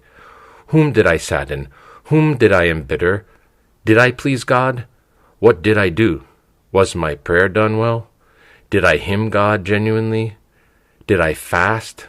Did I have self-control today for him? Or was I indifferent or slothful? Did I have self-love, pride, and egotism? When one struggles to cut off these passions that spring up, it is a martyrdom. Every passion is rooted in our blood, and if we don't have a knife constantly in our pocket to cut it out, we will never be free from it. It takes effort. Did you notice when you went to the olive grove how there was not one weed on the ground? It was so clean that it made an impression on you. Why was it clean? Because Mr. Dmitri, the farmer who cares for the olive grove, makes sure weeds don't grow up. He waters it and tends it and watches over the land to keep it clean. You saw how fruitful everything was, and it made an impression on you. Should we not also have the same diligence to bear fruit in our soul? How does Christ want us to behave? We should not embitter our brother or allow a harsh word to come out of our mouth. When a person has God in his soul and he worships him, he is cultivated. If we have a blackened pot and we scrub it over and over again until it shines, it gives us a sense of satisfaction. However, when the pot is blackened and we leave it unattended, the copper tarnishes. Afterwards, we have to use a special cleaner of some sort to successfully clean it. This is how the soul is when we neglect it and don't try to make it shine. This is why all our passions and faults encircle us and darken us, and we don't realize what we're doing, how we are walking, how we are living, or anything. This is why the fathers tell us to make an account every evening. We should check to see if we have cultivated Christ within us. Did we keep the law of God? Did we fight off our passions today? Did we cut off anger? Tomorrow we will cut off resentment. The next day idle talk or sloth. How beautiful it is when a person walks the spiritual path. We are not here on earth for enjoyment. We are here to be saved. We are in exile here. We must cut off the old man so that we may be clothed with the new man and go to paradise. We are not here by chance, but to correct ourselves. Consequently, our way of life is even more excellent. Ye are the salt, ye are the lamp, ye are the light, as the gospel says. When we do not live correctly according to the will of God, we become a stumbling block and darkness to our neighbor. At every moment we must abide by the word of God and not depart from him. He gave us a tongue to glorify him, not to speak evil against our neighbor. Let us be watchful. If we have not been careful with our tongue, we have not been careful with anything. Once there was a great wise man who told a butcher, I want you to bring me the best portion of your slaughter. You know what is best. The butcher knew what the best portion was. He cut the nape of the neck, took out the tongue, and took it to the wise man. This is the best meat, he declared. The wise man went on to say, the tongue has no bones, but it crushes bones. In other words, it can do good and it can do harm. We do not control our mouth because our noose is not on heavenly things. If our noose was at the feet of our Panagia and the throne of God, then we would not speak carelessly. Those who do not seal their mouth do not seal their soul. Neither can they seal the throne of God in their mind. How can we venerate the Panagia and kneel at her feet? Or how can we kneel at the feet of Christ? How will we be able to bear that terrifying verdict on the day of judgment about which St. John Chrysostom said, I do not fear anything except how I will behold the sweetest face of Christ? Meaning, how will I behold the face of Christ since I have disgraced it? How will I open my mouth to partake of the body of the Master so that he may come into my heart? How will we put our Master Christ on the throne of our heart along with all the rags and filth that we have there? No, We must keep our mind on divine theoria and ponder whom we have in our hearts. Let us not begin discussions and idle talking about one thing or another. We do this because we do not focus our thoughts on God. With anger, wrath, impure thoughts, and idle talking, divine grace does not bear fruit, and Christ departs from us. When you go to your place in church, beseech God. Give me strength to stand until the service is finished, to focus, to experience you, to understand you, and to feel who you are. Do you realize what the divine mystery is? During that hour, the holy angels and archangels are ascending and descending. No one can even imagine this. When we do not have this theoria in our hearts, sweetness will be lacking. We will not have a divine flame, and we'll be in a hurry to leave. For example, a thought will tell us to finish all our tasks, either personal ones or for the monastery, during Compline. The whole day passed without our tasks being completed, and then suddenly we become so eager to finish them at the time of this service. When someone unceasingly prays, saying the Jesus prayer, then the grace of God illumines him, sanctifies him, cleanses him, and he understands how the devil is attacking him.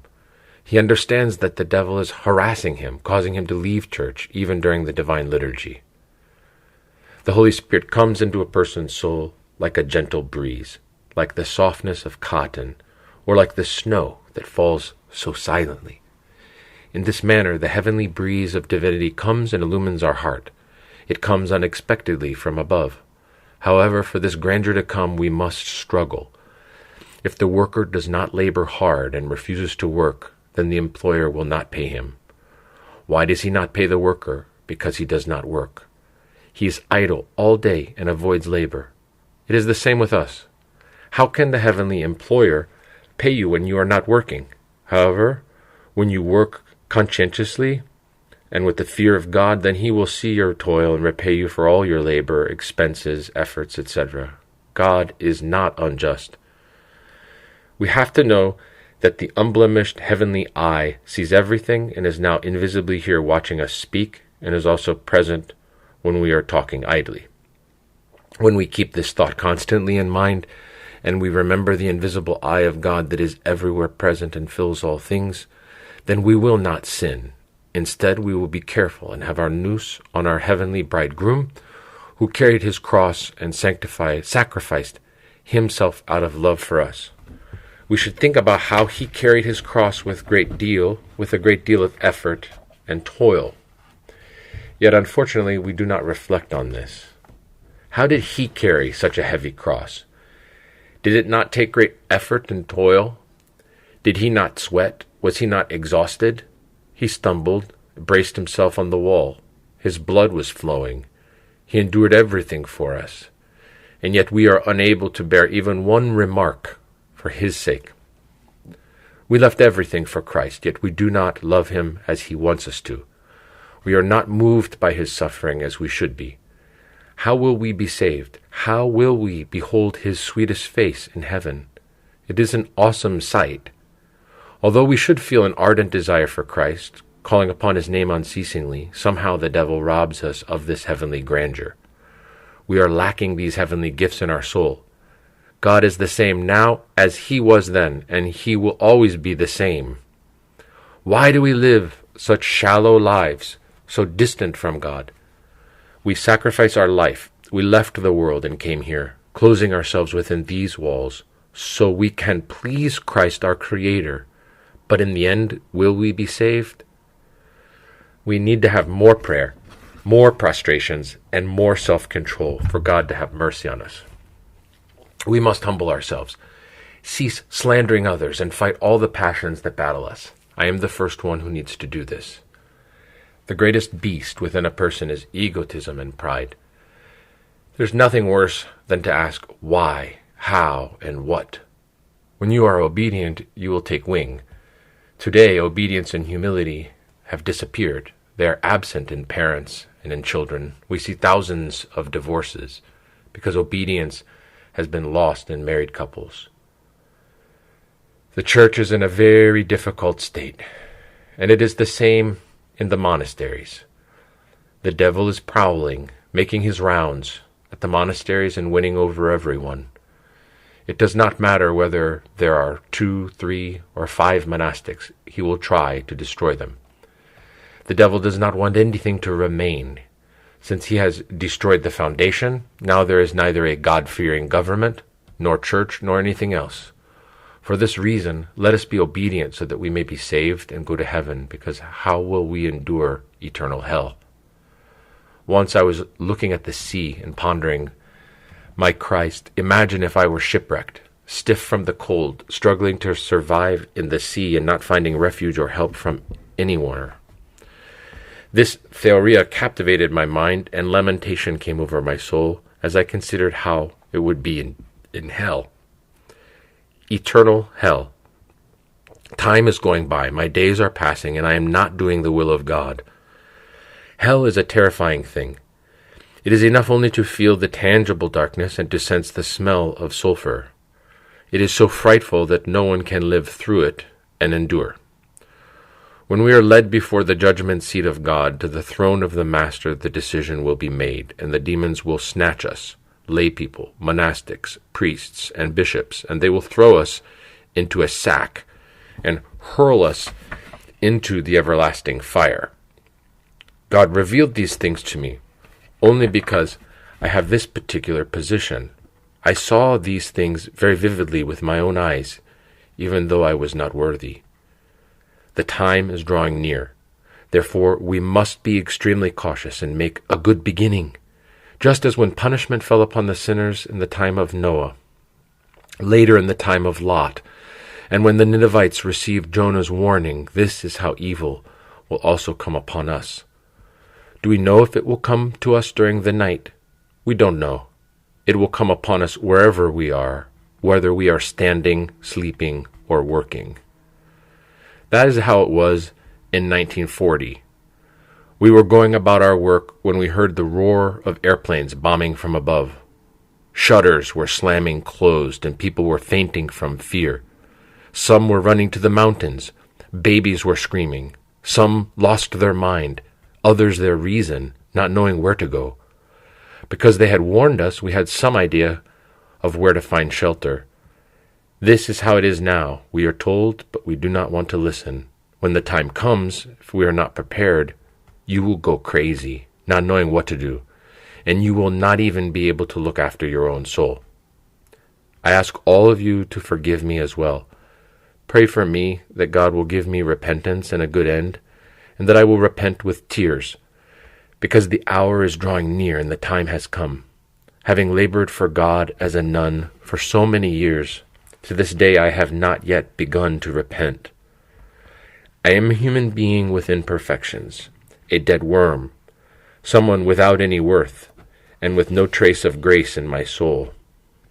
Pray that God will illumine me to see myself and not to look right or left. There is very little time remaining, and we are going to depart this life quickly. This is why I beg of you not to forget me in your prayers, and to ask God to give me prudence and knowledge of my mistakes. I want the great and angelic schema, and I have defiled it. I have not labored according to the will of God as I should have. May God wake my conscience from the slumber of sleep, and may he make us all worthy to rejoice together in the Jerusalem on high. Through Gerontiss's prayers, may I correct myself, holding on to your hands as you are taking me to heaven, to the Jerusalem on high. Forgive me, eυλόγησον, and pray that I make a good beginning. Homily 55. The worst demons are those of slothfulness and negligence. January 1991.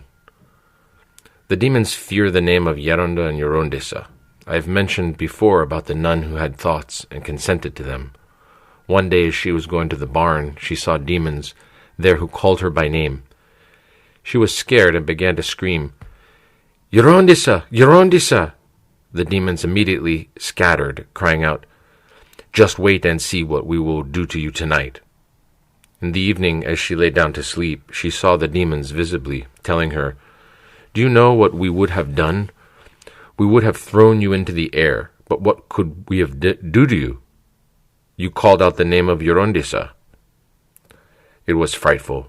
Geronda and Gerontissa have the grace of God, and if we fail to reveal our thoughts to them, the demons will fight us aggressively until they cast us out through the gates of the monastery, and it will all be over. Why conceal our thoughts? We should say them very clearly. Gerontissa, I battle with this temptation. Help me, strengthen me. Gerontissa will keep vigil, pray, and do whatever she can to help us. This is why God placed a Geronda or Gerontissa in the monastic community, in order for the grace of God to strengthen and help the disciples. When there is no trust in Geronda or Gerontissa, the devil makes us go to another person to open our hearts, to tell them what is fighting us, what is bothering us. This is not blessed. When you do this, there is no reinforcement from God. On the other hand, Gerontissa will pick up her prayer rope like a cannon and begin to fire at the devil with prayer, fasting, vigil, and everything else. She will pray unceasingly to help the sister during her warfare. This is why we need to examine which of our thoughts we have defeated and which of our thoughts have remained and have not been confessed to Geronda or Gerontissa. When we fail to reveal them, we suffer a loss. The devil is afraid and creates turmoil, trembling at the idea that perhaps we will tell our thoughts to Gerontissa. He manipulates us to do secret and unblessed things that endanger our salvation.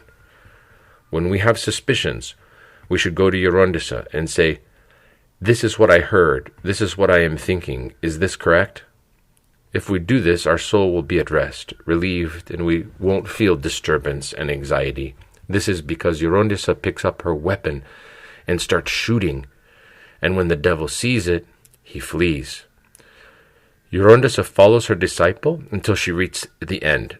I remember a sister who needed to go out of the monastery for a time, and she told me, "Gerontissa, wherever I went, I saw you in front of me." How did that happen? It was through Geronda's prayers. The role of Geronda or Gerontissa in a monastery is the same as the role of a father or a mother in a family. Regardless of what they do or how they seem to us, it is to our benefit to be obedient and not question them. We should not believe the thought that tells us Gerontissa will reveal our thoughts to another person. Gerontissa does so much to cover for us and keep things secret. She does exactly what a hen does with her chicks, just as a mother covers up everything with her love. When the grace of God comes, divine love will also enter into our soul. We will have such self-denial, and we will not want to hear what anyone else is doing because it will not concern us at all. We will think that we are in another world. We will not be able to hold back our tears from the love of Christ, and we will seek a quiet place to say a few words to Him. We need to remember those moments when God fills us with grace and not disregard them. If we keep these moments in mind, we will understand the reason why we are not in this spiritual state now. We will realize that no one else is at fault except ourselves. If we do not do a spiritual examination, if we do not say our prayers or do the will of God, then we will be overcome by sluggishness, negligence, wrath, anger, malice, resentment, and all the other passions. However, when the grace of God is present, how wonderful a person feels. It is only by the grace of God that an insult from our brother does not offend us, but on the contrary, we are grateful for it. It is a beautiful thing, full of grandeur, when the grace of God enters a person's soul. But because it comes and then departs again, this grandeur is not preserved in our souls.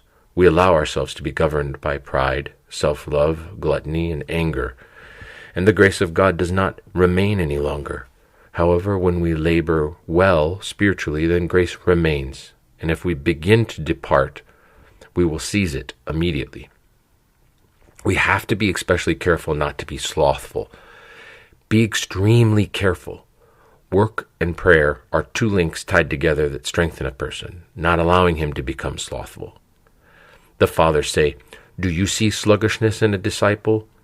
Marry him off to his chores, give him work. Otherwise, he will have carnal warfare. Self-love will begin, and the monk will only take care to protect himself physically so as not to catch a cold or get tired, etc. However, when the grace of God is in his soul and he is united with Christ, he will not consider himself at all. That is how the fools for Christ were, such as Saint Xenia and the ascetic fathers in the desert. That is how Yeranda Yosef was, who prayed with his prayer rope while walking barefoot in the snow, and he suffered no harm. He had the grace of God burning like a flame in his heart. He had ardor in his soul. Therefore, let us be careful of slothfulness and negligence. These are the worst demons that exist. They make you fall apart. They tear you to shreds, and you cannot even pick up a prayer rope. I am telling you this from personal experience. If one is not careful, he will reach a point where, upon seeing the prayer rope, he will wonder how he is going to take it into his hands. However, when he stands up straight and says, I am going to get up, I am going to stand, I will put my feet together and begin the prayer, Lord Jesus Christ, have mercy on me, Kyrie Jesu Christe, eleison me, then you will see how quickly the demons of sloth, indolence, and depression will leave. What frightful demons! Little by little, they throw a person into negligence, and from negligence they push you into indifference, and from there it progresses until they convince you to leave the monastery. Negligence is apparent and clearly understood by the way someone sits, stands, and prays in church. Sloth battles us. We do not have prayer, and we feel sluggish during the services. This battles the monk and the layperson alike. We do not have grace or union with God. Force is necessary. Force against our nature. You should try to stand during the time of the service, especially the young sisters, and you will see what grace you will feel. We will not even notice how long the service is when our noose is on God and we say the prayer, Lord Jesus Christ, have mercy on me. Our noose will be focused on the words of the prayer, and we will be noetically kneeling at the feet of Christ. We will not realize where the time went, and we will want the service to last another hour. That is how beautiful it is. However, when we are negligent, we become bored. We cannot stand in one place, and we are constantly moving around. The devil says, so, you're standing in prayer? I'll show you. I remember in the early years when I was a young and in good health, I would not sit down at all to rest a little. When we would do the Divine Liturgy of St. Basil the Great, service lasted from 6 a.m. until noon, and I would stand the entire time. How beautiful it is for one to stand and supplicate God, although there is an exception for those with health problems. At the hour of prayer, this is considered a sacrifice toward God. There's nothing more beautiful than the soul to be united with God and to see Him, to see the uncreated light. The person beholds God's grace flooding his heart. He sees the divine mystery in so many heavenly things. If our feet and our bodies do not get tired, then what will we offer to God? We should stay reverently in our place and say the prayer, having the presence of God continually before us, which is everywhere present. Even at our work, we should keep in mind that God is present. When we call upon His name, we will remember that God is before us. When we go to cook, we will make the sign of the cross and say, Lord Jesus Christ, all Holy Trinity, have mercy on us. Also, if we need to taste the food to check if it has boiled long enough, we should make the sign of the cross over it first. We should make the sign of the cross over everything we eat, so that God will not deprive us of our daily bread in the future. We should cross our food and say, Glory to Thee, O God, because it is blessed. When someone says the prayer, he becomes peaceful. He does not yell, become angry, or criticize, and he tries to keep his words limited, not speaking abruptly. We have to strive to reach God, to embrace Him, to have Him in our heart, and to cast out slothfulness. Our hands should not be idle. We should always be holding a prayer rope, or some type of handiwork. We should not wander idly, here and there, thinking that we have plenty of time and there's nothing to worry about.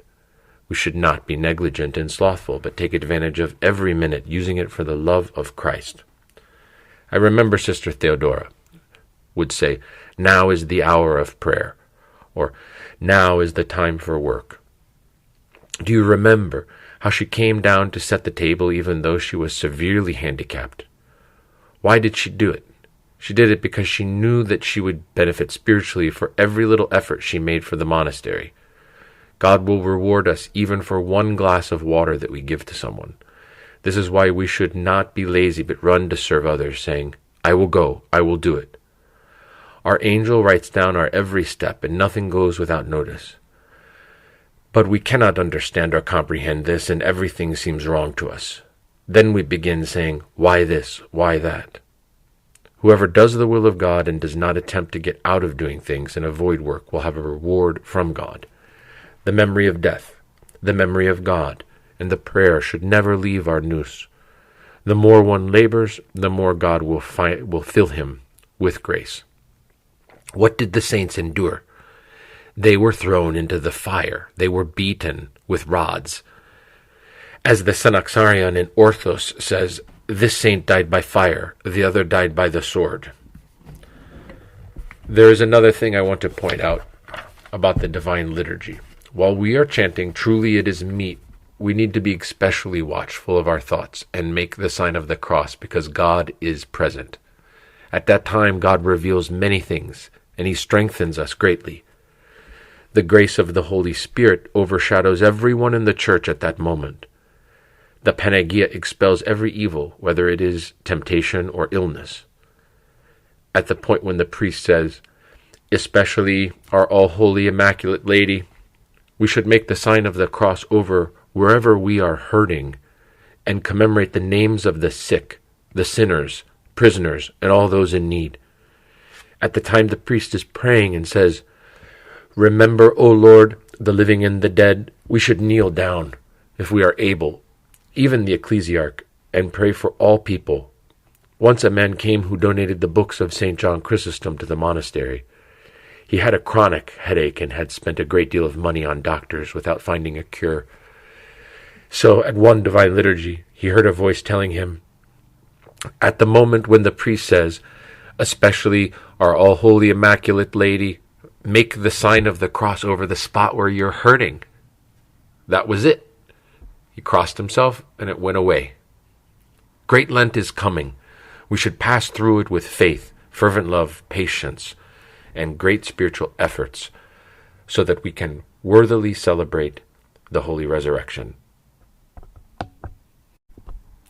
Homily 56. When we pursue God, the grace of God will pursue us. February 1991. Geronda and Gerontissa are representatives of God. If they tell you to do something or make something, you will answer, may it be blessed, nine evligemeno. At that moment you are not obedient to Geronda but to God. Whenever Geronda asks you to do something, you must do it without contradicting and upsetting him. If we are not obedient to Geronda or Gerontissa, then neither will we be obedient to the sisterhood. We will speak harshly and behave inappropriately, which is not pleasing to God. However, when someone has God in his soul, he is very courteous and full of love. The monastery does not belong to any of us. We are guests here, and nothing is our personal property. The monastery belongs to the Panagia, and she is our hostess.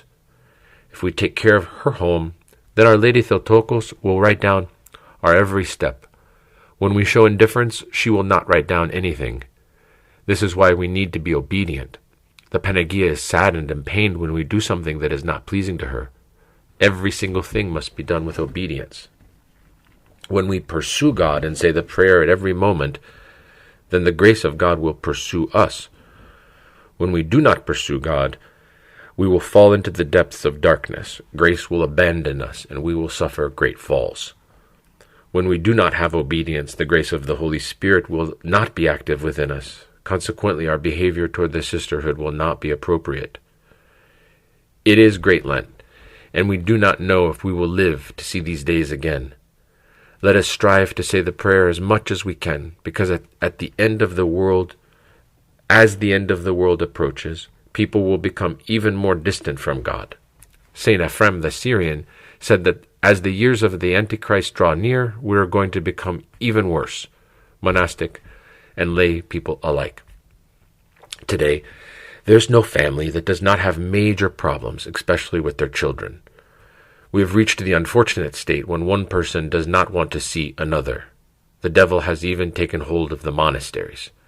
His tail is unrestrained, and he wraps it around each person, saying to him, don't do that, do this. Don't pray, don't do that now. You can do it tomorrow. Go to sleep. He makes us sluggish. So we need to be obedient to Geronda and Gerontissa, which is obedience to God. Geronda and Gerontissa are the means of our salvation. In other words, they are like a bulldozer that removes the large boulders so we can pass. However, we have to move all the rest of the rocks. Nothing happens without effort. If we are not obedient to God, then His grace will not overshadow us. Even if Gerontissa prays from morning till night for a sister, the prayer will not help her if the sister does not have good intentions. So this is why we need to have good intentions, to desire our salvation and to want to struggle. We must struggle, just like athletes in a sporting event, in the stadium, where they are competing to win the cup. This is how we need to be, running to say the prayer constantly. When someone has prayer, he is efficient in his work. He has grace, will seek to labor for God. He will not consider himself at all. It takes effort, but he will not consider the effort in his desire to please God. When the Holy Apostle said, "Pray unceasingly," 1 Thessalonians 5:17, and when Christ said, "Watch and pray that you enter not into temptation," Matthew 26:41, this is not said without reason. Why did he say it? God said it in order for us to struggle. This is how we will show our love toward God. Watch and pray. We need to have this word of God in our minds at every moment so it does not leave us. Our days and our hours are numbered. We must take advantage of every moment and not roll over to the other side when it is time to get up for prayer. When the devil tells us that we are not feeling well, we will answer him, "No, I am fine. I can get up, because the second coming is drawing near." If we had this thought that the second coming has arrived, we would leap out of bed and hit the ceiling. If there were an earthquake and the building were shaking, would you get up or would you stay in bed? If we heard airplanes coming and bombs dropping, our hearts would stop. If our God allows the Third World War to happen, immediately the Antichrist will begin his reign, and then we will remember the days we wasted. They will be gone, and we will say, "Oh, how did I lose those days? Why did I lose the nights? Why didn't I pray?" We should get up for the Divine Liturgy and prepare for the Holy Mystery now while we can. Where will we find a Divine Liturgy to attend then? Where are we going to find a priest? We should fast, commune, and go to church now while there is time. We need to imprint all these things very deeply into our soul and not take things lightly and ignore them. A sister and I found an old newspaper that wrote about this contemporary age we are living in now. We are seeing now in action what they wrote about 10 years ago. With this in mind, be careful not to talk idly while you are working, because there is no end to our stories. We need to prepare ourselves and have our nous on God. We should not waste our time with conversations. As soon as we wake up, we will immediately start the prayer. After the church service, we will receive a blessing from Gerontissa and go to our diaconima. I will also go about my work with prayer. In this way, the grace of God will help us get through those terrifying days that are coming. How will we be saved? How will we go to Christ? What will we encounter? When we went to Jerusalem, we met a Russian hieromonk, Father Ignatius, at the holy site of the hospitality of Abraham at the Oak of Mamre. See Genesis 18:1-8. The vigil lasted 8 hours with the Divine Liturgy when he served. Who knows what he saw? Gerontissa Ephraxia, from Geronda Theodosius's monastery in Bethany, told us that Father Ignatius wanted to share many revelations with us about what was to come and to transmit the grace of God that lived inside him. Unfortunately, he did not speak Greek, and we did not know Russian. We should not waste our time and allow sin to possess us, throwing us into sloth and negligence. The devil comes to tell us, "Don't confess this to Gerontissa." Then, when we realize what we have done, he pushes us to despair. We are tormented, and everyone around us suffers. I implore you to be very obedient, to do the will of God, and to have patience. We should say that now our time has come to depart from this life. we should prepare ourselves. I want to hear you say, "May it be blessed, Gerontissa." Then I will not become weary, and God will preserve my health so that I may continue to live in your company. We do not know what will happen, and what we will encounter. Very serious events are unfolding that are unspeakable. Our hour has come, and we do not want to believe it. We want to enjoy life, but we will find true joy in heaven.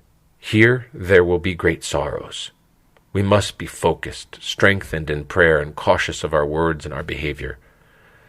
The grace of God desires to find a pure throne in our heart. When we go to commune, we should consider how we will approach and partake of the body and blood of Christ. At that moment, we receive his flesh and blood. We must examine ourselves and not allow any thought against another person to remain in our mind. The devil strives to darken our mind and to see us die from negligence and sloth. He paralyzes us so that we are unable to pick up the prayer rope and so that we will not want to hear the word of God. He tells us that it is late, that church services will never end. However, if we were paying attention and keeping our noose on God, we would never want the service to end. But we get bored and are overtaken by laziness and sloth. We must have love for God, fervent love, for the grace of God to overshadow our souls. Oh, how much grace we had back then. The grace was tangible and we could grab hold of it. It was so rich within us at all times, even as we were walking down the road. But now, we have nothing, no grace, just emptiness. Let us make an effort to focus on ourselves and begin to struggle spiritually in order for God to grant us tears and repentance. This is what I wanted to tell you. May we have a blessed great Lent, and may the grace of God strengthen us and reinforce us to complete the increased Lenten prayer rule. Lord and Master of my life, take from me the spirit of sloth, curiosity, ambition, and idle talk. You should examine yourselves to see which of all these you have. Do I have curiosity or anger? Am I sympathetic, or do I judge my brother? We should examine ourselves and pray to Saint Ephrem, so that he will intercede for us and strengthen us. I saw him with my own eyes. This is why I have great love for him. Entreat him to grant us his repentance, tears, and remembrance of death. His thoughts were continually in Hades. He wept as he pondered the second coming, and he never laughed. Through Gerontiss's prayers, may God grant us self-knowledge, so we can be saved and go to paradise. When we walk in this way, the grace of God will help us, along with Gerontiss's prayers, the prayers of the Holy Fathers, and of all those who pray. Whenever a sister is praying, it helps me, and I am greatly benefited. It is also my duty to pray for all the sisters, so that they will be helped as well. When we pray for one another, the grace of God comes, and the demons are held at bay. When we do not have prayer, they enter in and create havoc.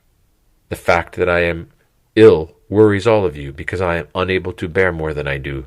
However, I have a responsibility toward the community, both inside and outside of the monastery. This weighs on my position even more, especially before God. I am a beast, a dead, filthy worm. I am going to encounter terrifying things. God revealed it all to me so that I will have no excuse. Yet despite all this, I do not have watchfulness and prayer, and I am to blame for everything. May God have mercy even on me, granting me repentance, a pure heart, and patience to get through these difficult years. May he also make me worthy to be saved. May he place me in a little corner of paradise under a beautiful little olive tree, so that I may see the light and not be in darkness. Homily 57. With submission, patience, and humility in trials, a person leads a golden life. August 1991. A monk must be like an angel in order to unite with God. He must imitate the angels. Without this purity of soul, he will never achieve union with God, because there is a wall in the way. We cannot clean a house if we have it boarded up with the shutters closed. How will the sun shine in? The sun cannot enter because there is no open window. In the same manner, if our soul is boarded up with various things, it is impossible for even one ray of sun to enter, illumine, and cleanse our soul. For example, when we grumble, get angry and impatient, and become full of wrath, we create an obstacle. As much as possible, we must be forgiving.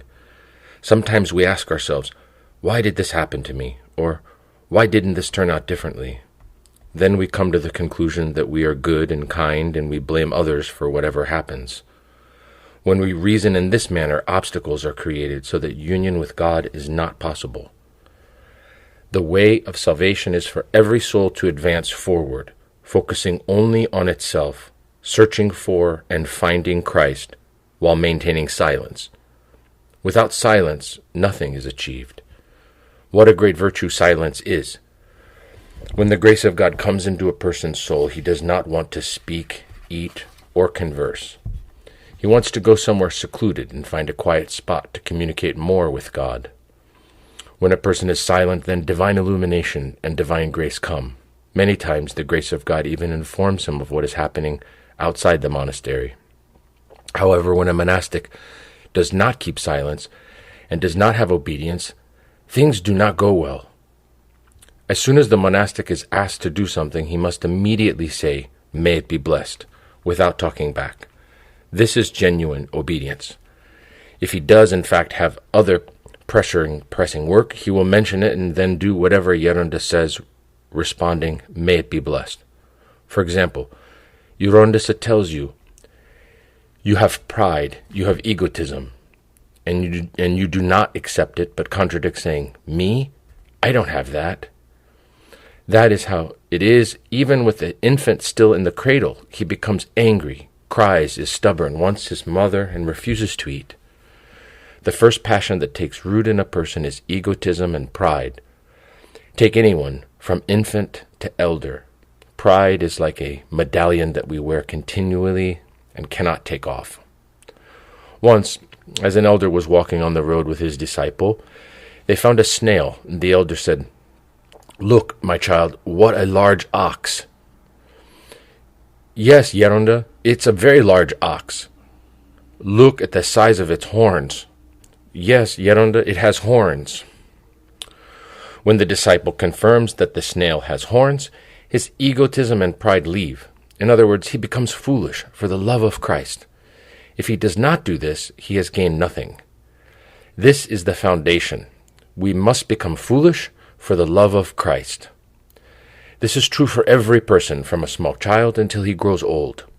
It is not easy for pride to leave his soul, and he rebels. This is why a person must be like the many-eyed cherubim in order to see where the devil will attack him. Because the devil seeks to capture his noose with worldly things. He should not become angry and react, thinking at that moment that he is someone important. He should think, "I am a worm." There are 3 things a person must reflect upon if he wishes to progress in his spiritual life. He must think about death, the judgment of God, and at every moment he should noetically kneel before the throne of God and say to himself, "Now I am waiting for judgment, to hear the words he will say to me. Depart from me," or "Enter in." See Matthew 25, verses 34 and 41. This is a powerful theoria, and when a person cultivates it in his soul, he begins to be humble. He cannot react with anger or talk back when he remembers the judgment of God, hell, and the everlasting fire. His heart softens. If you ponder the everlasting fire, you will be able to endure anything. When you are cooking or making coffee or get burned a little, it hurts. Think about it. What is that burn in comparison to hell and the river of fire that has no end? God has granted us heavenly grandeur. We must have patience in life and trample down our ego. Overall, we do not have patience. This black clothing which we wear demands humility. I am afflicted and humbled exceedingly. When a person does not humble himself or cannot be humbled, he will have a harder struggle. For example, when you are tempted to speak harshly to a sister, you must bite your tongue, even if it bleeds. Yet we do not, because it will hurt. And we think to ourselves, "It's not my fault, she is to blame." Yet we are to blame. It is our fault because we have this beast inside of us that battles us. Do you notice remarks escaping you? This is egotism. At that moment, go pray with your prayer rope while crossing yourself. Do prostrations. In this way, every passion will be cut off. It requires self-denial, abstinence, prostrations. It requires a great struggle. Without spiritual forcefulness, it is impossible for us to correct ourselves and to cut off every passion. I say this first for myself. If we become angry, we must go to the church and pray, saying, "My Christ, forgive me, have mercy on my sinfulness." Otherwise, we will make no progress. We are not watchful, and therefore do not achieve union with God. Purity of soul and meekness unite the soul with God, and man becomes a God by grace.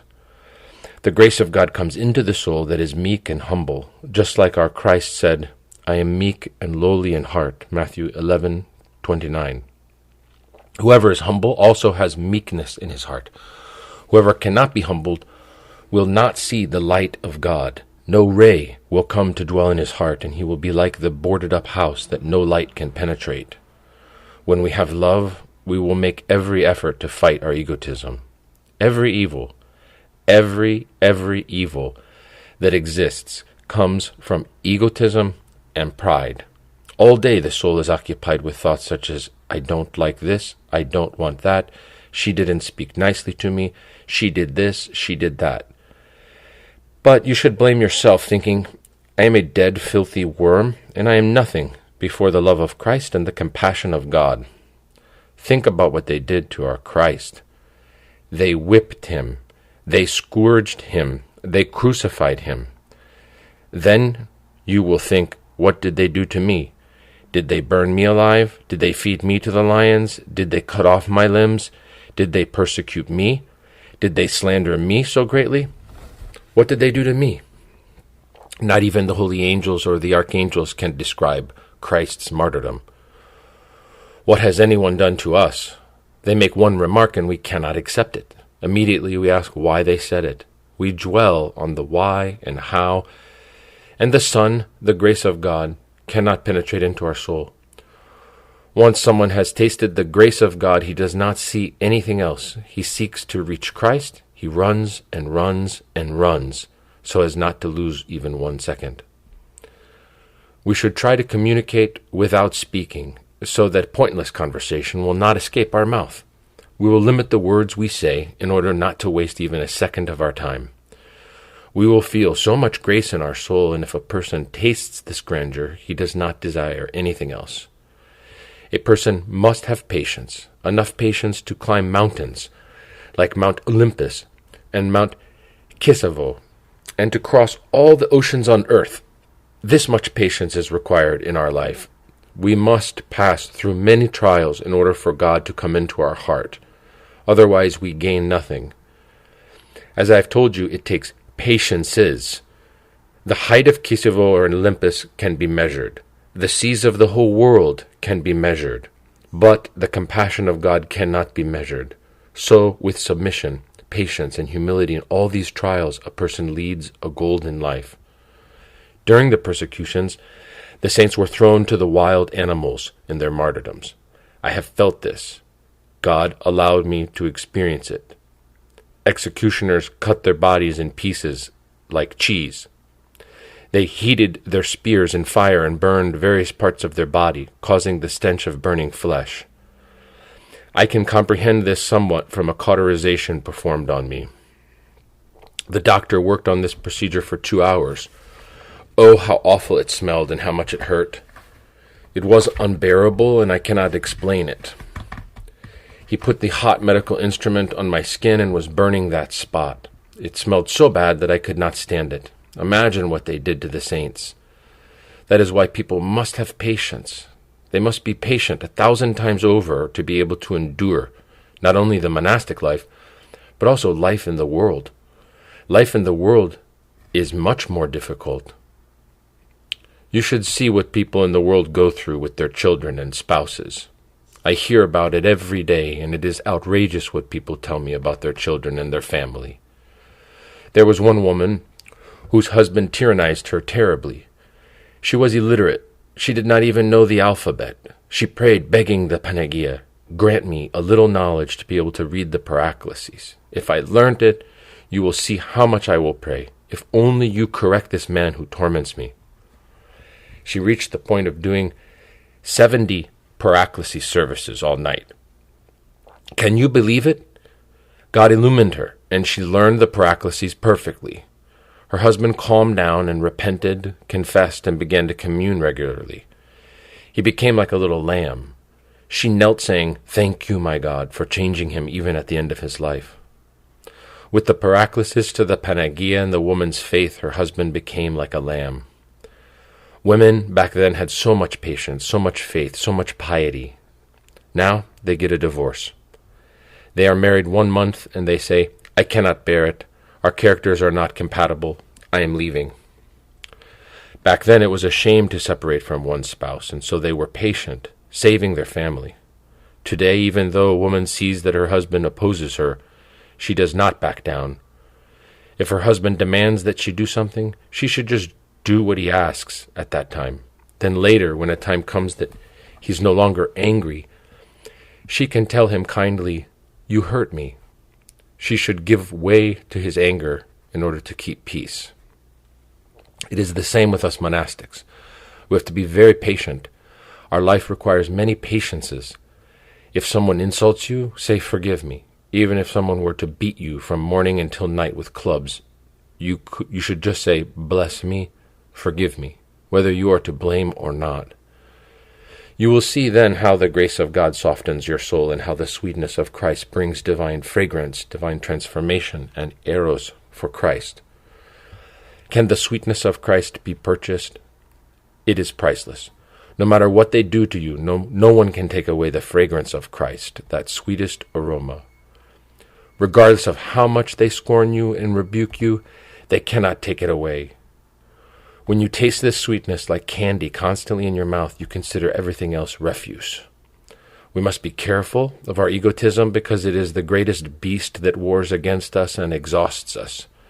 If we are careful of this, we will be satisfied and not be interested in what others are doing. If they give me food, I will eat. If they do not, I won't eat.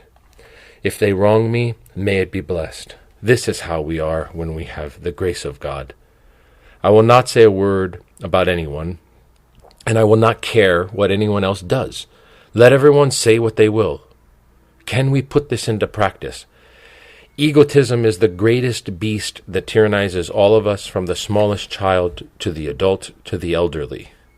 As we have said before, there will always be grumbling, and we will always have struggles. But immediately we should say, "Bless me, forgive me," so that it does not remain in our soul.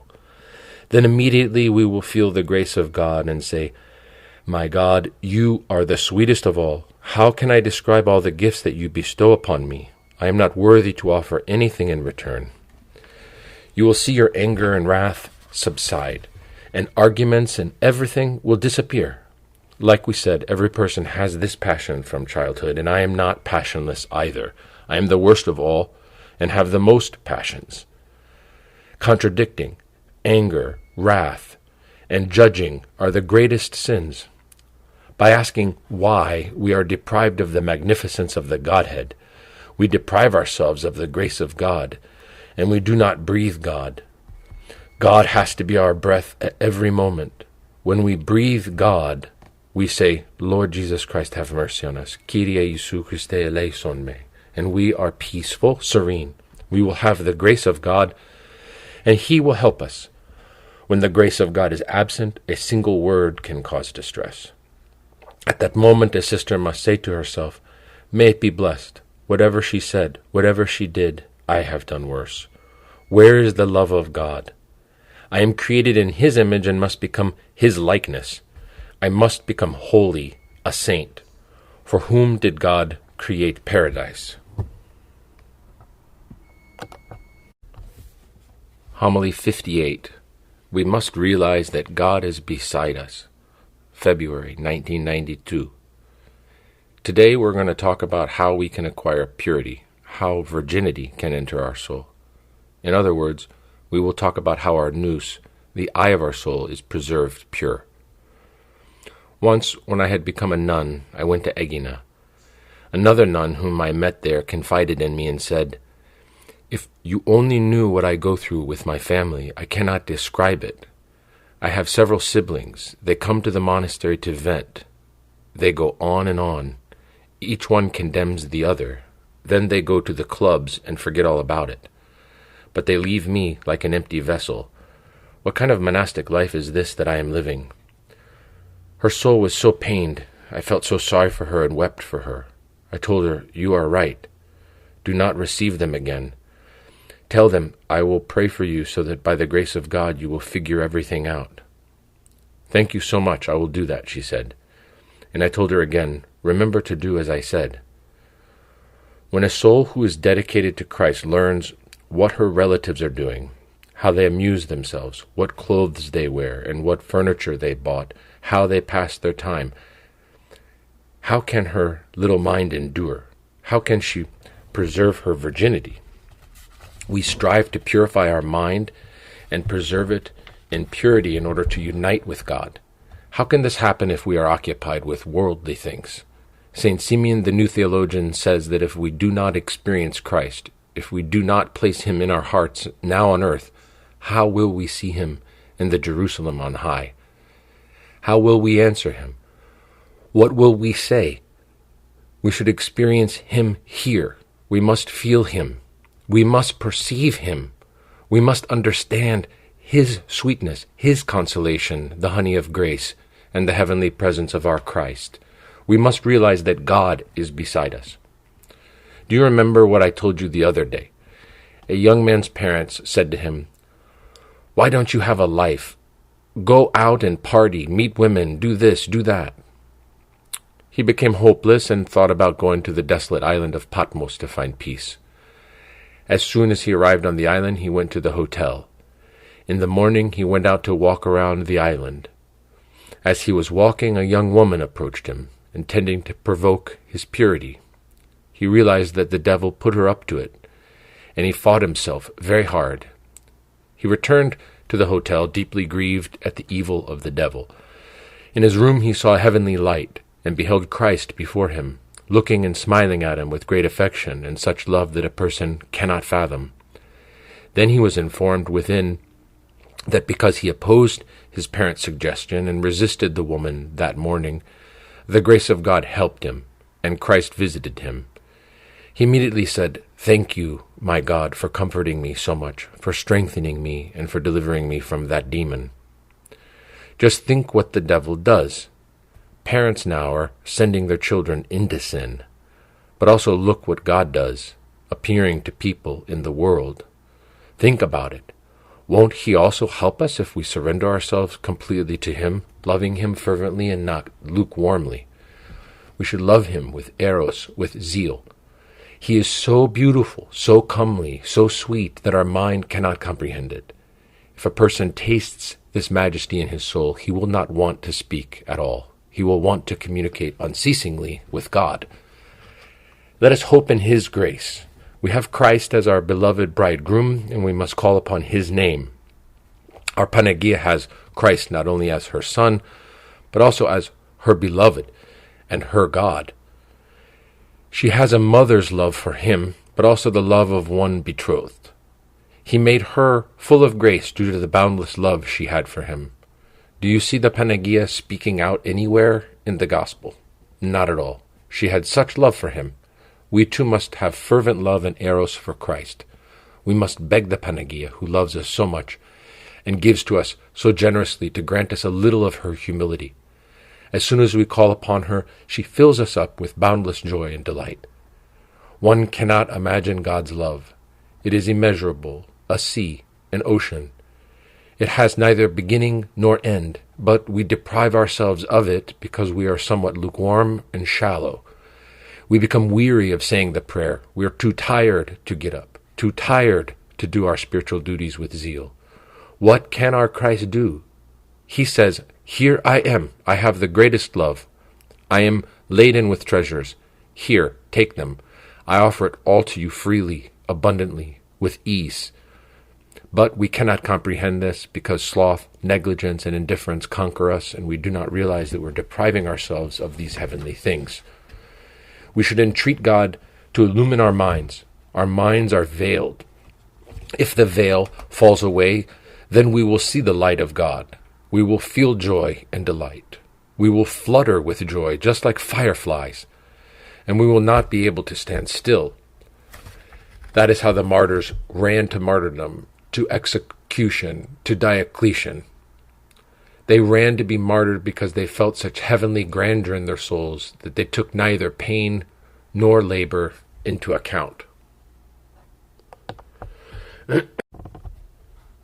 Homily 59.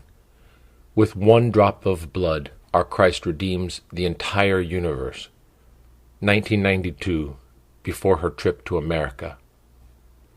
Christ, whom we love, is near us at every moment. He is everywhere present and fills all things.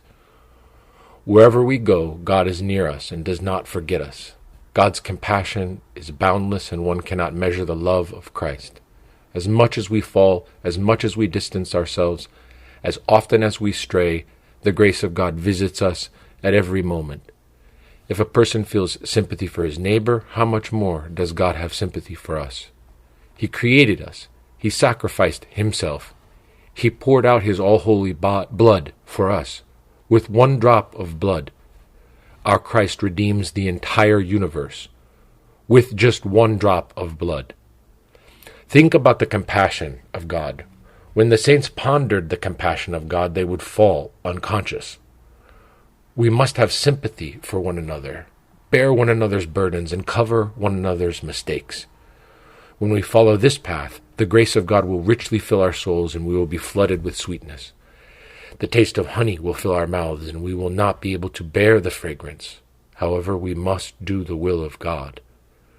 We have said before that in church there are more holy angels than the number of our breaths.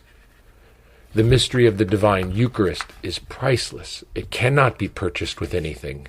No matter how much we pray with our prayer ropes, no matter how much we keep vigil, we cannot replace it with anything. I was speaking with a priest today, and I told him, "Father, remember us during the divine mystery because you have great boldness before Christ." And the poor man bowed his head, and his eyes filled with tears. It is possible for anyone to become a saint, but not just anyone can become a priest. This is why we must have reverence for the priest of our monastery and for all priests. The priesthood is a very great mystery. Years ago, we were deprived of the divine liturgy for long periods of time. We felt so much pain and longing for the divine mystery that sometimes we were afraid to spit anything out of our mouths because we had the feeling that we had communed. In other words, Christ had given us Holy Communion noetically because of our yearning and zeal. We should also have great reverence for the icons, because when we venerate them, we receive grace. Many people, when they venerate the icons, feel the hand of Christ, the Panagia, and many saints as real flesh. When we pray with our prayer rope, we should say, "Holy angels and all saints intercede for us." All the holy angels and all the saints intercede for us in times of suffering, sorrow, and temptation. When we are suffering, they run to our aid. They understand that we have sorrow. They understand that we have spiritual struggles, and they hasten to help us. We should pray this at every moment, asking the saints to intercede for the salvation of our souls. If we have this kind of reverence, our prayer will have great boldness. We must force ourselves in our monastic rule. We should get up immediately when our alarm goes off, as if the house were on fire, as if there were an earthquake, as if a war were going on. If there were a war or a fire or something else, would we stay in bed? We must get up to offer our 2 words to Christ.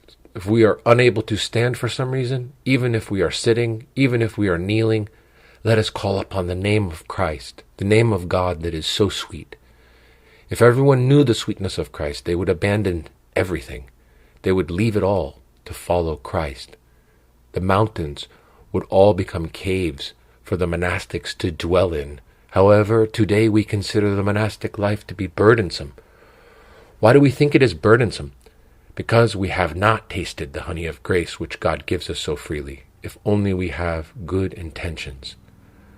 When we sacrifice our time for Christ and do not waste time in conversation but strive to communicate only with Christ, then we will see how the grace of God will flood our hearts. When Christ comes into our heart, the tears flow, those burning tears that one cannot hold back. For this reason, let us not idly talk or say unnecessary words. We should have constant force in our spiritual life. Let us continually whisper the name of Christ and not forget that we must have abundant eros for him, fervent love. Many times we sense fragrance coming from a certain person's mouth. Christ allows others to experience this so that we too will be inspired to struggle. If a person has candy, an earthly thing, in his mouth while he is speaking and it smells good, how much more fragrant is a person's mouth when he has the sweetness of Christ, the honey of grace. However, we have to be careful about judging. Many times we struggle with this, myself first, the sinful one and sojourner. If we put this into practice, we will receive much help from God. No matter what attacks come, no matter what the demons bring to our minds, immediately we should have theoria. Immediately we should noetically kneel before the throne of God. Let us fall on our faces before the throne of our Master Christ and embrace his feet, telling him our pain. In this way the grace of God will help us immensely. We should see the garment of our soul all ragged, muddy, and dusty. If we have this theoria, God will be with us. We should not speak badly or allow a harsh word to escape our mouth. We must attend to our faith and love toward God, and we must become courteous in our life. Courtesy is a great gift. If you are courteous, Christ becomes your guide. He takes you by the hand and tells you, sleep like this, get up like this, dress like this, walk like this, speak like this. He shows you how to love him, how to walk, how to speak, how to behave. He even teaches the worm and the ant, the tiniest of his creatures. If we practice these things, Christ will have so much joy and will give us in return such delight in good things that one cannot imagine. We will never desire to sleep day or night. Our body will sleep a little, yet our soul will continually keep vigil within us.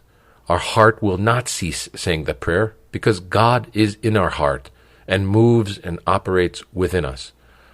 When we have the prayer and we struggle with zeal and willingness, our heart will beat in prayer more than the ticking of a clock. Everything we do has significance: how we stand, how we sit, how we kneel. Whoever is able to stand in church should not sit. If you stand during the services, you understand what grandeur surrounds you. When the grace of God comes, you do not realize how the time passes. You will say, "Oh my goodness, how did the entire liturgy finish as if only 1 minute passed? I did not complete a single prayer rope." Why does this happen? Because the noose is captivated. God takes it to paradise and Hades. He shows it the beauty of paradise and all the lovely places that it has never seen before, places that do not exist on earth. Since God made us worthy to live here, we must be careful not to shout and raise our voices, because this drives away the grace of God. The grace of God is delicate, like ether. How does a breeze blow? How does the morning dew fall? The frost that is white on the grass? In the same way, the grace of God falls upon the hearts of men and refreshes them, inflames them, gladdens them, and sweetens them. Then the soul feels all this heavenly splendor. I do not tell you these things because I have experienced them, but I have learned these things over the years from the fathers. We have something more, a tradition from our own spiritual ancestors, from Gerontissa Yosef, the hesychist, from our old spiritual father, from our Geronda, and from the holy people we have known. Every soul that struggles will understand something of what they taught us. Homily 60. All creation moans, weeps, and mourns because sin has increased. December 19th, 1992. We must thank God immensely that He has made us worthy to enter His fold, providing us with our warmth, our food, and everything we need. I cannot describe what is happening, what I hear, what is being said in the world outside. What serious problems there are in the world. Everyone is carrying a heavy cross, a very heavy cross. We are lifting very small burdens here. Think about what is happening. What burdens people bear, such pain and sorrow. One person does not have food, another is without heat, and others are at war, fighting in the cold. Tonight they told me Serbia is being bombarded from all sides, and the Serbs are confessing, "We are not afraid. We are Orthodox Christians. Whatever you do to us, we will fight for orthodoxy. This war is for orthodoxy, and we will become martyrs." You see them all, young and old, facing the war with this perspective, and they rejoice because if they are killed, they will go to paradise. They say, "My Christ, you made us all worthy to become martyrs. Our children, our husbands, our wives, our relatives, everyone. We glorify you that you made us worthy to become martyrs for your love." Different charitable groups collect food and send it to other countries, but nobody sends anything to Serbia because they have the Orthodox faith. Only in Greece is there an effort to gather some things to send them, clothing, food, etc. This is very serious, and yet the whole world admires the Serbs for their courage, their faith, their love for God, and their self-denial. They remain in their homes that have been demolished by bombs, even though it is winter and snowing. They huddle in a corner with blankets, and their children are hungry, crying, and miserable. How blessed we are, and how we must value and treasure these days. At night before we go to sleep, we should think, will we find this warmth again, and the hot food that we eat? Will we always have our good things, our peace and quiet? We do not know what the new day will bring. These events occur in the blink of an eye, so we must treasure and value these days.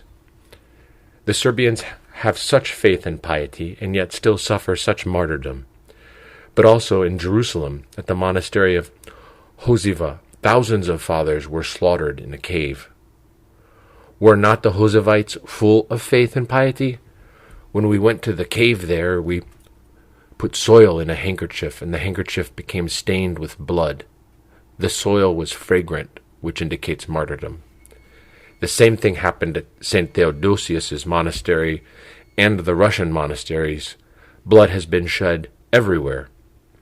We went to the shepherd's field and sensed that something was fragrant. An indescribable fragrance was emanating from there. At the church of St. Minas in Chios, 14,000 people were slaughtered on the day of Pascha. Footnote, Gerontissa is referring to the massacre of the Greek people in Chios by the Turks on Pascha in 1822. Imagine what a martyrdom that was. 14,000. Why did God allow them to be beheaded? May the grace of God cover us. God will also grant to us according to our faith and strength. We do not know what God will allow to happen. Let us say the salutations, a rampart art thou for virgins, O Theotokos and Virgin, and for all who take refuge in thee. How attentive we must be when it comes to prayer. When we go to church, we must be many-eyed cherubim. We must stand in our place unless there is some specific reason to move. What a great blessing it is to have the divine mystery every day. This is a very great blessing. The time will come when we will not find even a tiny piece of andideron, and we will say to ourselves, where can I get a little andideron? I used to have it every day. I took and ate it by the handful. Where are you, my little andideron, that I may partake of you? The time will come when we will not have either andideron nor holy water. Now it is a true blessing from the Panagia that we have the Divine Liturgy every day. Do you know how much this guards us? An elder once told us that when a person carries the gospel with him, it protects everyone in the surrounding neighborhoods. Just imagine then the power of Christ's sacrifice that happens every day. What a blessing we have. This is unimaginable. Every day, myriads of angels and archangels, the many-eyed cherubim and the six-winged seraphim descend and surround us, and the divine mystery takes place. As I have said before, there are more angels than the number of our breaths. What splendor for the church to be full of holy angels! This is how I feel, this is how I see it, and I relate it to you. Many times I think about what a great gift this is from God, and I stay up at night unable to sleep. We have the divine liturgy every day. We commemorate the names of so many people. Every soul that is suffering and thirsty receives a little help, a little reinforcement. The souls that are in Hades, in fire, in the gnashing of teeth, also need to be commemorated. I tell you to the glory of God that when I was in the world I worked 9 or 10 hours a day, yet I still got up at 3 a.m. to go to church on the other side of town, even in rain and snowstorms. I remember once, during the occupation, a German soldier shouted at me, "Halt!" He was going to kill me. I crossed myself 3 times and said to him, "I'm going to church." As soon as he saw me cross myself, he let me go. Do you remember how I told you once about a young man who came to me and told me that he does not believe in eternal life? One day his best friend suddenly died. Because of his sorrow, he came to find me, and we spoke. I told him to pray 1 33-knot prayer rope for his friend every day, even if he did not believe. After a little while, he stopped the prayer rope. Then his friend appeared to him and asked him, "Why did you stop praying for me? Every day, as long as you live, you will do that prayer rope for me, because I receive your gift daily." The situation now is so severe that we need a sacrifice. To sacrifice a little sleep, abstain from food, and in everything make a sacrifice for the love of our Christ, because the time has come. Our days are numbered. All creation moans, weeps, and mourns because sin has increased. Wherever there is much sin, the wrath of God comes. We have to understand what our purpose and our destination are. The other day I read in Abba Isaac that a true monk saves 7 generations and shines 7 times more brilliantly than the sun. Think what great value the monastic life has, what God has given us. For this reason we will have temptations and battle with thoughts, but we will fight for the love of Christ. We will have torments and crosses to bear. Glory to God for all things. Whatever He allows, He will also give us the patience to endure, because we cannot carry our cross alone. Christ bears it with us.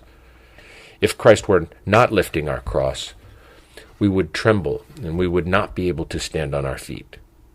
If He allows something to happen to us, He also bears it with us. We must have patience and love for our Christ. We should strive to have theoria so that our day does not go to waste and the devil does not steal even a minute.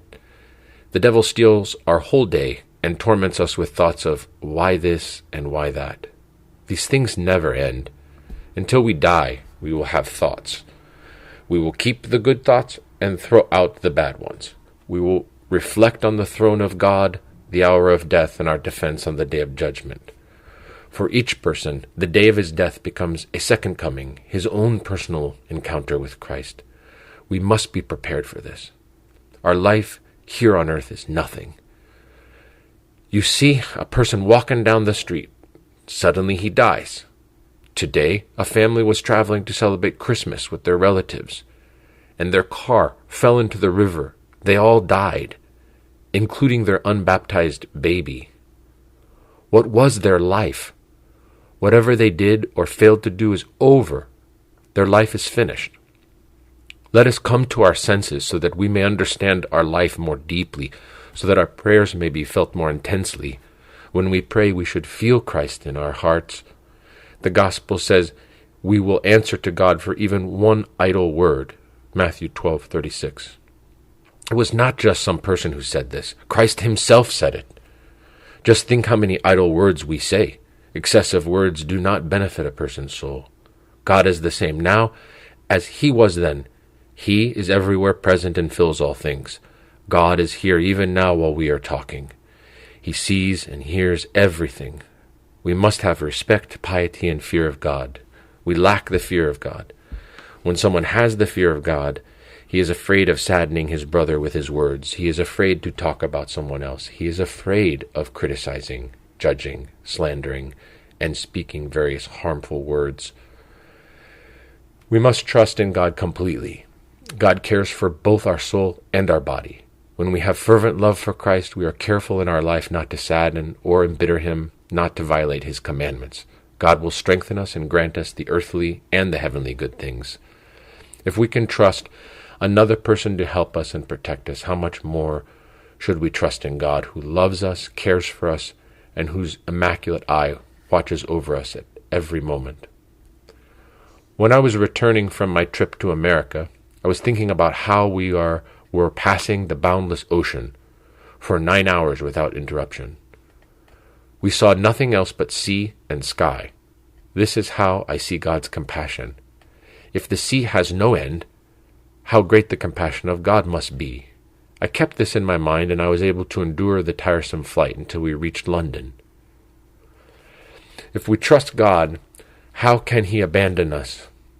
It is impossible for him not to give us what we need. It is impossible for him not to open for us when we ask for something and knock at the door. It is impossible for the grace of God not to strengthen us when we put our trust in him. God will bring everything to the door of the monastery for us. We cannot even imagine how much people will bring us. Especially we will see that whatever we are lacking in our spiritual life, God will provide the rest. When the grace of God comes to a person, he sees himself, he sees the gift of God. He sees Christ condescend to dwell in his creature, to console him, gladden him, refresh him, engulf him in the flame of his love. And all of this is given freely because he loves us. The love of Christ is boundless. Our mind is too small to grasp this. When something we see or hear scandalizes us or worries us, we should think about the boundless love of Christ, the perfect love that God has for us, how he created us, how he suffered and was crucified for our love. The crucifixion of our Christ cannot be compared to the martyrdom of any saint. For this reason, we must have great trust in God and not become hopeless or lose our faith or our love toward him. When we hope completely in him, we will progress just like a ship that sails smoothly, because the whole foundation of the ship of the soul is trust in God. Gerontissa said it in a beautiful homily that he gave in New York.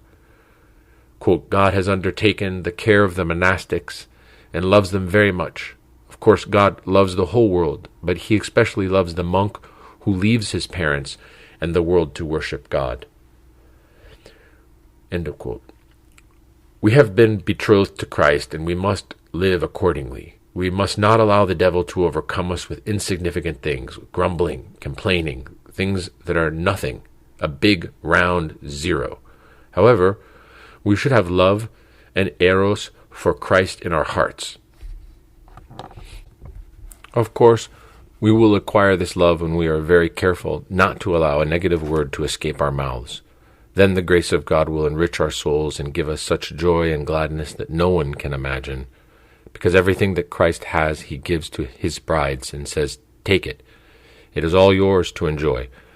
Whatever I have, I give to you so that you may feel this grandeur. It is also necessary for corrections and reprimands to come from Geronda or Gerontissa, or from a sister, older or younger. When we have humility and we are attentive to ourselves, we will see what great benefit our soul will receive from such reproaches. If nobody corrects us, how can we make progress? How will we be saved? What will we do without discipline? When a person works at a job, he has supervisors and managers who reproach him to correct him. The criticism is for his improvement. It should not seem bad to us, nor should we say, why did she say that? It hurt my feelings. When we are established in the will of God, in the love of Christ, not only will we not be bothered by this, but we will have considerable joy and happiness. We will be sorry if they do not correct us, because we will be deprived of the grace of God. This grace is given freely to those who endure rebuke, and nobody can imagine its grandeur. As we have said before, watchfulness will bring prayer. When one is attentive to himself, he will have prayer and self-reproach. The love of God is boundless, full of compassion and mercy. Compassion expresses the mercy and grace of God, and this also includes sympathy. We must be sympathetic. We must honor and suffer together with every soul that we see suffering, and do everything we can to help them. If we are merciful, God will not require anything else from us. We should continually have theoria of how we will stand at the throne of Christ in our ragged, muddy, and dusty garment. How will we hear the voice of the Lord, "Come, blessed of my Father, enter into the joy," or the fearful, "Depart from me, all ye workers of iniquity"? How will we gaze upon the face of our Christ? When we have this spiritual theoria, we will be careful not to allow excessive conversation to escape our mouth, nor anything that would hurt someone. We will feel the mercy of God so deeply that we will not harm even a little ant. We must pray unceasingly and have our noose on God. In America, I saw little children saying the prayer. How beautiful and sweet. We must force ourselves as much as possible to not allow the evil one to deceive us, making us slothful and thereby hindering us from achieving the salvation of our souls. We are dragging our passions along with us. I say this first for myself. I have egotism and pride. I have every sin, and they will follow me until I reach the grave. Our passions and our weaknesses accompany us, but we can ask Christ to give us spiritual knowledge and discretion. Then we will not be sluggish, but we will struggle to do God's will and reflect upon His name.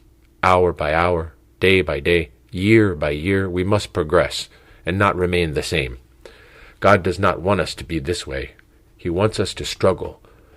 We are made in His image and likeness, and He wants us to do His will. We will answer to Him if we do not. We must be watchful.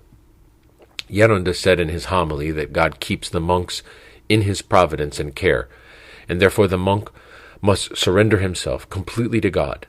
He should not go out of the monastery for his handiwork or whatever other reason. God will arrange everything because the monk trusts in Him. He will take care for our nourishment and everything we need. We must surrender ourselves even more to the will of God.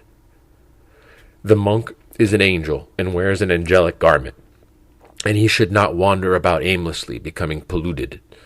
His mind must be devoted, surrendered to the bridegroom, Christ. As Christ feeds the birds, so also the Heavenly Father sustains the monasteries. When we have our trust completely in Christ, God will provide for us. When we rely on people, God withdraws His help. In my soul, I desire and say, "My Lady Theotokos, we came here to work for you and love you.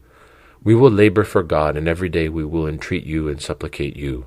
We will do whatever we can, but you take care of us. Therefore, since we have our Lady Theotokos, we will have great help and support, and she will not allow us to lack anything. You see how everything we need comes to us. As soon as our supplies run out, even more come. God will illumine people from the other side of the world to come to support us." I say this with confidence because I have experienced it.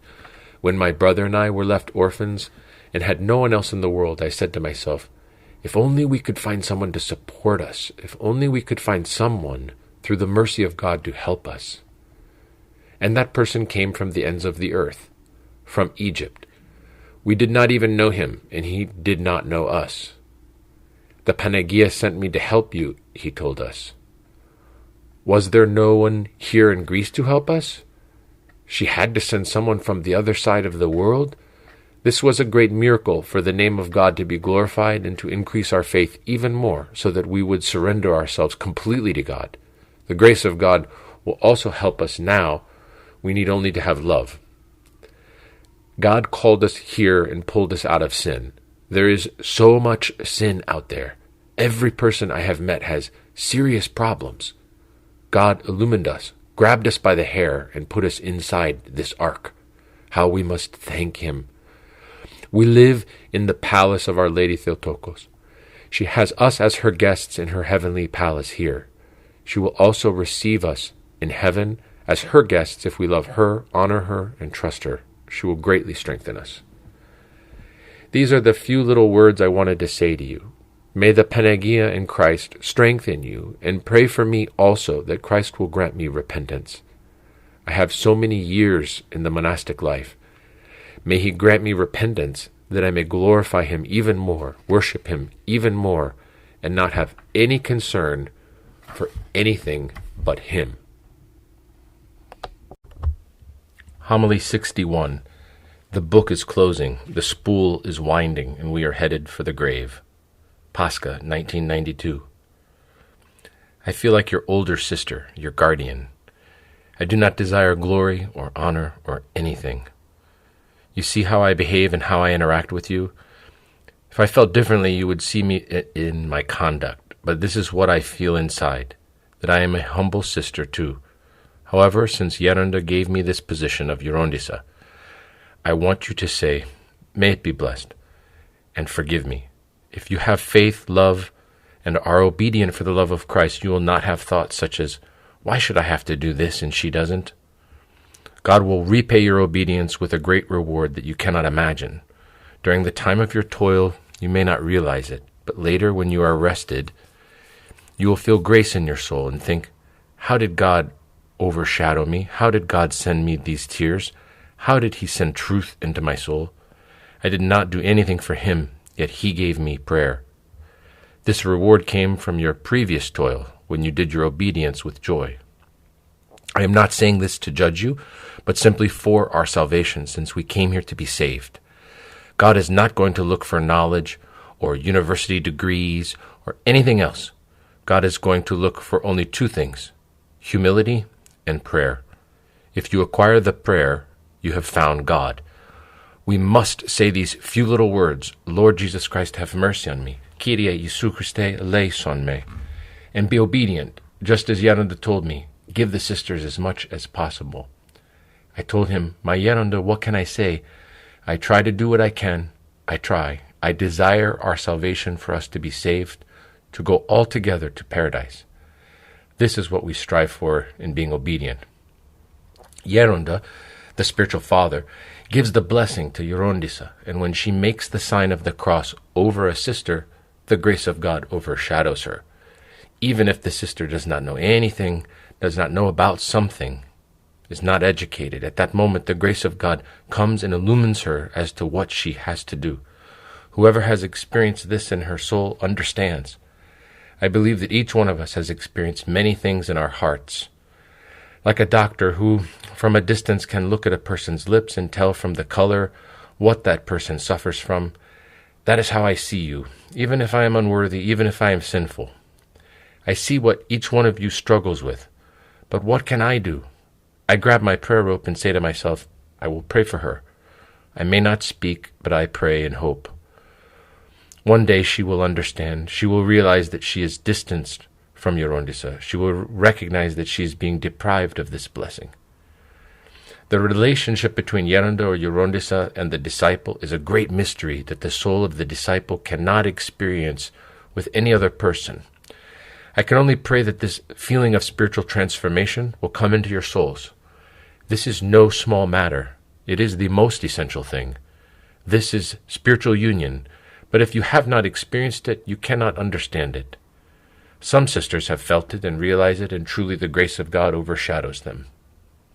When this union does not exist in the monastic soul, then there will be disorder in her work, in her life, in everything. I perceive what is going on in your soul, just like a doctor who understands what is physically wrong with you. That is how I see each of your souls, as clearly as if in a mirror. For this reason, you have to be careful in everything, but great care is especially needed in the matter of spiritual union. I see your temptations coming from far away, but you do not see them until they're very close. Like we said, this is a blessing I have from Geronda, to be able to see the temptations coming from very far away. The grace of God overshadows the sister who has spiritual unity with Geronda and Gerontissa, and then her soul desires the most difficult, burdensome tasks. She does not object, saying, I can't do that. She does not say, I do this and she doesn't. She will not think evil, and her mind will not be darkened. The fathers practice their virtues secretly. When the janitor of the school got sick, St. Nectarios secretly got up at 3 a.m. and cleaned the bathrooms for him, and then later he said that the janitor did it. Saint Bessarion took the clothes of the sick, washed them in the river in Larissa, dried them, and returned them secretly so that nobody would see what he did. They kept their good works hidden. God records everything you do. You are working for God. You are doing everything for the love of Christ. Struggle to do it so that nobody notices, without saying a word. Whatever you do, you should not announce it. This is the struggle, to die on duty. The fathers lived unnoticed, and they healed others and did good works. Even if they were exhausted or sick, they struggled and did the will of God. If you sweep the floor once, twice, or 3 times, God will write it down. As much as you can, you will wash a few dishes, a few clothes, and God will record it. When you seal your mouth, put a zipper on it. When you do not speak at all, this is monasticism. This is Christianity. We have to live our monasticism correctly with faith, love for God, and precision. We must have sympathy and charity. It is not only charity to give someone a piece of bread, but also to protect and cover others with love. Charity is to say a few words of advice with kindness and love, not to go on in conversation. We should have our noose on God and speak with Him. Moses had God in his noose, and he performed miracles such as dividing the Red Sea. Let us also have our noose on God. When we conduct ourselves with courtesy, much love, and kindness, God will strengthen us. There was a woman whose neighbors hated her and did not want to see her. The devil tempted these poor people. One day the neighbor's whole family became deathly ill. When the woman did not see them around, she thought to check on them to see how they were, and she found them all sick. She went about tidying up their house, washing their dishes, and cooking for them. When she had done all this, she took them to the doctor. She moved heaven and earth to help them. Then the man said to his wife, "See how different she is than from what we thought? We saw that she went to church, and we judged her as a hypocrite. But look what virtue was hiding inside her." They saw her example and came to love her, and they became even more virtuous than she was. The goal is to do the will of God with kindness. If we do not have sympathy, compassion, love, goodness, meekness, long-suffering, and kindness, we do not have anything. The old man still dwells within us. Footnote: the Apostle Paul uses the term old man 3 times in his epistles to denote evil, corruption, and the life of sin prior to believing in Christ. See Romans chapter 6, verse 6, Ephesians 4, verse 22, and Colossians chapter 3, verse 9, to continue. The old man still dwells within us. We have to labor to cast him out and not grumble and question. People used to live with simplicity, goodness, and kindness, and God sheltered them and brought them to the path of repentance. God pulled people away from the evil path, protected them, and saved them. Now, why and what triumph? Why this and why that? We do not think at all about the existence of the eternal fire and its fearful torments. We do not even know what hell means, what the gnashing of teeth, tangible darkness, and fire mean. These things do not even cross our minds. Our days pass with trivial things. As each evening comes to an end, so our work ends. Our sins, our evil thoughts, our sneakiness, etc. The book is closing. The spool is winding, and unfortunately we are headed for the grave. Compassion consists of love, sympathy, and long-suffering. The eros of God operates in a person and illumines him to labor, to work, to obey, to have faith. How far we are from this! What sluggish creatures we are! We are in a deep sleep. When the soul is compassionate, it does not have cares. It knows God will arrange everything. He will correct it all. The cares of life should not occupy us unless there is a great need. If it is not necessary, we should not leave our monastic routine and be distracted by the cares of life, thus abandoning God. We wonder, how will I acquire tears? How will compunction come? How will I acquire self-knowledge to understand what is the will of God? How must I work for God? How will I pass the toll houses on the day of my departure? When I ponder this, I tremble. I am very afraid. When my soul is leaving, they will surround me. The demons will gather near me and will pull me here and there, saying, "You did this, you did that." This is the most fearful hour. There is no worse hour than this. What will we do? Christ will have it all recorded. Negligence, idleness, sloth, indifference, insensitivity, idle talk, judging, slander, and various other sins. What apology will we give? What kind of nuns are we? Are we worthy to join the rank of angels and archangels? The hour of death is the most frightful hour. I remember when Sister Vereni was dying, she held my hand and said, "Where are you going? I have to cross the abyss. Don't leave me." "I will leave for a couple of days, but I will send another sister," I said, to see what she would do. "I have to cross the abyss. Where are you going? Stay here next to me." She took my hand and held it tightly and would not let me go. The sink was right next to us, but she would not let me wash my hands. She had turned her face toward me and did not take her eyes off me. This experience penetrated my soul and never left me. Be careful not to do secret things and not to have unconfessed sins. I tell you this from long experience, and I repeat myself, telling you it again and again. Geronda and Gerontissa must know everything. At the hour of judgment, we will all be considered great schema nuns, whether we are Rassophores, novices, or schema nuns. Footnote. Regarding this statement, Christ says, quote, "That servant who knew his master's will, but neither prepared himself, nor did according to his will, shall be beaten with many stripes. For everyone to whom much is given, from him much will be required." Luke chapter 12, verses 47 and 48. In other words, whether or not one has received the monastic tonsure, he will be held accountable and judged according to his knowledge of the spiritual life, the will of God. Quote, "The least is pardoned in mercy, but the powerful shall be strongly examined." Wisdom of Solomon 6, verses 6. To continue. That is to say, we must be very careful in our lives and have much fear of God. God has such love for us, such love that you cannot imagine.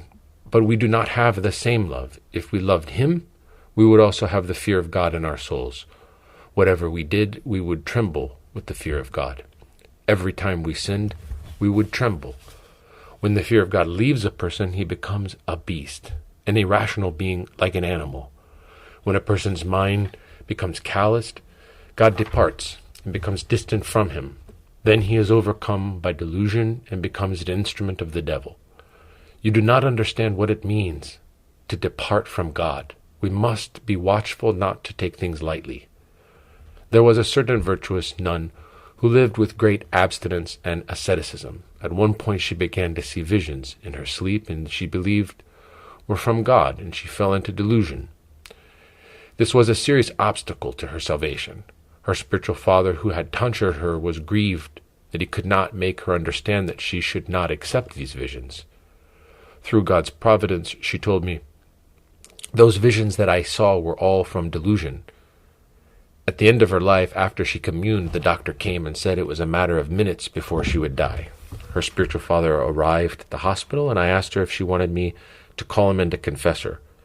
She confessed what she had denied before, stating, "I am deluded and deceived by these visions."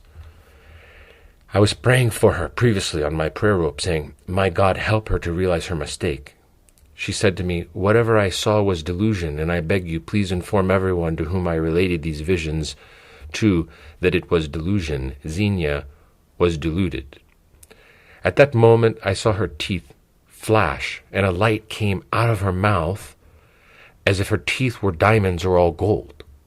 I told her spiritual father what I saw, and he said, quote, "It was because what was burdening her left, and the grace of God shone forth. She will go like an angel now." And he began to weep. Think how frightful it is when we hide something. Imagine not recognizing our mistakes. When we have a passion that fights us and we do not recognize it, we will have difficulty at the hour of our death. We have hell to face, nothing less. This is not a game. Think about the eternal fire, the outer darkness, the tangible darkness. I have told you before, God wanted to show me these things only because I have this position as Gerontissa. Homily 62. We must be careful to be economical, not indifferent and shallow. July 1992. Today we are going to talk about our assigned tasks. First, let us talk about the guest master. When visitors come, she will notify me that they have arrived and will take them to the reception room. She will sit with them for a minute, make them coffee, give them a treat, and wait until I come. If for some reason I cannot come immediately, be patient until I am ready. In this way there will be peace and order, and you will not tire me. The guest master will also go to tidy up and clean the guest house. She will be careful to serve the coffee and other treats that are brought to us while they are fresh, so that we're always treating our guests with the highest quality. The cups and glasses should be dried and put away as soon as they are washed. When visitors come, the guest master will receive them and treat them with refreshments. The rest of the sisters should not start a conversation with them, especially about worldly things. In this way, the visitors will understand that they are at a monastery and there's a certain order and reverence. Instead of sitting idle and talking with the visitors, we will go to our cells and pick up a book to read or pray with our prayer rope. Thus we will not waste our time. We will rest, read, say a few words to Christ, and do our spiritual duties. What a beautiful and grace-filled life we have. People come and are jealous of our life. Now we will say a few words about the kitchen. St. Theodore the Studite is the greatest cenobite and steward, and this is why we should read his writings. Much of what I learned from this saint. Boil the onions well, clean the pots well, cook the food well. When the food is cared for and cooked well, it satisfies us. Of course, no matter how the food is, a monastic should never complain. But the cooks must be diligent about preparing the food. For this reason, the cooks and kitchen helpers stand at the door after the meal, and the brethren pass by and say, "May God forgive you." During meals, everyone who eats gives glory to God and says, "Glory to God, the food was good." When Geronda cooked, he told us that he never left the pot unattended. He was careful to attend to the fire so that he would not burn the food. He carefully put the ingredients in an appropriate pot, stirred it frequently, and when it was done, only then would he clean up the kitchen, wash the dishes, and put them away. Now we even have helpers. The cook is responsible for the food to be blessed as well as tasty. For this reason, it is always important to ask advice.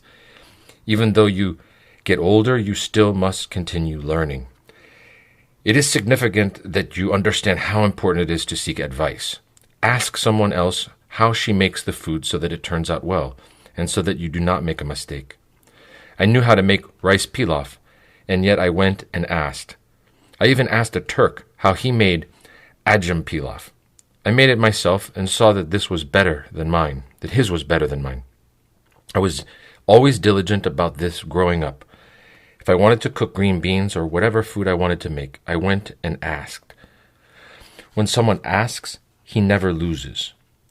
When traveling, many times we say, "I'll go this way, I'll go that way, I'll find it." So much effort.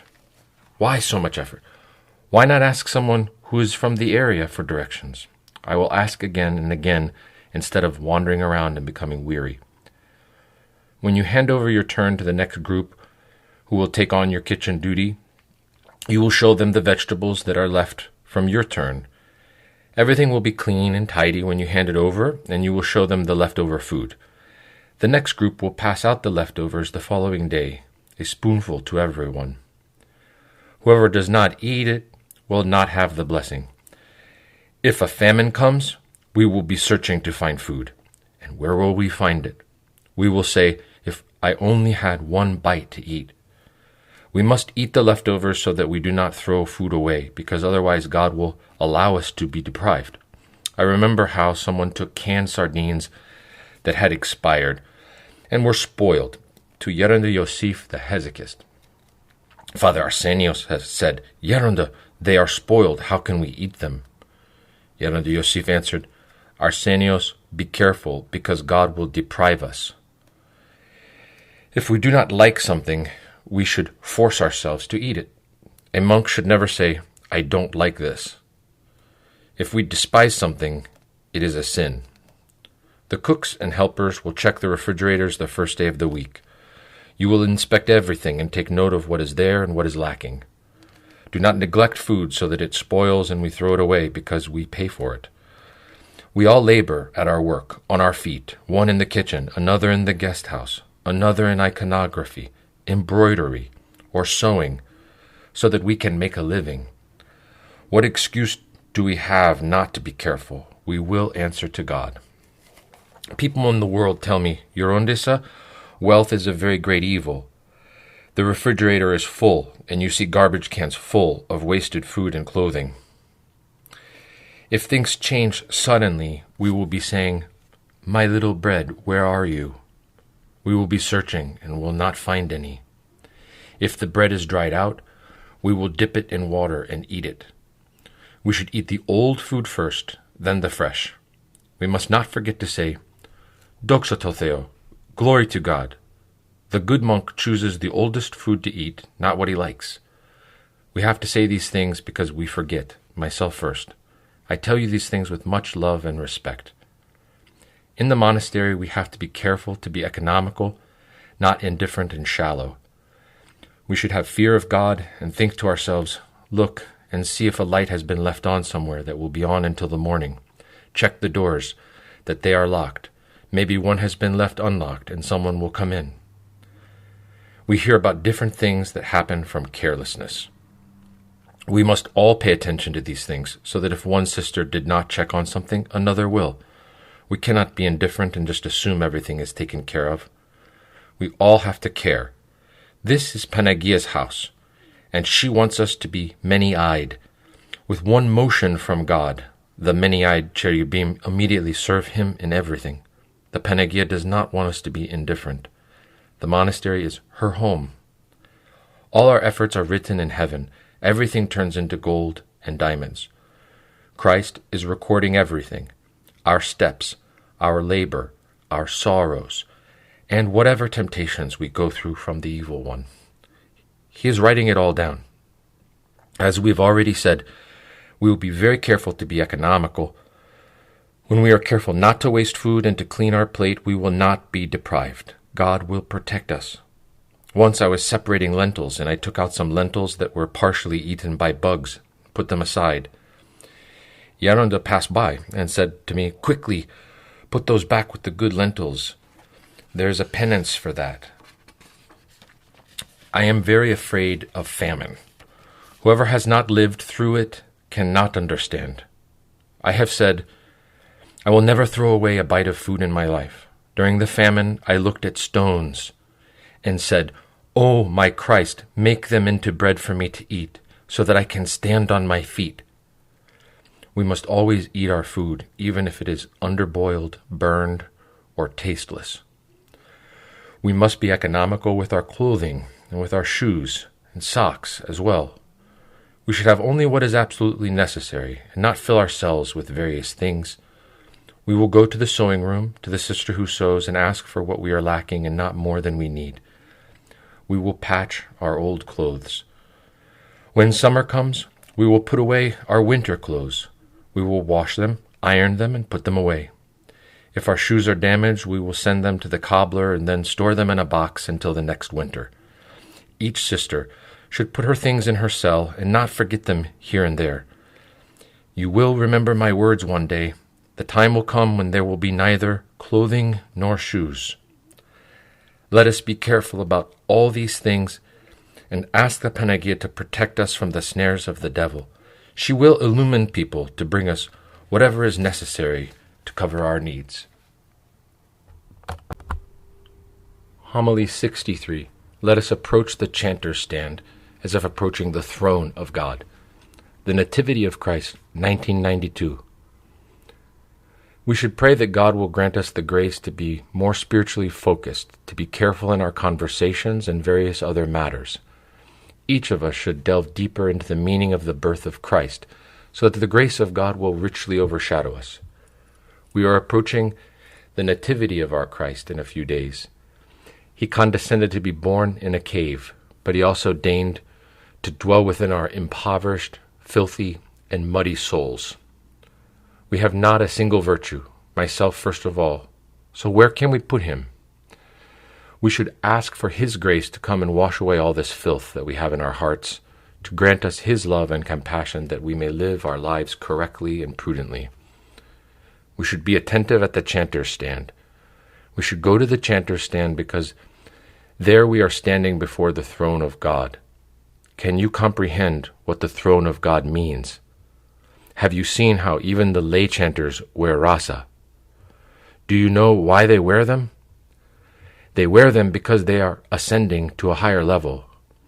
They are conscious of the fact that they are chanting hymns to God at that moment. It is not coincidental that they wear the raso. It portrays the priest, the deacon, and the monk. The chanter goes to the stand as if approaching the throne of God. At that moment, myriads of angels and archangels, many-eyed cherubim, and six-winged seraphim are present. This is why God makes him worthy of the honor of wearing the raso. These days, our spiritual eyes are closed. In the old days, the chanters, priests, and everyone had theorias of the angels and the archangels. They beheld the grace of God. I remember a certain chanter who would come to the monastery and chant for us, and his tears flowed like rivers. Christ is pleased with whatever each one of us can offer to him, even if it is just a few words. Let us be careful not to create disruptions. For example, sometimes a sister wants to say the prayer in her stasidi and does not help with the chanting or readings during services. Other times, one sister says she can't chant, another says her throat hurts, and another needs to take a pill or drink some tea. The services are only long on Sundays and feast days. Consequently, all the sisters, young and old, whether they are readers or chanters, will go to the chanter's stand and serve as best they can, and they should put aside all other concerns at that time. I never took chanting lessons. I picked up a little here, a little there, and I learned to chant. It is good for you to do the same. When the priest liturgizes and the sisters chant, the angels in heaven are also chanting, and the people are praying, and many times are overcome with compunction. When you chant well and convey the meaning of the hymns with the fear of God and compunction, on the one hand the name of God is glorified, and on the other hand you help bring others to a state of prayer. Do not speak, do not laugh, do not chat at the chanter stand. This is not permitted, and it is a very great sin. The canonarch must be in her place to give the tone and to tell the chanters what they will chant, so that there is no confusion. The chanters should prepare the evening before for the morning service. Also, come 10 minutes early to open the books and stand in your assigned place. In this way, when you chant all together, every soul will be benefited, and the will of God will be done. However, what will happen if we go to chant unwillingly with a poor disposition, or we are daydreaming and have thoughts? Whether you know the hymn or not, you will go to the chanter's stand even if only to chant Ison. We will attract the grace of God, because grace is transmitted from the chanter's stand to the priest, and from the priest to the people. Have you noticed that many times when you chant beautifully, the priest also keeps the melody so well and says the mystical prayers with great compunction? A professor whom we know very well told me, "We come to the monasteries to hear the humble chanting and to see the attentiveness of the priest, which gives us life and joy." Do you see how, when the chanting is free of discord and disorder, it helps the people concentrate? This is why people run to the monasteries. Chanting requires willingness, zeal, eros for Christ, and not antics. Let us approach the chanter's stand with the fear of God and self-denial, saying, "My Christ, I came to hymn you. Forgive me, help me, and illumine me. Take this dizziness and darkness from me. Grant me strength to glorify and thank you." Chanting is a very serious and sacred matter. Sometimes we say we are not able and we walk away and leave. We should be careful not to scandalize others. If someone starts to laugh, she should constrain herself and bite her tongue at that moment. Think about who is present during the divine mystery. We must read the words of the service with compunction, the fear of God not superficially. You should take turns reading Compline and the salutations, and you will see what you will perceive in your soul. Where there is order, there is God's grace. When a sister is sick with a sore throat, she will take Antideron in her cell before she comes to church, and then drink a little hot water with honey so that her voice will come back and she can chant. When we have a liturgy and you have to leave for your work, you will leave only after the hymn, "It is truly meet." The previous evening the sisters will prepare what they can for the guests, so that as soon as "It is truly meet" is finished, you will take the Antideron and go make coffee. The same applies for the cooks, so that you do not go in and out of the church. Only if there is a great need should we leave the church. One priest would tell us that when we are standing in our stacidi in the church, an angel continually comes and senses us there in our place. If he does not find us there, he leaves sorrowfully, and we are not sensed. Therefore, for the love of Christ, let us be orderly and do the will of God. Forgive me. Homily 64. Prayer is an earthly paradise that consoles and brightens the soul. August 1992. In our sorrows, in our struggles, we should take our soul by the hand like a small child and lead it to Jerusalem, and other times to paradise. From there, Christ will take it to the Jerusalem on high, where it will rest and not see earthly things, but heavenly things. There Christ will take you by the hand and sometimes speak fatherly words and sometimes words of a bridegroom. Wherever you take your noose within the will of God, God will also take you there. When one loves God, a single "Lord have mercy," or a few words of prayer are magnified in his soul so much that he is lost in the majesty of God and divine blessedness. But we have to knock at his door very loudly, not politely. Then he will open his door, take us inside, and we will rejoice. Just imagine his joy and gladness. Then the soul becomes delicate. God makes it so gentle, so beautiful, that it always wants to act with love, kindness, and meekness. And all of these are his gifts. He wants us to take him, our noose, our heart, to embrace him, and to sweetly kiss him. This is why the fathers filled the desert with weeping, and their life was magnificent, a true paradise. One day I was weeping and beseeching God to teach me how to pray. That night I saw a man in white who said to me, "When a person loves God with all his heart and all his mind, then he prays with his hands raised. When the soul has humility and the love of God is moderate, then he crosses his arms and bows his head.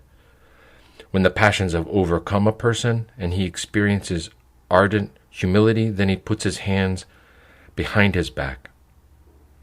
After this, the man in white knelt and was weeping and praying as if he had the feet of Christ in his embrace. He was showing me how to pray. When a person prays in this way, he sees himself as a worm, a nothing. Then the soul feels an inexpressible joy and consolation. The next day, when I went to pray, I was standing upright for 3 hours, without moving, and my eyes were continually streaming tears. I did not realize how time was passing and thought only a minute had passed. In the end, I felt so rested and relieved as if I had just emerged from a bath. Prayer has abundant joy, great beauty, and much gladness. In times of great temptation, God gives us rich blessings. Let us be attentive in prayer, because it is an earthly paradise that consoles and brightens the soul. Whatever we suffer is from our negligence and from our mouth. Obedience brightens the soul. The soul is taken up to heaven and enjoys spiritual delight that is a fruit of spiritual obedience. God wants to give this to us, but we are deprived of all this because of our self-will and our ego.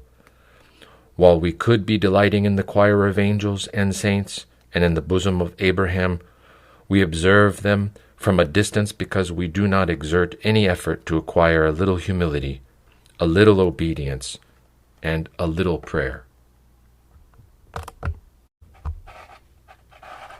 Gerontissa's blessing before a vigil for the Nativity of Christ.